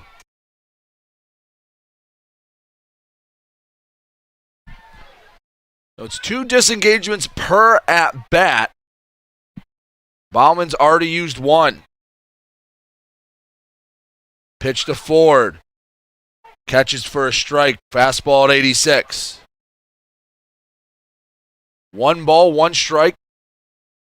1 on, nobody out. The meat of this Beavers order coming to the plate. Pick off to second, and there's number 2. Now expect Davis to get real aggressive. You pick off a third time and don't get Davis, it is a balk, and he moves up. Davis heading for second. Pitch misses up high. No, Davis held up. Started to go. Gomez was ready to throw down to second. Davis maybe trying to play mind games. Important runner over at first. Potentially the first run of the game. Davis off of first. He heads to, nope, holds up again. 3-1. Now on 3-1. Is Davis going to think about going or not? Travius Ford, 0 for 2 today. You run, it can potentially keep you out of the double play. No fake, the 3-1. Ford, oh man, took a big swing. Fell to his knees. He was trying to hit that ball farther than anyone's hit it at Jimmy John's Field before. That was as big of a swing as you will ever see. 3-2. Davis dancing off of first. Doesn't go. Ground ball foul. After 2 disengagements, really would like to see Davis try and steal a bag.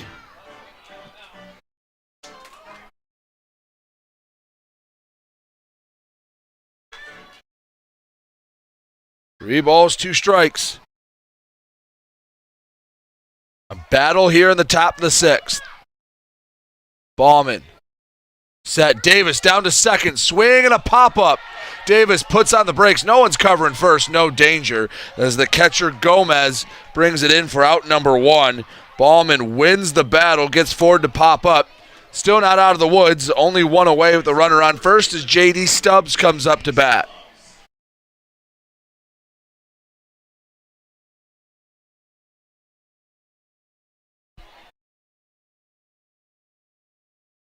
Stubbs.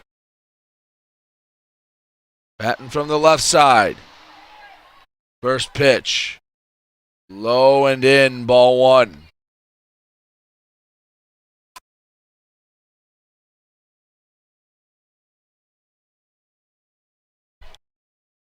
Davis on first. The disengagement's reset. There's the throw over. There's number 1 from Ballman. J.D. Stubbs, a strikeout and a ground out today. Playing him way deep.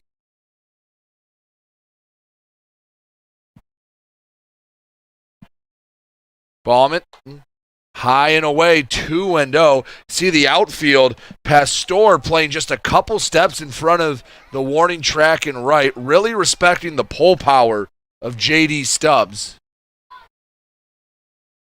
Davis, just a headache off of first base. Leaning. Doesn't go. Line drive, but foul off an umbrella on the right field side. 2-1.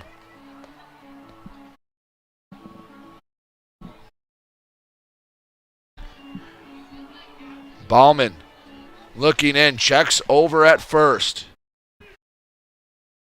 He's inching off Davis. He's a pest over there. Dancing around, pick off the tag. Didn't get him. Almost got burned playing with fire, and that was a perfect pickoff throw. That is one that, in real time, it's hard to tell, but man, would I have loved to see that in slow motion replay. The next pitch, high and away. 3-1.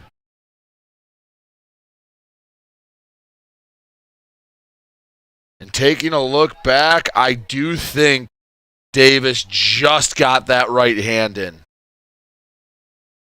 Next pitch, high and away, ball 4. Davis was off for second, becomes a moot point. The one-out walk brings up Malik Bolin. And expect the off-speed early and often.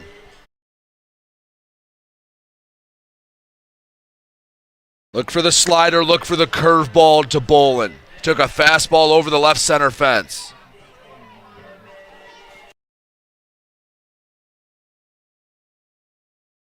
So nobody in the bullpen.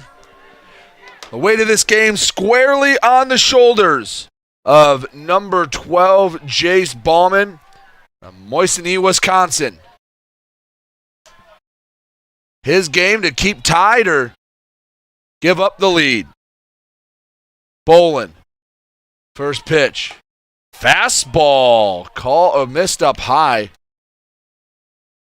We'll see how often he gives Bolin the fastball. As in game 1, he had a very pretty swing, put it over the left field fence. 1-0, Davis off for third. Oh, it hit Bolin. Poor Chris Davis would have had 2 stolen bases, but a walk and a hit batter load the bases. He doesn't get the stats for him, but the bases are loaded. And Tremaine Spears up to bat, the birthday boy. Chance to give his team the lead.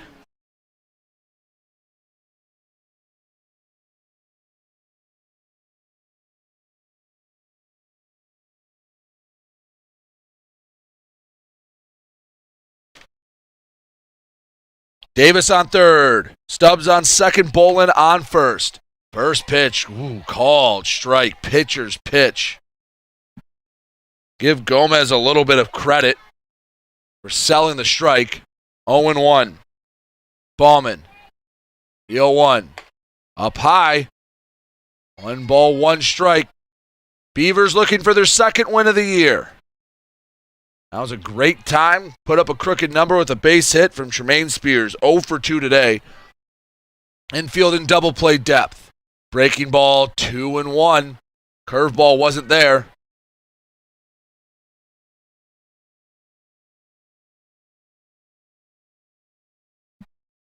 Your Spears don't necessarily need a hit. Just put it in the outfield, in the air. Do a job. 2-1. Got it over with the changeup. 2 balls, 2 strikes. Love a strikeout. Spears waits. The 2-2. Swing and a miss. Big punch out for Jace Bauman. When he needed it, he reared back and got it. And now it's up to David Meach to deliver a base hit.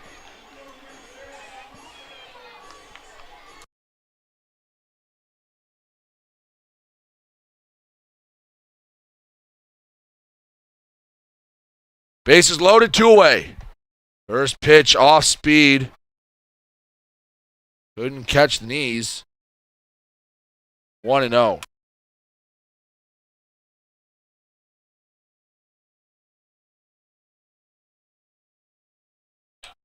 Fly ball left field, slicing foul into the bullpen. 1 ball, 1 strike.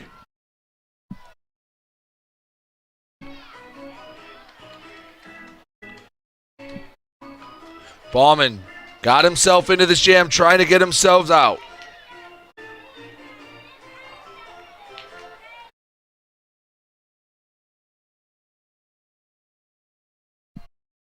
Righty Bauman looks in. Trying to get out of the bases loaded jam. Meach doubled his last time. Jam shot foul. Fastball. Bearing in. 1 ball, 2 strikes.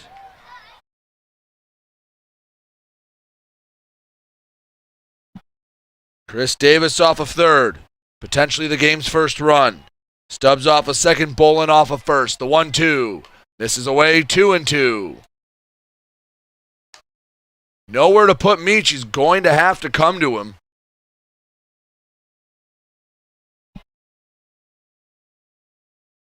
Meach waits. Ballman comes set. Trying to strand the bases loaded. Fly ball right field. Pastor coming in. Makes the diving catch. Keeps the game scoreless. And Jace Ballman will wait to greet Nick Pastor as he's come in. He's flashed the leather all night long. We head to the bottom of the 6th. The Unicorns try to walk it off here in Game 2 of the doubleheader. You're watching the USPBL Network.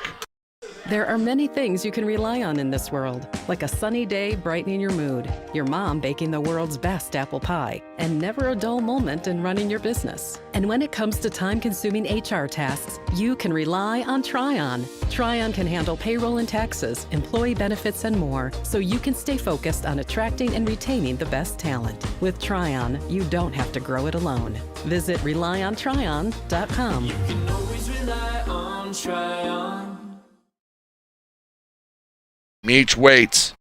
Ballman comes set. Trying to strand the bases loaded. Fly ball right field. Pastor coming in. Makes the diving catch. Keeps the game scoreless.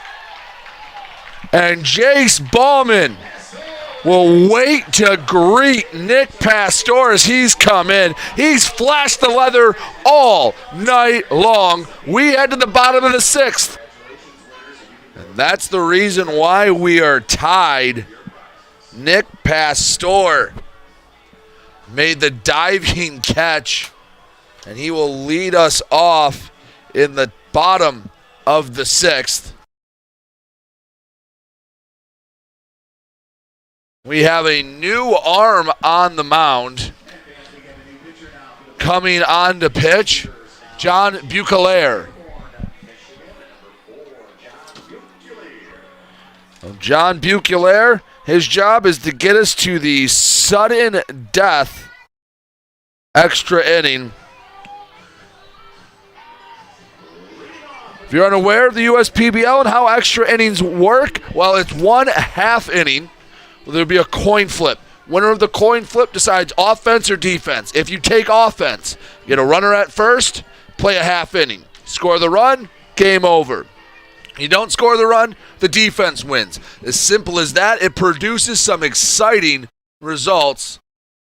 The Unicorns saying we might as well just deal with it right now. Don't worry about that extra 1/2 inning. Top of the order, Pastor and Moses Baggett scheduled to hit. First pitch, broken back, bat to the mound. Bucalaire picks it up, throws to first. Pastor retired. Bucalaire had to deal with some shrapnel. James Moses comes up to bat. This game looks earmarked for that extra 1/2 inning.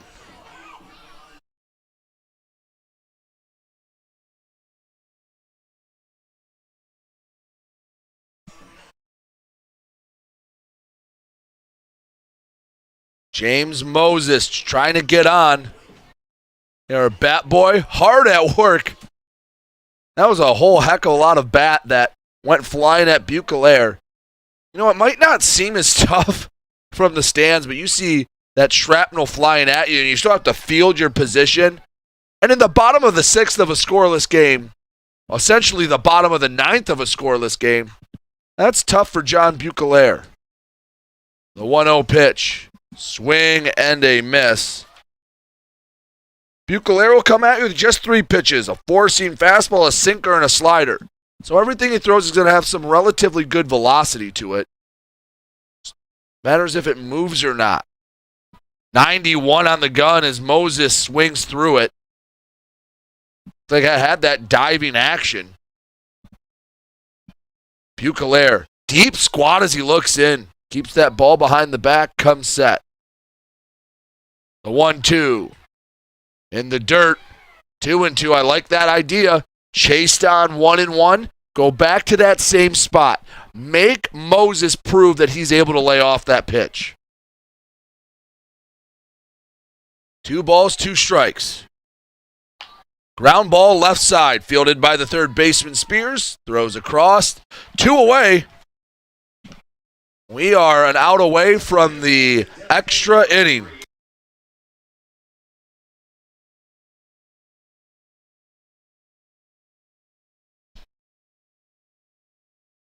Patrick Baggett, the last hope for the Utica Unicorns to win in regulation.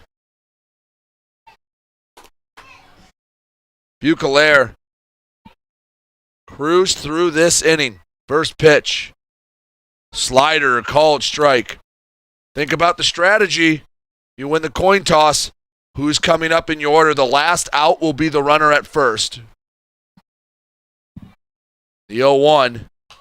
Fouled back 0-2. Now Baggett's probably saying at the plate, hold on now. I'm up to bat.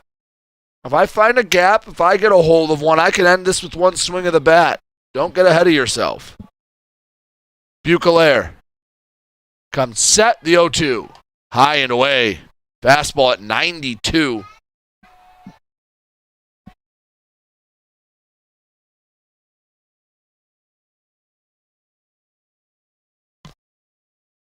One ball, 2 strikes.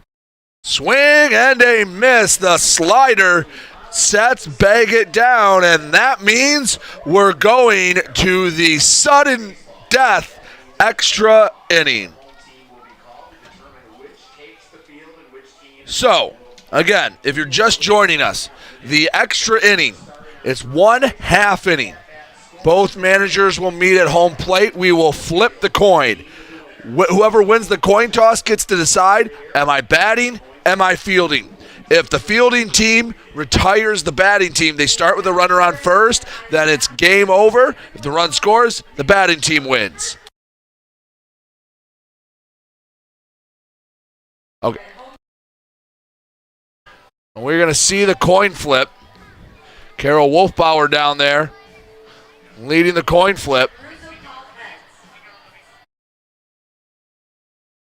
Heads is the call. It's tails. Be up to Diesel John Dombrowski. And the Beavers say, let's go right back out on defense.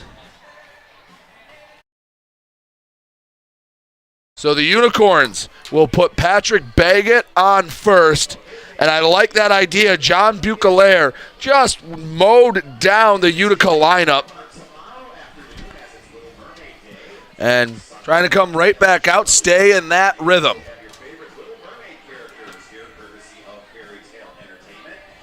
We have one more game this week, and tomorrow at 1 o'clock, Eastside Diamond Hoppers take on the Westside Woolly Mammoths.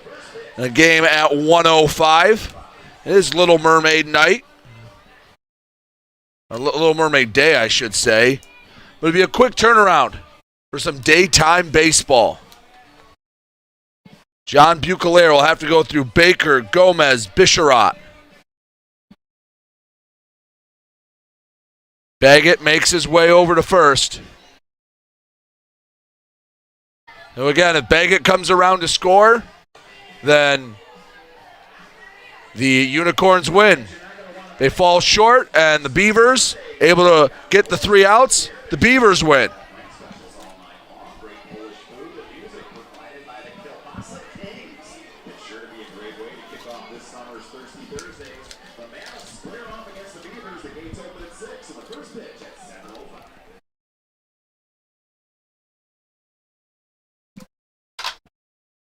Josh Baker up to bat. John Bucalaire had a very easy 6th. See if he can handle the 7th.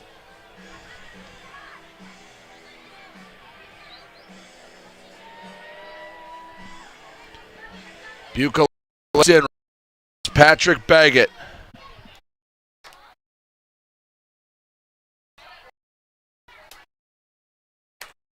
First pitch to Baker. Misses. Ball 1. That sinker low and away. Bucalaire looks in, gets the sign.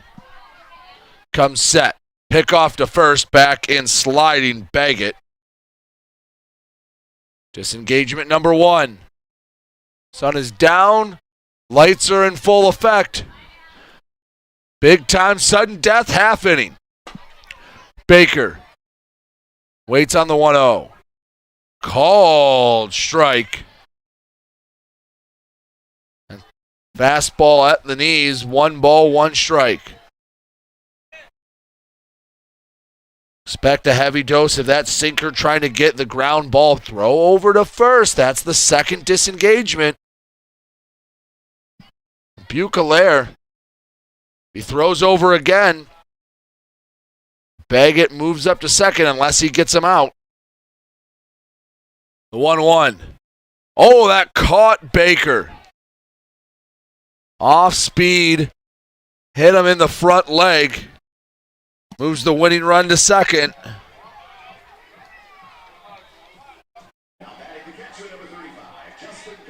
Justin Gomez up to bat.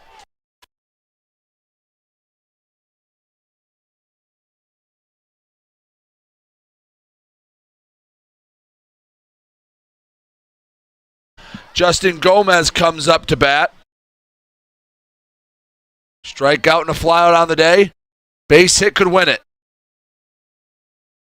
First pitch. Fastball misses away. Ball 1. Bucalaire having to pitch with a little bit of stress. The righty. Deep squat as he gets the sign. Checks the runner at second. The 1-0. Called strike. Fastball at 89 on the low outside corner. Ball and a strike. Bucalaire comes in. Swing and a miss. 91 on the gun.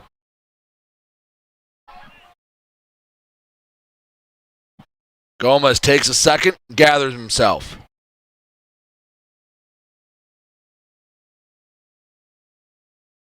Bucalaire looking into Gomez. Comes set. Ground ball to second. Judd picks it up to second for 1. Wilkinson to first. And the 4-6-3 double play. And the Beavers are 1 out away from winning. Winning run stands at third base. All falls to Jacob Bisharat.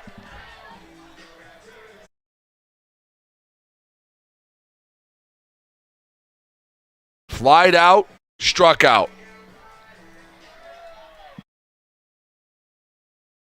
Bucalaire looking in. The pitch. Over for a strike, came with the slider. 0-1. Winning run stands at third. The 0-1. Swing and a foul tip into the glove. And Bucalaire is a strike away from getting the W.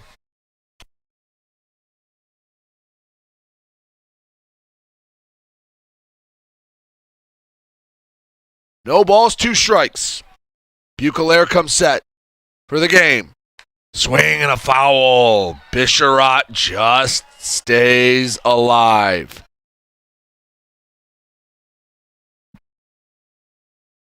Bucalaire coming set. Went with the fastball. Let's see if we can get something lown away in the dirt. See if we can get something chasing from Bisharat.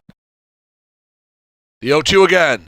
Swing and a miss. The slider had Bisharat swinging, and the Beavers win it in the extra inning.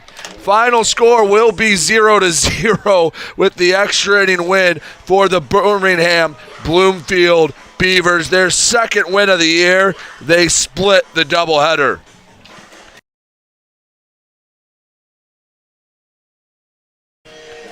So game one, it was all offense. 8-3, the Unicorns won.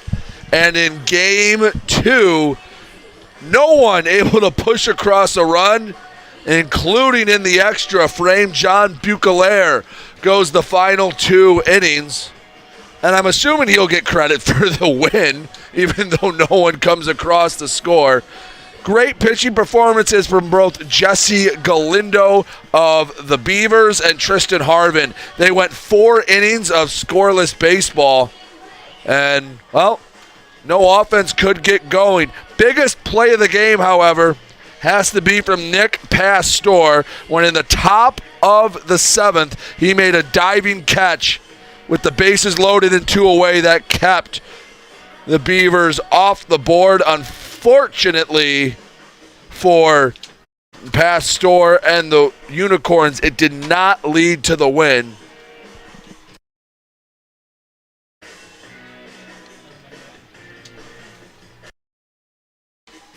But a scoreless game, a great outing from both sides, as it looks like our own Carol Wolfbauer getting ready to talk with Jesse Galindo. He went 4 innings, struck out 5, only walked 1, gave up a couple of hits in the 3rd inning. Those were both 2-out hits. They did not come back to hurt. And see Kara getting ready with Jesse down there. Kid starting to run the bases in the background. Again, we'll have another game tomorrow for you between the West Side Woolly Mammoths and the East Side Diamond Hoppers. That'll be at 1:05 start tomorrow. And now let's send it down to Carol Wolfbauer with Jesse Galindo.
Thank you, Kara.